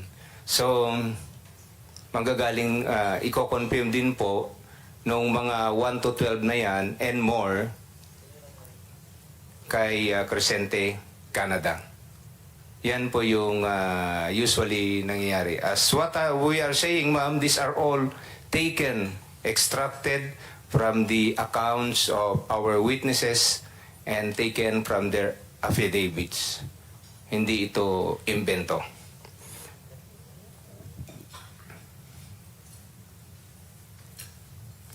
All others, ma'am, yung mga nandyan, ma'am, yung mga nakapula po dyan, ma'am, if you look into that. So, yan, ma'am, yung mga ongoing investigation po natin, yung mga tinakpan po natin na ABC, yan ay mga witnesses po natin, ma'am, and with the indulgence of the committee, Madam Chairman, since this is an ongoing investigation and we're looking into some evidence before we can file a case before the court of law, yan po lang muna yung maipapakita natin sa ngayon, ma'am. Maraming salamat para doon, Colonel Liquid. Thank you, ma'am. Just a couple of follow-up questions kung pwede na ring sagutin. Una po, sa tingin nyo ba tuloy-tuloy pa yung trafficking operations ng KOJC? General Torre. Based on our assessment, ma'am, yes. There's still that possibility, although obviously not on the same scale as when Quiboloy is still heading the operations. And with this kind of publicity that the good senator is doing, I believe that this will have a great impact in stopping this illegal activity, ma'am. Sana nga po, General. Salamat. At lastly, at this point in time, sino ang new leader? May impormasyon ba kayo kung sinong lumilitaw na bagong head pastor? As of the moment, ma'am, based on that link diagram, ma'am, you can see there on the upper right corner, Mr. Marlon Acobo. He has been doing that role, ever since I was there. We were there. And I would like to clarify that among the informants that we had, that were covered in that link diagram are people that you actually heard a while ago, ma'am. So those people there are prominently, the people that we heard a while ago are prominently playing a role in that link diagram. Maraming salamat para doon, General Torre at Colonel Marantan at Colonel Liquid. So at this point, kung pwede ko nang tawagin yung isa sa mga victim survivors na magsasalita sa atin ngayong hapon, alias Miss Marie. Willing po ba kayo magbahagi ng karanasan mo? Briefly, pero ano yung pinaka-importanteng yung kwentong buhay mo na gusto mong sabihin sa aming komite? You have the floor. Good afternoon, Madam Chair, Senator Risa Ontiveros, and everybody present in this hall.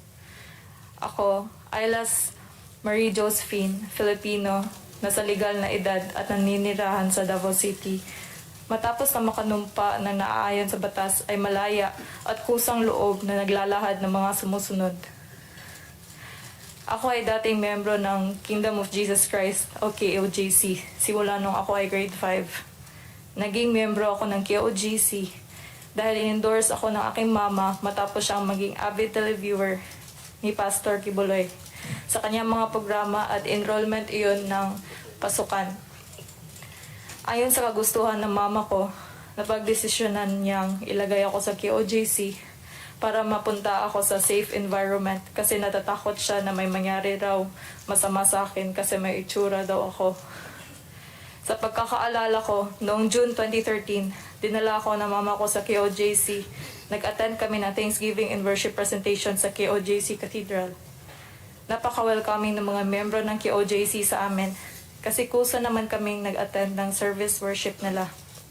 Sa pagkakataong iyon, nakuha namin ang atensyon ni Nelly Canada na sa pagkakaalam ko ay may mataas na katungkulan sa Jose Maria College o JMC bilang Dean o Administrator. Pagkatapos ng worship, in-invite kami ni Mama na ipakilala kay Quiboloy sa dating Victoria's Building kung saan doon kumakain si Quiboloy at malalapit sa kanya pagkatapos ng worship.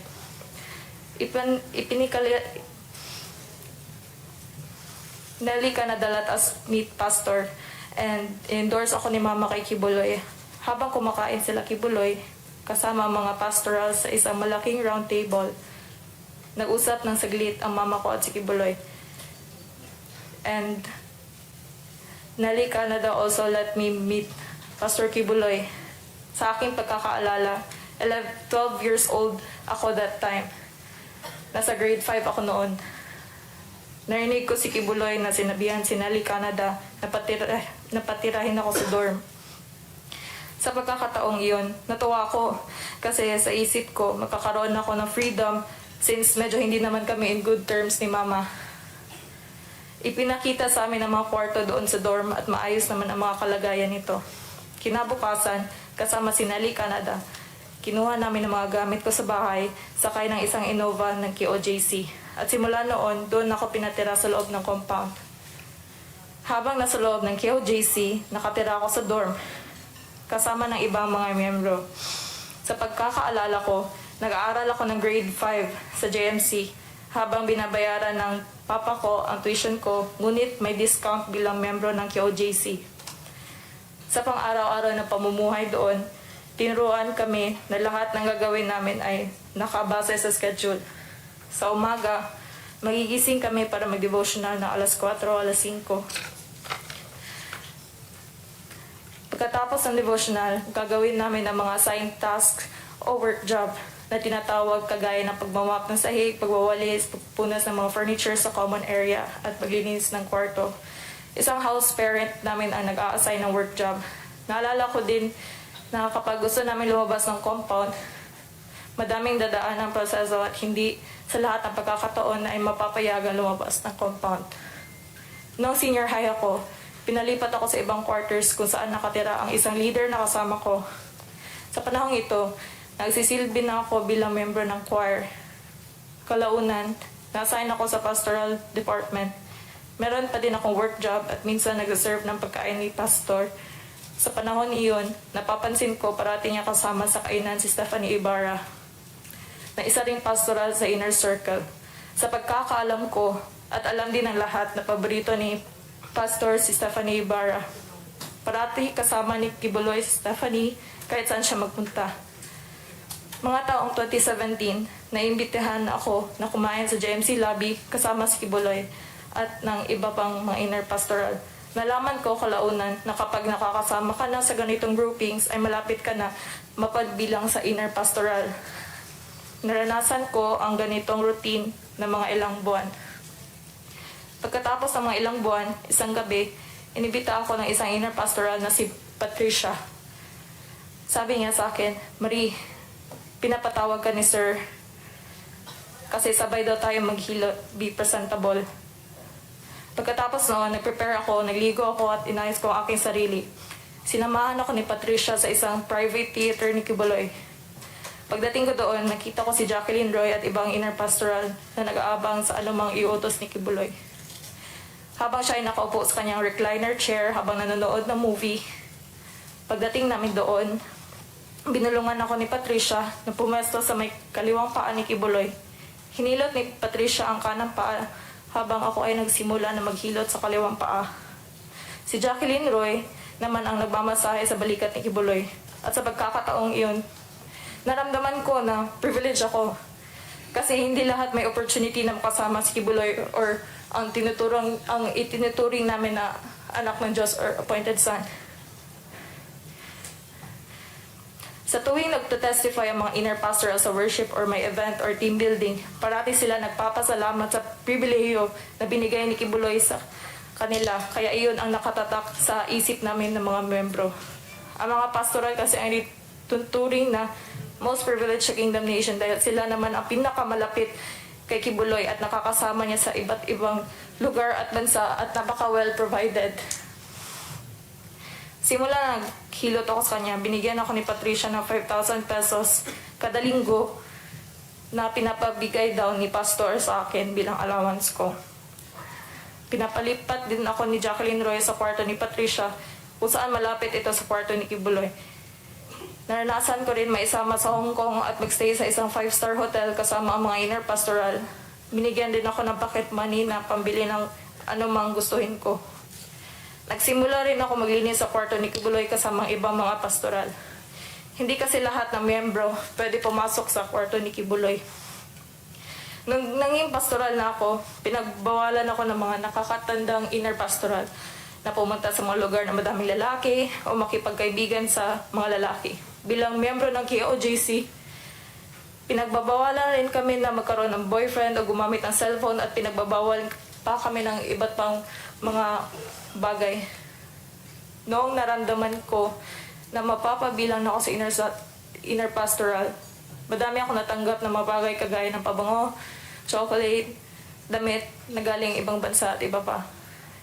Paulit-ulit na lang ang ganitong routine sa aking buhay ng ilang taon sa loob ng KOJC compound noong February 2023. Dahil sa kagustuhan kong makapag-aral ng kolehiyo sa labas at sa paniniwala ko naman may kakayanan akong makapag-aral, lumayas ako sa KOJC compound at hindi na bumalik doon. Noong araw na mismo na iyon, pumunta ako kay Patricia dahil alam kong lumayas na din siya sa KOJC compound sa panahong iyon. Doon ko nalaman na inutusan siya ni Jacqueline Roy na ihanda ako para maging membro ng inner pastoral. Sinabi ni Patricia na kinausap din siya ni Quiboloy para ihanda ako na maging membro ng inner circle. Inamin din niya na si Quiboloy Inamin din niya na lahat ng akusasyon na sexual exploitation laban kay Quiboloy na inaakusa ng mga lumabas na ng pastoral ay totoo.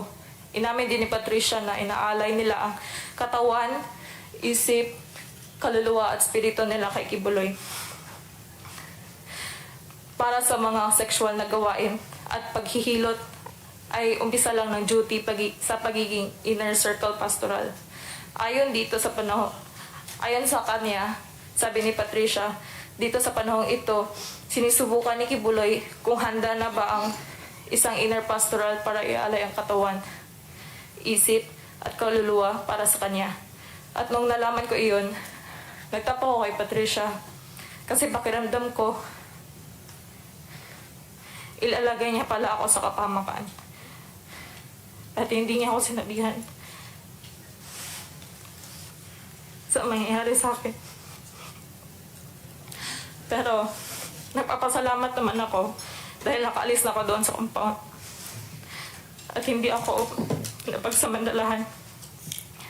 Kaya ako nagsasalita ngayon dahil as former member, alam ko na ang buong operasyon ng KOJC ay baon panlilin lang lamang.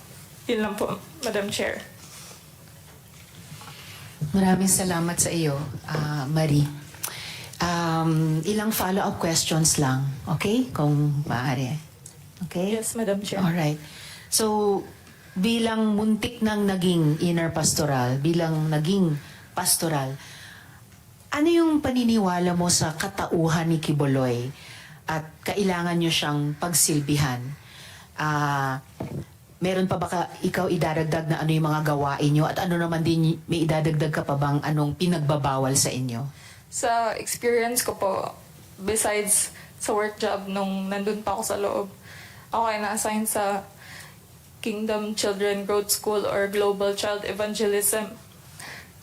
Kaya, besides sa life namin doon sa quarters namin na naglilinis kami, nag-serve kami, ako ay may duties din doon na everyday doon ako.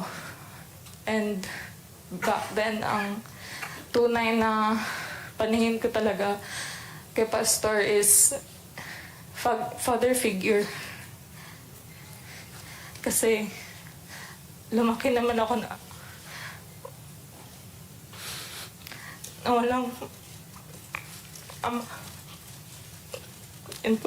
Chair. Salamat, Miss Marie. Sabi mo nga 11 years old ka nang ipagkatiwala ka, no? Ng iyong mama sa KOJC.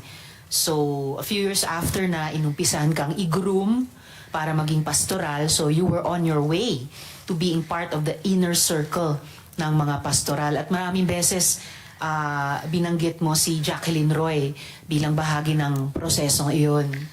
So, meron ka bang idadagdag pa kung bakit nasabi mo iyon na papunta ka na talaga sa gagawin kang inner pastoral? Meron pa bang ibang palatandaan na malapit ka nang maisali dun sa inner circle ni Quiboloy? Kasi nung lumabas si Patricia, tinanong ako ni Quiboloy kung handa ka na ba na ialay ang body, mind, soul, spirit mo para sa anak. He is referring to himself. At sabi niya na dito sa tanong niya sa akin kasi parang lately lang na lumabas si Patricia nun kung ano gusto ko sa future ko sa KOJC. Sabi niya kung leader ba, along those lines. Ang sagot ko lang, gusto ko lang kasi like masave yung soul ko. Yun talaga yung pinanghahawakan ko dati. Yun po, Madam Chair. So, yung mga senyales mo na papunta ka na sa gagawin kang inner pastoral ay hindi lamang kay Jacqueline Roy pero kay Quiboloy mismo sa ganong mga pananalita at gawain nila? Yes po, Ma'am Chair. Okay. And eventually, hindi natuloy ito hanggang makatakas ka nga last year. So, bago ko itanong yung paano ka nakatakas, paano nangyari yon, pinag-massage ka rin, ano? Nung pastoral ka pa at malapit ng gagawing inner pastoral. Sabay po kami ni Patricia. Sabay kayo ni Patricia. So, tig-isang paa na Yes, pinamasahe.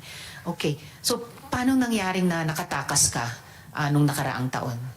Nung nakaraan po, ibabalik na sana ako sa Tamayong kasi doon kami nag-aaral ng Bible School. Yun yung school na ACQ College of Ministries. And personally, gusto ko talaga makapagtapos ng kolehiyo na totoong kurso, maging professional, ganun po.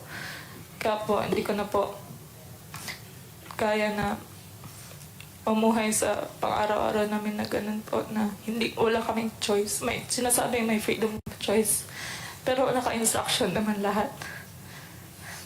Yan po, Madam Chair, kaya lumayas po ako. Hindi po ako nagpaalam.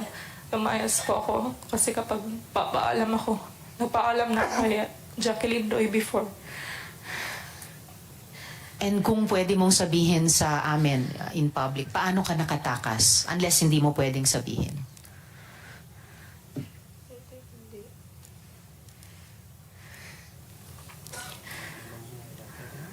Okay lang, kung hindi kaya, sabihin mo lang sa akin kung kaya mong sabihin or hindi. I beg po, Madam Chair, na hindi po sasabihin. Okay. So, at least hindi mo sabihin in public. Huling tanong ko sa iyo sa ngayon, no, Miss Marie, at sinabi din ito ng ibang mga resource persons natin, pati mga magulang. Maraming mga bata ang nasa poder ng kingdom. Dahil bata ka pa nung nag-umpisa sa KOJC, ano yung mga obserbasyon at mga nalalaman mo na mga nangyayari sa mga batang miyembro? Isa po sa mga na-observe ko po doon, like recently lang po last year, may case po about sa bata sa indangan na sexually molest siya ng isang LGBTQ na member. Lalaki po siya na bata. Nurse po siya supposedly. Tapos I don't know po kung na-raise nila to legally. And I know po na hindi lang po ito isang kaso na may batang namolest siya sa ibang properties ng QOJC.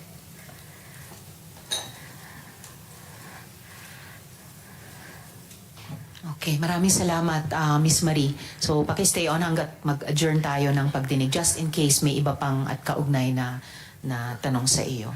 Okay? Maraming salamat. Ituloy mo yung pangarap mong makapagtapos at i-pursue yung profesyon na iniisip mo para sa sarili mo. Okay? Salamat. Okay, salamat din po. Tanong po kay... Nandito ba si Sir Dindo? I think online po ba kayo, sir? Yes, Sir Dindo, narinig niyo po ba kami? Yes po, Madam Chair. I'm Okay, here. salamat sir. Hello po. Ilang mga tanong lamang po sa inyo siguro, or meron po ba kayong maikling mensaheng gustong ibigay sa aming komite? Although, baka Sir Dindo, dahil bigay na po kayo ng testimonya nung naunang hearing, maaari 2 follow-up questions mula sa akin sa ngayon. Salamat po, Sir Dindo. Ganong kalawak na phenomenon yung marriage fraud? Common practice po ba yon sa loob ng kingdom?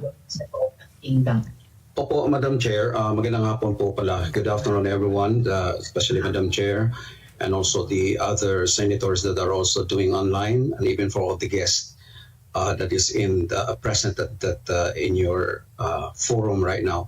Yes, I think it's really widely practiced because it's from Toronto, Canada to Vancouver. So I need to say it's from the East Coast to the West Coast. And as I understand that it is happening from different cities also, including Alberta, Canada, and some other areas by which they execute this kind of sham marriages. Yeah. And Madam Chair, if you don't mind, I have some actually slides that I want to share. These are really important to really sum up also with some of the issues that has been shared by some of our other witnesses and also the General Torre that also is investigating. And I can show you some slides if you may. I would like to share this. Now, I would like us to know that nothing happens. I think, Sir Dindo, yung presentation nyo kaugnay din ng money laundering, ano po? So please do proceed Yes, with I your have. slides. I Sige have po, those. you have the floor. Thank you so much, Madam. And I just would like us to know that the leadership chart of KOJC, nothing happens in KOJC without the knowledge of ASAQ, which is Apollo C. Quiboloy.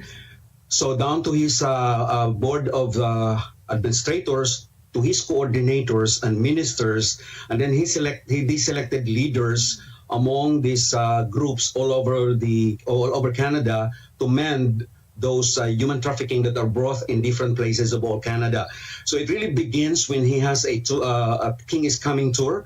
When they come to Canada, he brings like almost 125 to 150 full-time miracle workers, which includes pulpit workers, concert singers. Those are also who are setting up crew for his live telecast.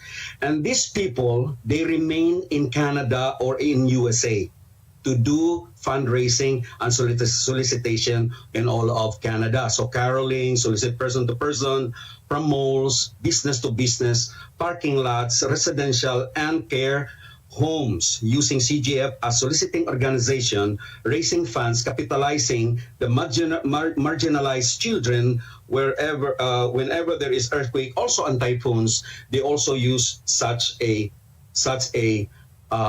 operation.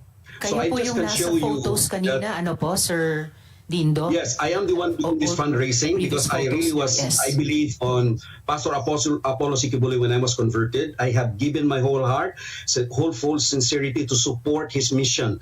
And that is the reason why I left my 65,000 yearly income to a 1,000 month income when I lead his CGF Foundation in Canada, because I am the executive director of CGF Canada for since 2016. And so, if you can see all the slides, these are my children that was supposed to be with him, and they are being sent to Manila to do fundraising. As you see all of these names and also some of the slides, those are my sons and my daughters who are being involved in all of these practices. And also, those are the pictures. Another one also, what accommodation they will provide them.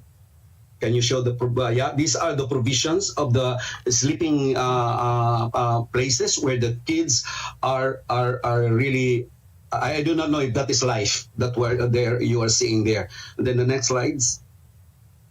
And also here, my son, who is also a minor, is also used by SMNI to do all of this, what is this kind of job in the filming industry.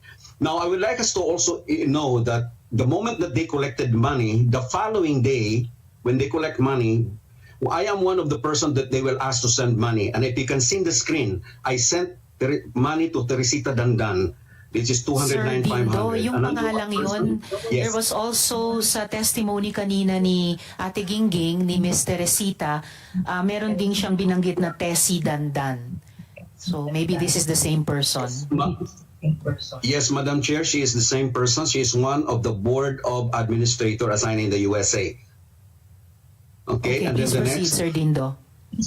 yeah, and then the next here is we have Dana Margina. There's also another person named Ingrid Canada, which is, I believe, she is in the forum right now. Ingrid Canada, Bringas Mabel, and also there's another one. Pomikpik is the name, Marlene Pomikpik. I also send all this money. What happened is when the money is collected for the whole night, which full-time workers in the streets, they come home almost early morning just to meet their quota. And then when they arrive, they will be counting the money, and then the people in the Treasury Department, they're going to ask someone from the members or full-time workers to send it to the Philippines right away without documentation from the CRA, which is Canada Revenue Canada, without any record that is kept here, so that it will be a tax or whatever things that the government wants to know how Children's Day Foundation is operating, and also the KOJC is operating. Now, I am one of the victims of his sham marriage. That's the reason why my children were already grown up when I brought them to Canada. But I thank God I rescued them from Davao, and they were released from Davao, and I was able to brought them here in Canada. I was asked to marry Maria Noraline Barrientos because her visa is expiring. And that my children I asked the minister, Dandy Cabaho, to bring my children to Davao, because I thought that they will be properly, and I can see that they have nurtured them, teaching them how to play music and everything, but I was not aware that they were being trafficked, child trafficking to many parts in Manila, and also in many parts of Davao and Mindanao. And so I got married to this person, and then I filed a divorce after those few years. And Sir here Dindo, in Canada, I mentioned this. Oh, Sir Dindo, yung ganitong klase Yes, ng madam, operations ng marriage fraud, ongoing pa ba sila? I cannot say yes because I have been away from them since 2019. But since, this has been a modus operandi of KOJC, not only in Canada, USA, Brazil, and even in the different parts of the country, of the world, by which they want a worker from Davao to have a permanent status so that their existence there will continue to perpetuate. That's the recent thing. And I just want to mention this, Madam Chair. The administrator here in Canada, which is the sister of Ingrid Canada, Mariteur Canada, is also one of a sham marriage here. So get married to one of the worker. One also is Elizabeth Carrion is also one, because he was a previous board of Board of Administrator here in Canada, and Ferdinand Cabahog, which is Dandy Cabahog in the schematic plan from the police. Jeremiah Carrion, Marvin Reynes, Arlen Rillion, Zar Buenafe, Beric Nana, and many more names that I can supply give to you to prove to the fact that these sham marriages are really happening. And as I told you, I am one of the victim of this scheme. Another thing also that I want to add is that Rose de Magnaong appointed me as she's the in charge of the of the CGF Philippines, and also in Canada and Australia and Nepal and Hong Kong, which is not really registered. CGF is not even registered there. But the head of all the operations is still ACQ, which is Apollo C. Quiboloy, who controls the withdrawals of funds, particularly from CGF Canada bank accounts, of which funds were used not for children's benefit, but the benefit of certain personalities and KOJC Canada Church's operations. In 2016, Rose de Magnaong hired me to assist with the possible rebooking of their license by the CRA. Reason for that, because there has been a report of misappropriation of funds, which I tried to justify to the CRA. But I want us, this forum, to know that in KOJC, telling lies and cover up of KOJC is a normal part of their culture from the very beginning. That is how they groom lies and cover up. Some of these full-time miracle workers who are in the streets for more than 12 to 16 hours soliciting to pay off luxurious cars and mansions, which I'm a witness of the mansions being owned here, instead of feeding hungry, destitute children in the Philippines. Thank you very much. These are the reasons why... Yes, Sir Dindo. Meron pa po sa presentation nyo. I will be closing now, Yes, Madam. please But these proceed. are the reasons why the CGF was closed. Can I continue, Madam? Yes, please do.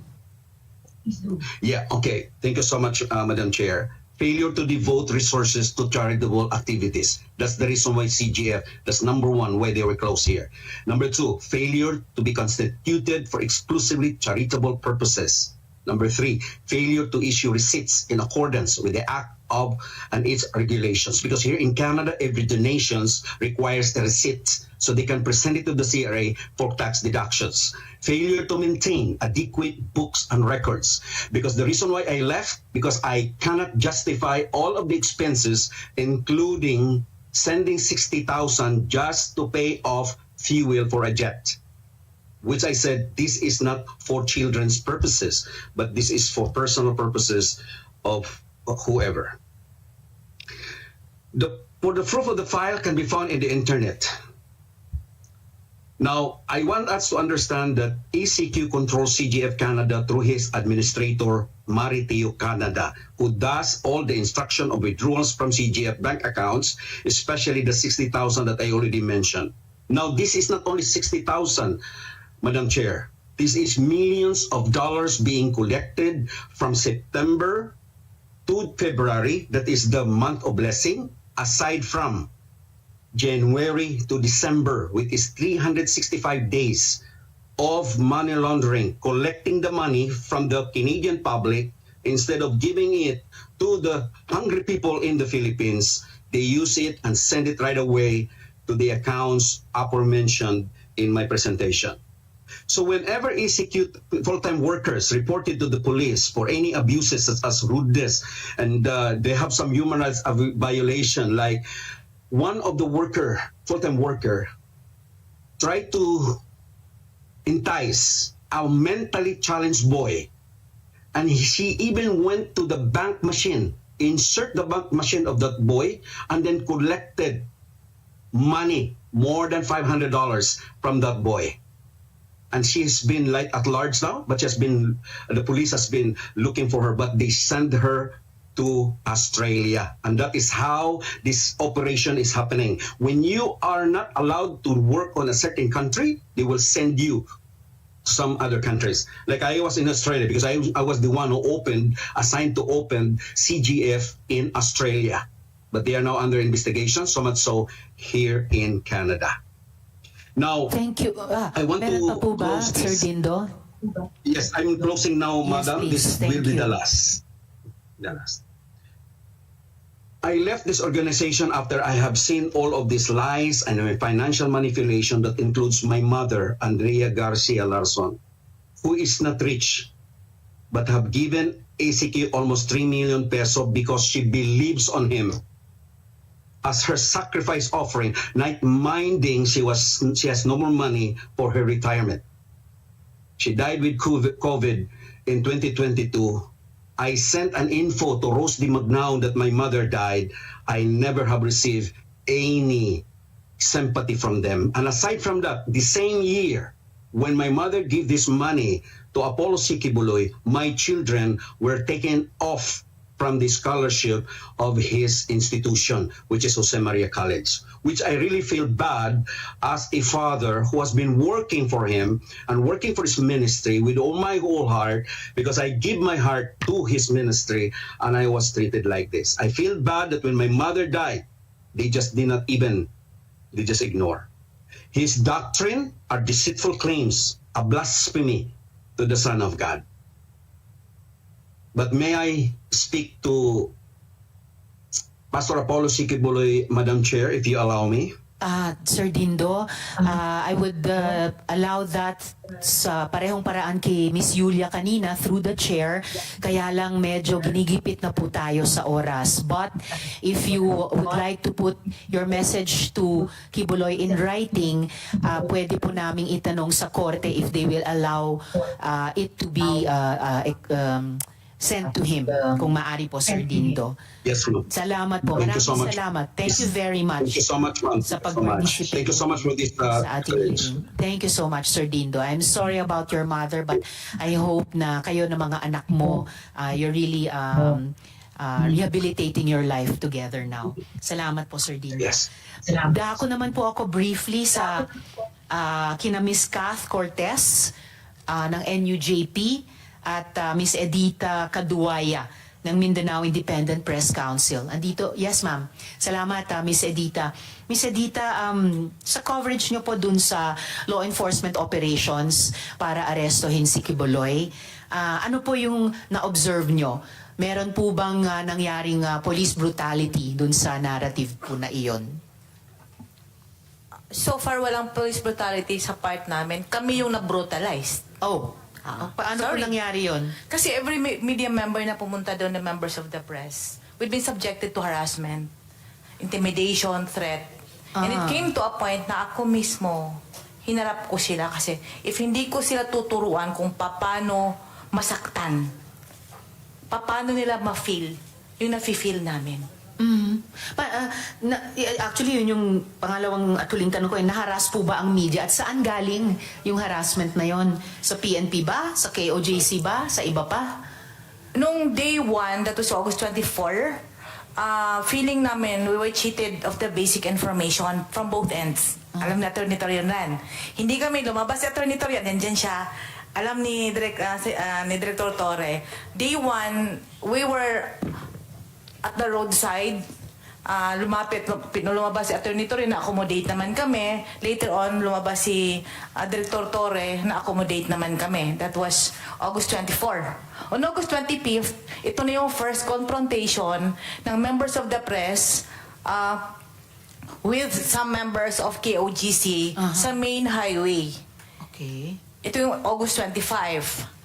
And August 26, 1 o'clock in the afternoon, 1:30 in the afternoon, ako as president of MIPC, I went to see Atty. Torion and General Torre. Nagpapirma kami ng papel para yung for a harmonious relationship, harmonious coverage. That was 1:30 in the afternoon.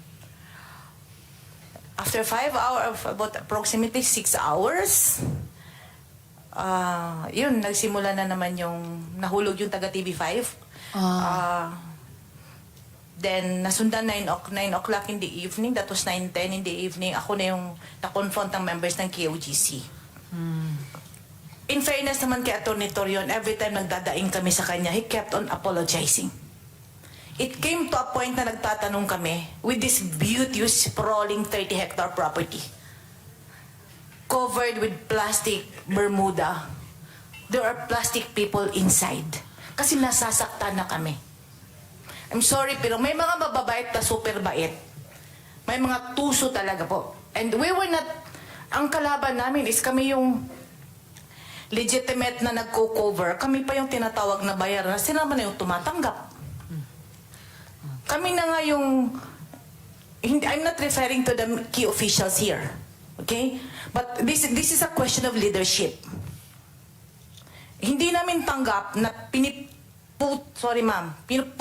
na kami ng mga members ng KOGC habang nandun siya nag-aamin-amin. Parang ano kayo, banal? Kami yung makasalanan? Yun yung Pastor, I know, Madam Chair, that yes, the Ms. pastor is Edita, here. please don't address the other resource persons directly. Through the chair na lamang Madam po. Chair, I know that the pastor is here. I would like to tell him, with the experience we have had, we are asking and questioning what went wrong with the religious teachings. Okay po. Kayo lang ba yung santo at kami yung makasalanan? Okay po. And Okay. ito yung pinaka-unfair. We were craving for information from both ends. But kami na naka-ID, kami nagtatago ng ID. Kasi ang SMNI people were ganging us up. Lahat naman sila media, kami komedya. Ano yun? Kami naman yung may mga lisensya Lahat naman na sinasabi nila, like, may lockdown sa airport, hindi namin alam kasi hindi nangyari. 7 yung namatay, isa ang sinabi na attorney yun, isa lang yung na-confirm na attorney, which ginawa namin. Kami naman yung fake.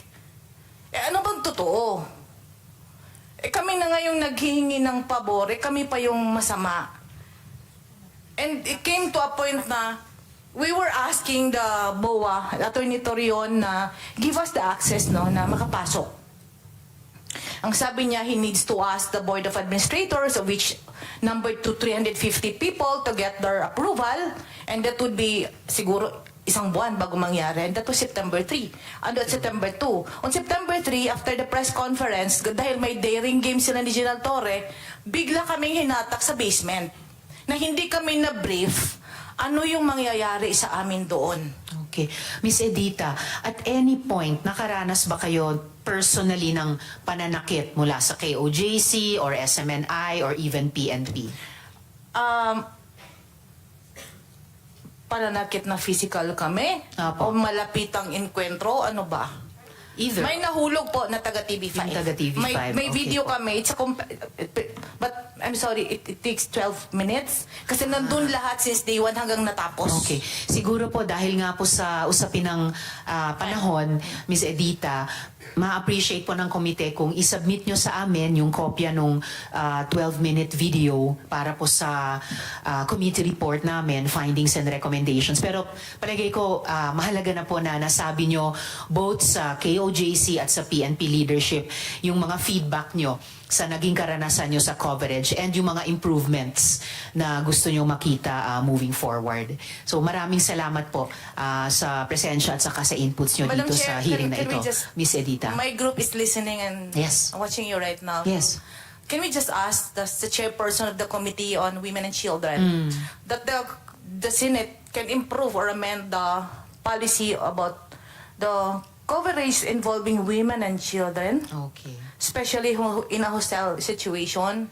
And I hope that you can talk with the Committee on Information, Public Information, because the midterm election is approaching, and we need at least a cloth of security from the government and the PNP. So we can work well, and that's all, Madam Chair. Thank you.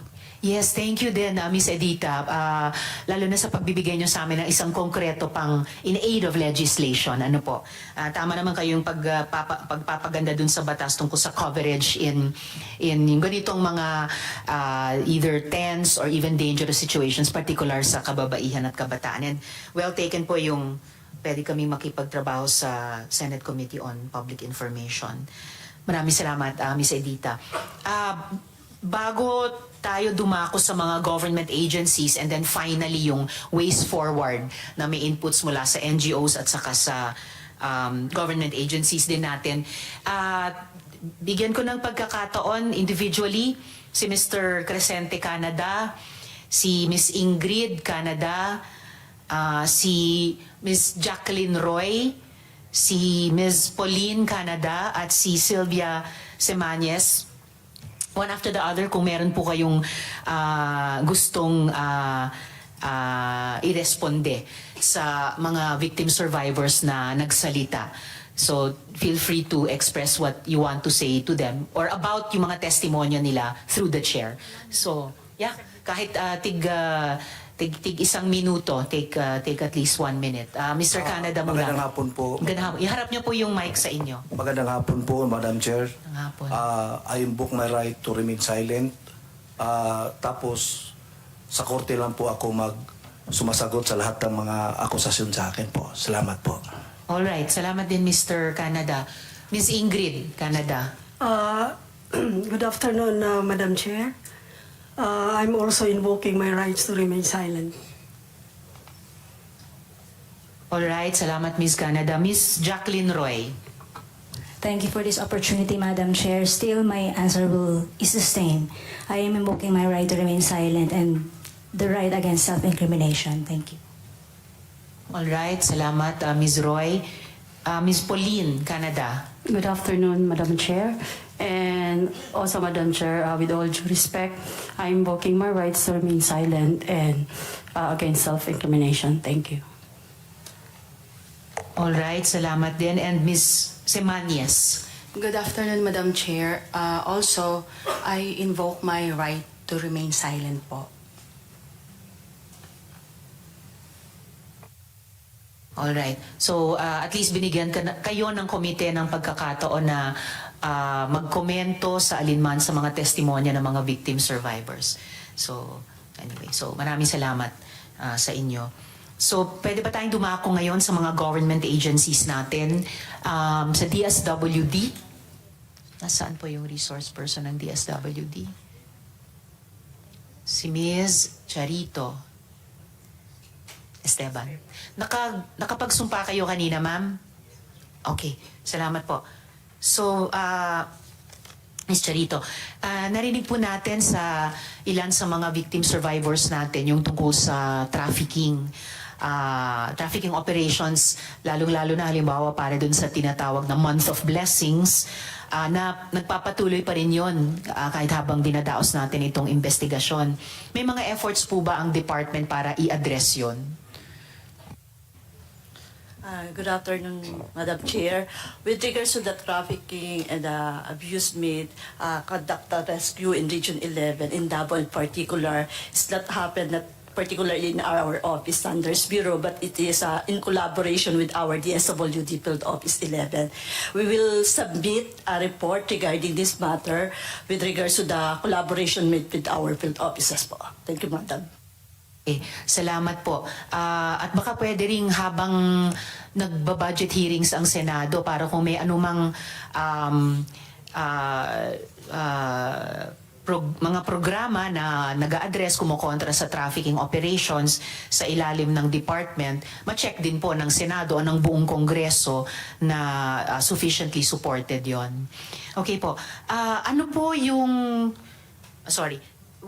narinig din po natin mula sa marami sa ating mga victim survivors na yung Children's Joy Foundation ay ginagamit bilang front para pilitin yung mga bata na maglimos at magcaroling para mag-fundraise.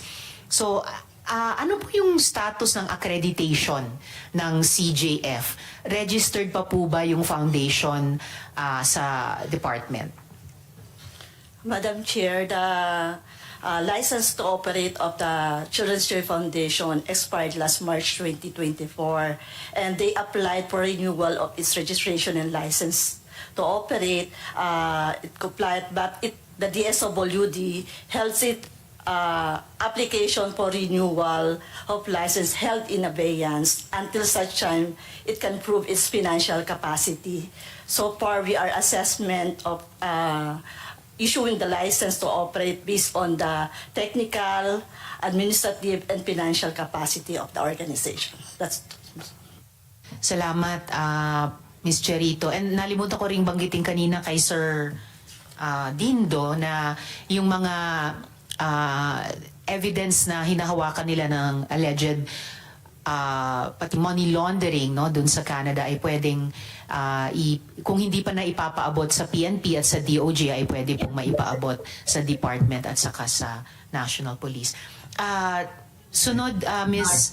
Charito, ano pang ibang KOJC affiliated na charitable organizations o foundations ay rehistrado sa department? At ano yung mga status naman nung mga iyon?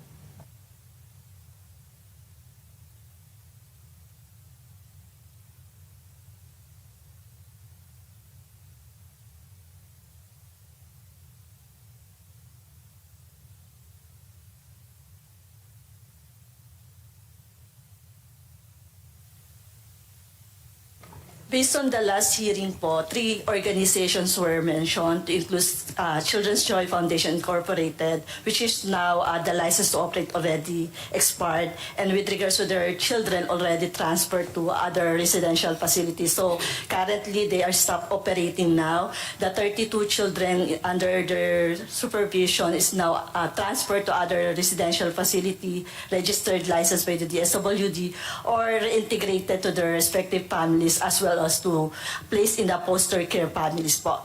The other organizations mentioned previously are the Alay sa May Kapansanan and Handog ng Pagmamahal. Both of them are with expired license and already delisted from the DSWD registration roster of registered and licensed social welfare development agencies, which were already referred to appropriate agencies like Securities and Exchange Commission. Thank you po. We'll give the jurisdictional personalities po. Thank you.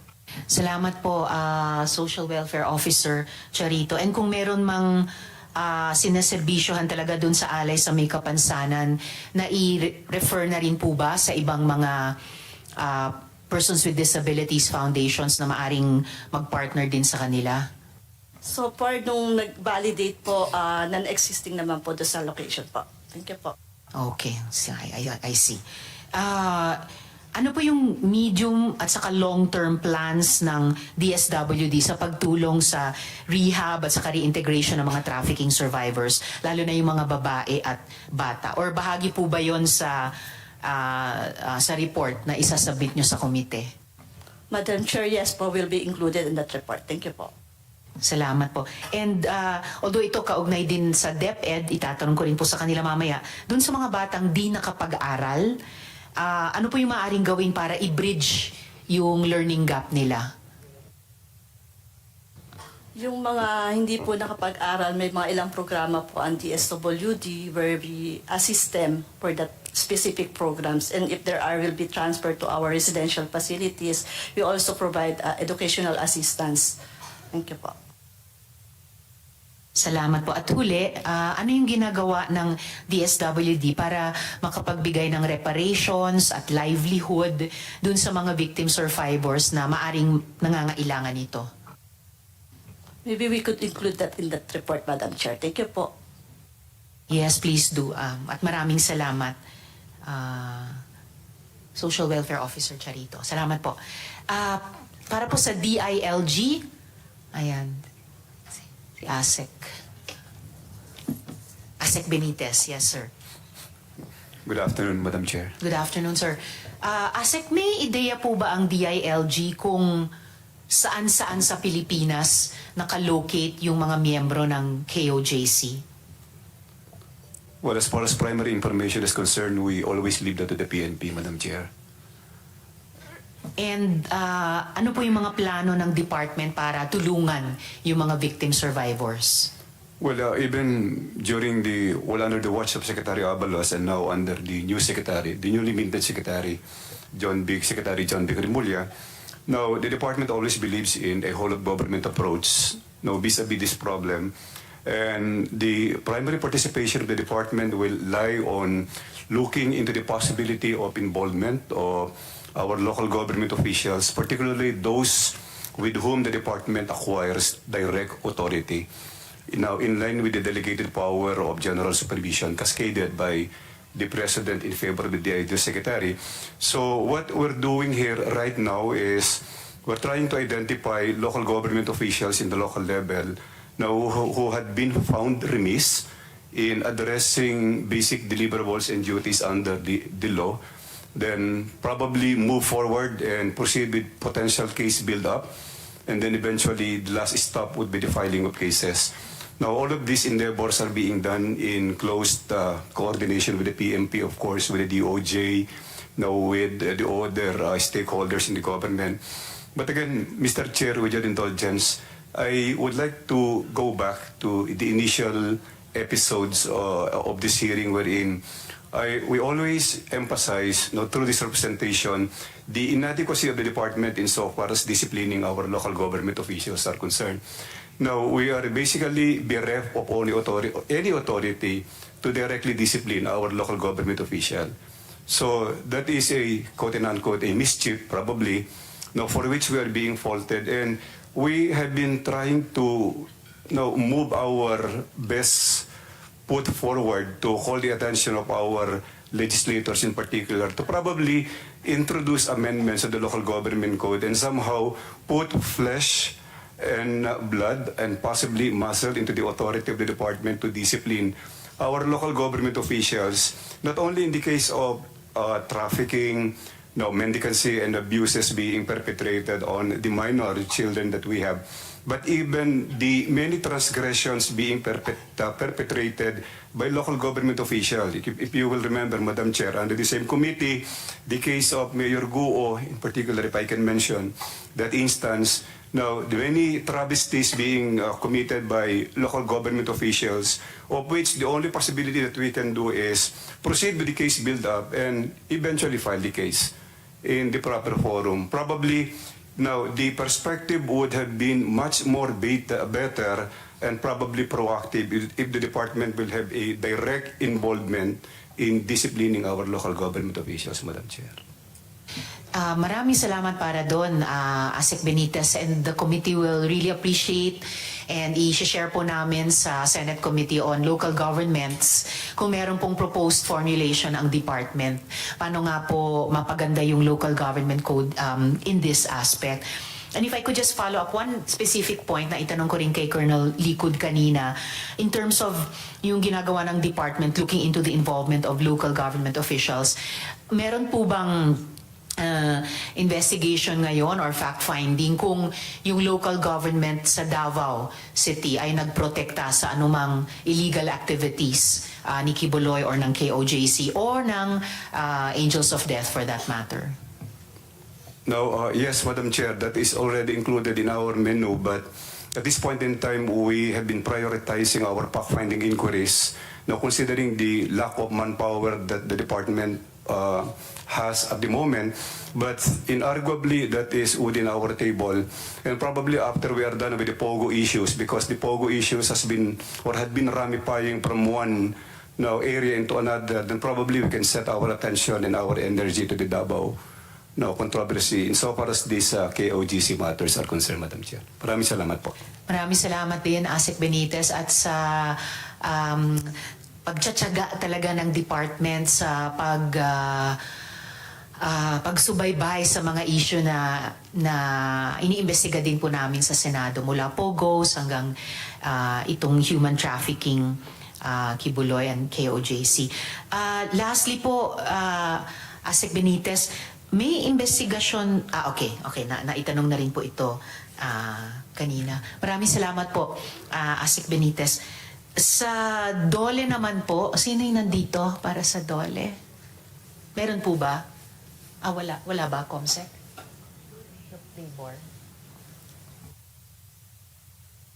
Alright, so the committee will just write the department, yung mga labor and employment questions. Para po sa DOJ, and specifically DOJ Iyakat, will it be... Sino pong magsasalita for DOJ? Senior State Counsel Quintana. Yes, ma'am. Pwede niyo po ba kaming bigyan ng progress update dun sa mga kaso na nakahain na kay Apollo Quiboloy? If there's anything to add from what was earlier discussed. Oh, maybe. Yes, so it will be Deputy State Prosecutor Torrevillas. Yes, ma'am. I cannot discuss the merits of the 4 cases pending before the Quezon City Court. Attorney, I'm so sorry. Hindi pa ba kayo nakapagsumpa kanina? Yes. Hindi pa po. So may I ask you to? Sorry at this point. Comsec Paki po.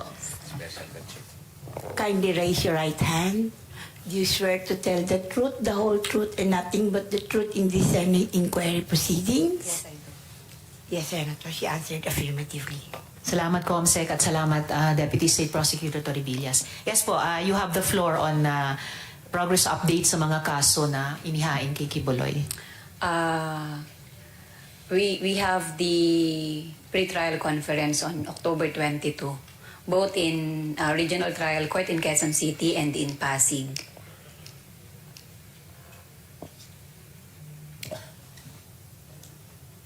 Salamat po, Deputy State Prosecutor. And yung susunod ng tanong, kasi ay napag-usapan na rin po ninyo kanina kay Majority Leader Tolentino.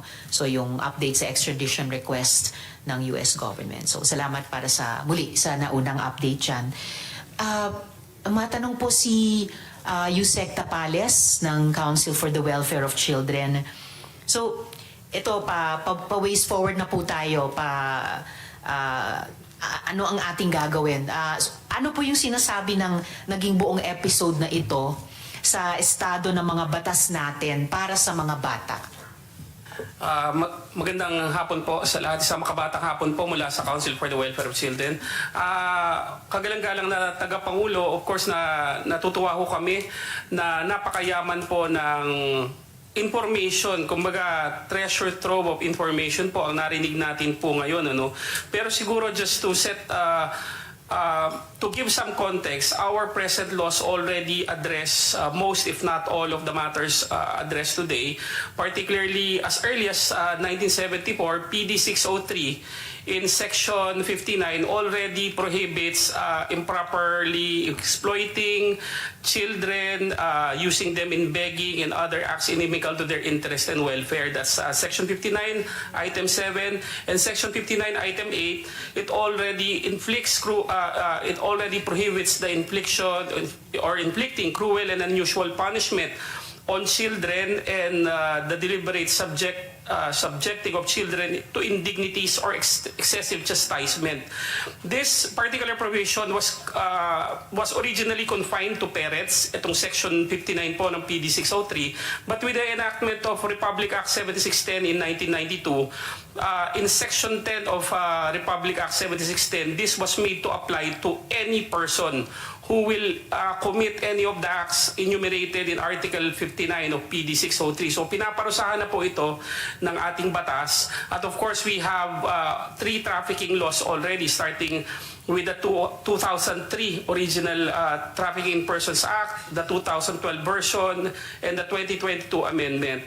And of course, we leave it to the Philippine National Police and the DOJ on the characterization of the proper offense and of course the prosecution if so warranted, Madam Chair. But as our ways forward, listening to the discussions and the comments of everybody here, perhaps focusing now on the preventive side, because we have been discussing from the reporting, the rescue, from the prosecution, and to the eventual rehabilitation. Perhaps for the Council for the Welfare of Children, because we are currently working with LGUs to standardize or to craft a standardized child protection policy, so the children interacting with LGUs will of course be protected at any times and free or safe from harm from the members of the LGUs themselves and even visitors and other guests of the LGUs. Marami pong mga sitwasyon dyan sa simpleng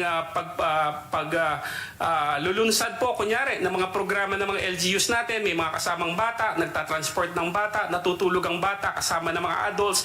Yan po ay ilalatag po ng Council for the Welfare of Children at ipopropose po natin yan sa mga local government units, which of course will be measured during the execution and implementation of that child-friendly local governance audit. Ano? Ang wala pa po tayo, Madam Chair, at ito po idadagdag natin, is a standardized child protection policy for the private sector. Of course, we have a child protection policy for the schools. The DepEd released their child protection policy, I think, as early as 2012. I think they're one of the earliest, if not the earliest.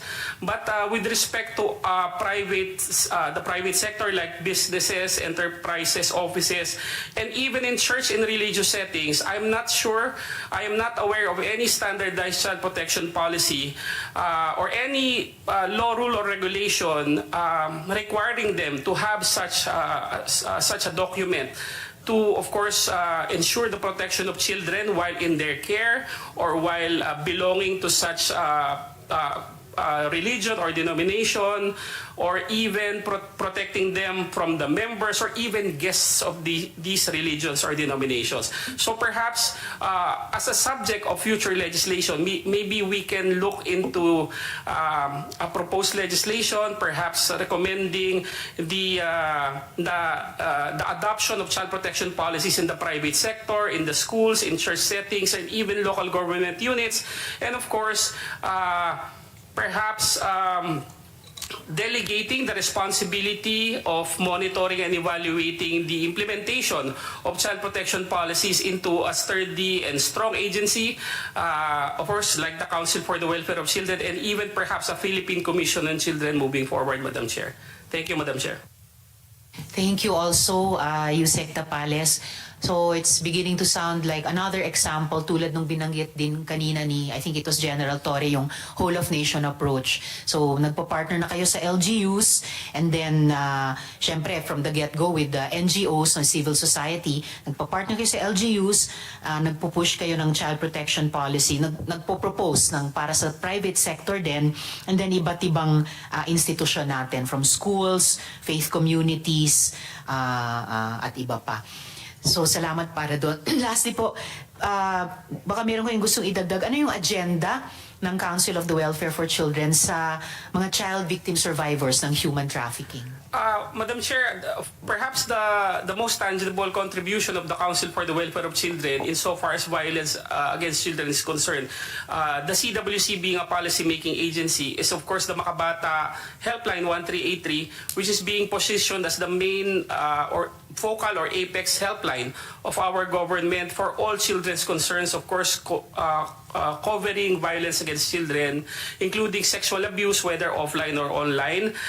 We are in the process of having the Office of the President or the President sign an executive order institutionalizing the Makabata program, which will institutionalize and harmonize all the programs of our government relating to children in need of special protection, which includes children subjected to or victims of violence.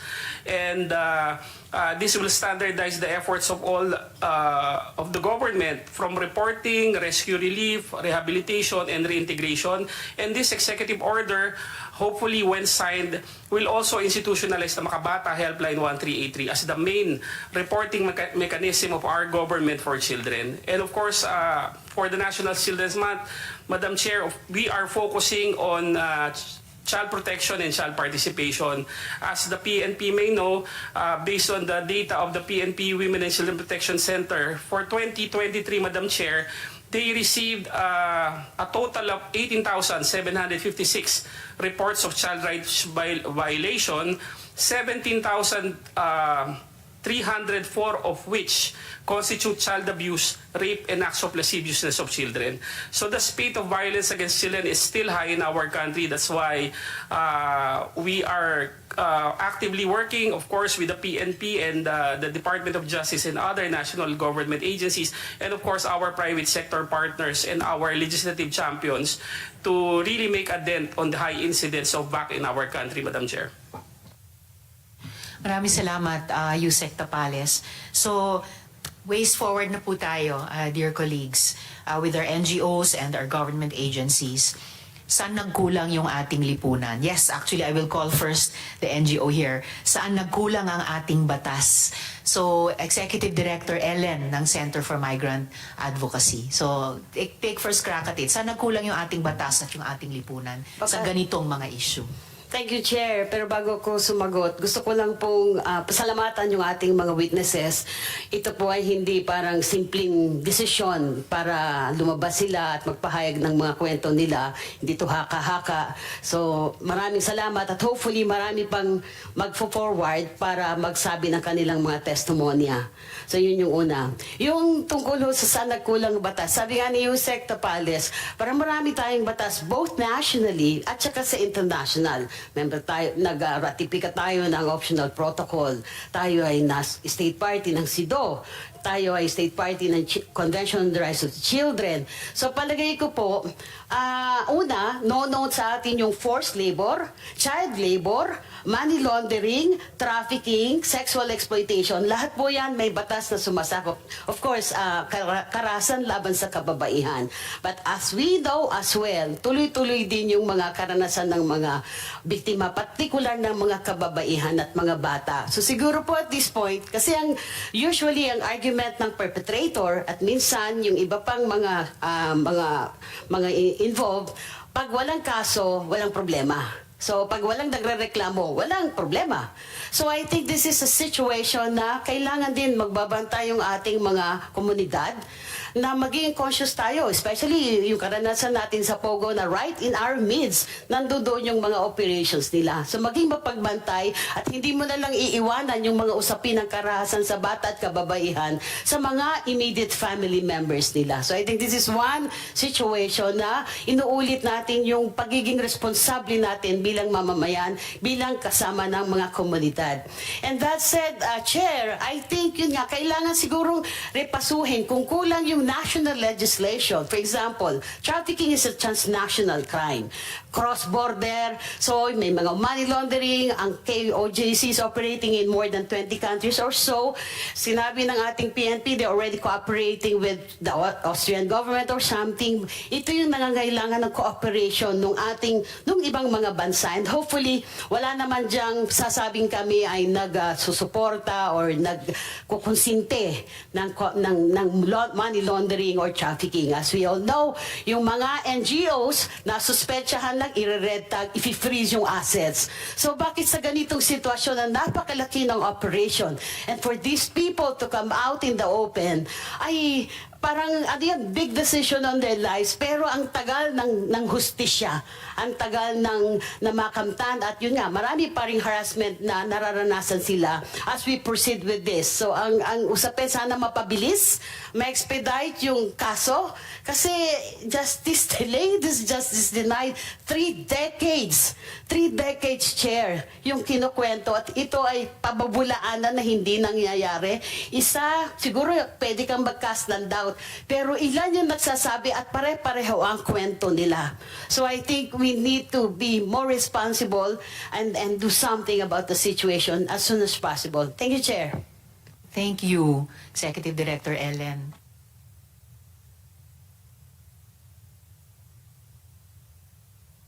So, gusto ko lang tanungin kung may government agency pa tayo dito, like the NBI, the commission, constitutional body like the Commission on Human Rights. Siguro yung dalawang iyon, kung meron po kayong maidadagdag dun sa ating pinaka-importanting closing questions na saan tayo... Opo. At saka yung, salamat Comsec, yung social security system din. No? Although, kaugnay po sana yun sa mga tanong sa DOLE. But at least sa CHR at sa NBI, kung meron po kayong gustong idagdag na hindi lang saan tayo nagkulang, no? Yung ating lipunan, yung ating mga batas, pero how do we move forward from all this? Yes, Chair Palpalatok. Maraming salamat po, Madam Chair. As we are listening to the testimonies of the resource persons, Your Honor, we took note of several issues that may have interest to the Commission on Human Rights, among which are the sexual abuse, dry fasting, a spiritual discipline, fundraising activities or forced labor, false and or forced marriage, angels of death involved in supposed threats or killings, and the right to education of children. Ang napansin ko lamang po, while we took note that the relevant government agencies like the Philippine National Police, the Department of Justice are already conducting their mandate for the PNP to investigate and file cases, and for the Department of Justice to prosecute perpetrators. Ang often overlooked, Your Honor, is the function of the Commission on Human Rights.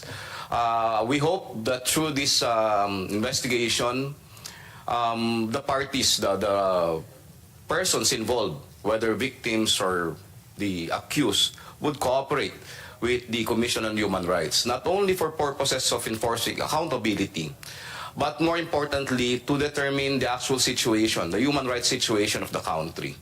And also, for the Commission to arrive at a concrete policy recommendations for concerned government agencies like the legislature, to address the issues and to provide solutions. Ang isa pa hong napansin rin namin ay yung the issues involve abuses on women and children. And this is of interest to us because we are signatory to the, as mentioned earlier, the Convention on the Elimination of all forms of discrimination against women and the Convention on the Rights of the Child. And yes, we acknowledge that there are several laws already complying with these conventions. And what may be the problem is the implementation and the openness of the public in discussing it and also filing cases against the perpetrators. At ang ilan pa ho siguro na recommendation is empowerment of the victims. Kaya so strengthen ang advocacy po for their rights and how to protect their rights, and also capacity building for relevant agencies of the government, civil society organizations providing assistance to these victims, and also to the Commission on Human Rights. Yun lamang po muna. Thank you. Thank you, Chair Palpalatok. Meron po ba from the NBI on how do we move forward from this? Deputy Director Magno. Good afternoon, Madam Chair, and to all the resource persons here. Yes, ma'am. On the part of the NBI, we would like to strengthen our anti-human trafficking division, our BAU City, and of course, to recognize these important roles of our agents in doing their cases. These cases are not simple. These cases goes to the mind, to the soul of every investigator and every agent when doing their work. In this regard, medyo nakukulangan po ang ating mga suporta dito sa ating mga ginagawa na ito. We can hear the testimonies right now, especially the one mentioned, but 87,000 cases of child violation, sexual exploitation, hindi po maabot sa aming database yan. And of course, sana po with these reports, considering that the NBI is the national clearinghouse of criminal records, no? We would infuse these datas in our servers so that when the right time comes, magagamit po natin to. Especially with this committee, ma'am, nakita po natin na naumpisa natin yung the Senyor Aguila. Ito po ngayon, yung pong PBMA. Dumarami na po ito. Of course, this is a very sensitive issue regarding the separation of church and state, freedom of religion. But again, on our efforts with the DOJ, law enforcement, and other agencies, dapat po sigurong mabantayan, mamonitor, para po hindi na umabot sa ganitong kalalim yung magiging sakit na iiwanan ng ganitong mga sitwasyon, Madam Chair. Yan lamang po. Maraming salamat sa NBI. I think CWC, isang area of further improvement. Among all agencies naman, yung information sharing para sa database, consolidation ng NBI at iba pa. So, dear colleagues, sinimulan po natin yung investigasyong ito dahil sa hinaing ng mga biktima survivor na lumapit sa aming opisina. Marami sa kanila ay nakipag-ugnayan sa opisina ko pagkatapos nilang masubaybayan ang aming Senate inquiry din kay Senyor Aguila, ang umano'y reincarnation ng Santo Niño. Tila magkapareho daw ang paraan ng pagbe-brainwash, pang-aabuso at pananamantala sa kanila ni Apollo Quiboloy, ang umano'y appointed Son of God. Pagkatapos ng mahabang kwento, pagtakas at pagtatago sa batas, sa huli ay hinarap na rin ni Quiboloy ang Senado. Di po naging madali ang naging laban natin. Tinatakot ang ating witnesses, may rally sa labas ng Senado, sa tuwing may hearing dito noon, kinasuhan kami, may iba't ibang kondisyones para di sila humarap dito. May effort para i-reverse ang ruling ng chair to cite him in contempt before. And now, we've heard sa hearing na ito na yung kampo ninyo, binantaan yung mga victim survivors natin, mga witnesses natin, at indirectly binantaan yung sarili kong staff. Pero hindi po tayong lahat nagpatinag. Dahil hindi natin ugaling matinag. Lalo naman ng organisasyon na hindi milyon-milyon, libo-libo ang miyembro. So, human scale. Malaki man o maliit, ito ang malinaw. Quiboloy presided over a malicious and systematic subversion of personal will, autonomy, and dignity to make his victims participants in their own abuse, psychological, sexual, physical, and economic. Nagpresenta sila bilang Diyos at unti-unti niyang sinakop ang pag-iisip at katawan ng kanyang mga biktima. Ginamit niya ang kagustuhan nilang maging mabuti para gawan sila ng napakatitinding kasamaan. Sinubukan niyang basagin ang pagkatao nila at paglaruan ang mga piraso, pero hindi siya nagtagumpay. Our brave witnesses, victim survivors, are a testament to that.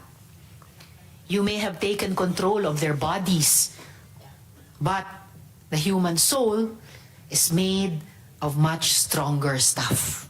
The courage of our witnesses, our victim survivors, is stronger than the divinity you claim. Kay Elias Amanda, shout out specially sa'yo. Sana naririnig mo ito. Kay Arlene Stone, na hindi nagpatinag din at hindi napagod. Isa pang shout out sa'yo, 10 sa mga kasama mo sa US at sa Canada. Alam ko, gising pa kayo. Mabuhay po sa inyo. Lahat po tayo ay may karapatan sa relihiyosong paniniwala. Pero kailanman, hindi ito katuwiran sa lantarang pang-abuso sa kapwa, lalo na ng mga kabataan at kababaihan. In the many painful hearings of the Committee on Women, Children, Family Relations, and Gender Equality, we tried to shed light on these base and unique evils. Now, we will try our best to ensure that our country's laws and policies leave no room for Quiboloy's inhumane and ungodly liturgies. It has not been a pleasure chairing these hearings, but it will always be the honor of my team in the office and our Senate committee to provide a platform for victim survivors of human trafficking and to shepherd laws that will protect them even more. Para kay Amanda, kay Arlene, kay Dindo, kay Jocelyn, kay Edward, kay Joar, kay Elias Marie, sa mga dating witnesses natin na sina Elias Rene at Elias David, of course to Yulia and our friends in Ukraine, and syempre kay Ate Gingging, pagpugay at pasasalamat sa inyong lahat. Amplifying your voices and the voices of all victims of human trafficking and violence is our lives' honor. Lagit lagi para kay Inang Bayan. Ingat po ang bawat isa sa Bagyong Christine sa pag-uwi. Tulungan po natin ang ating mga kababayan sa Bicol at lahat pang bahagi ng Pilipinas na naapektuhan. Nang may lubos na pasasalamat sa lahat, this hearing is adjourned.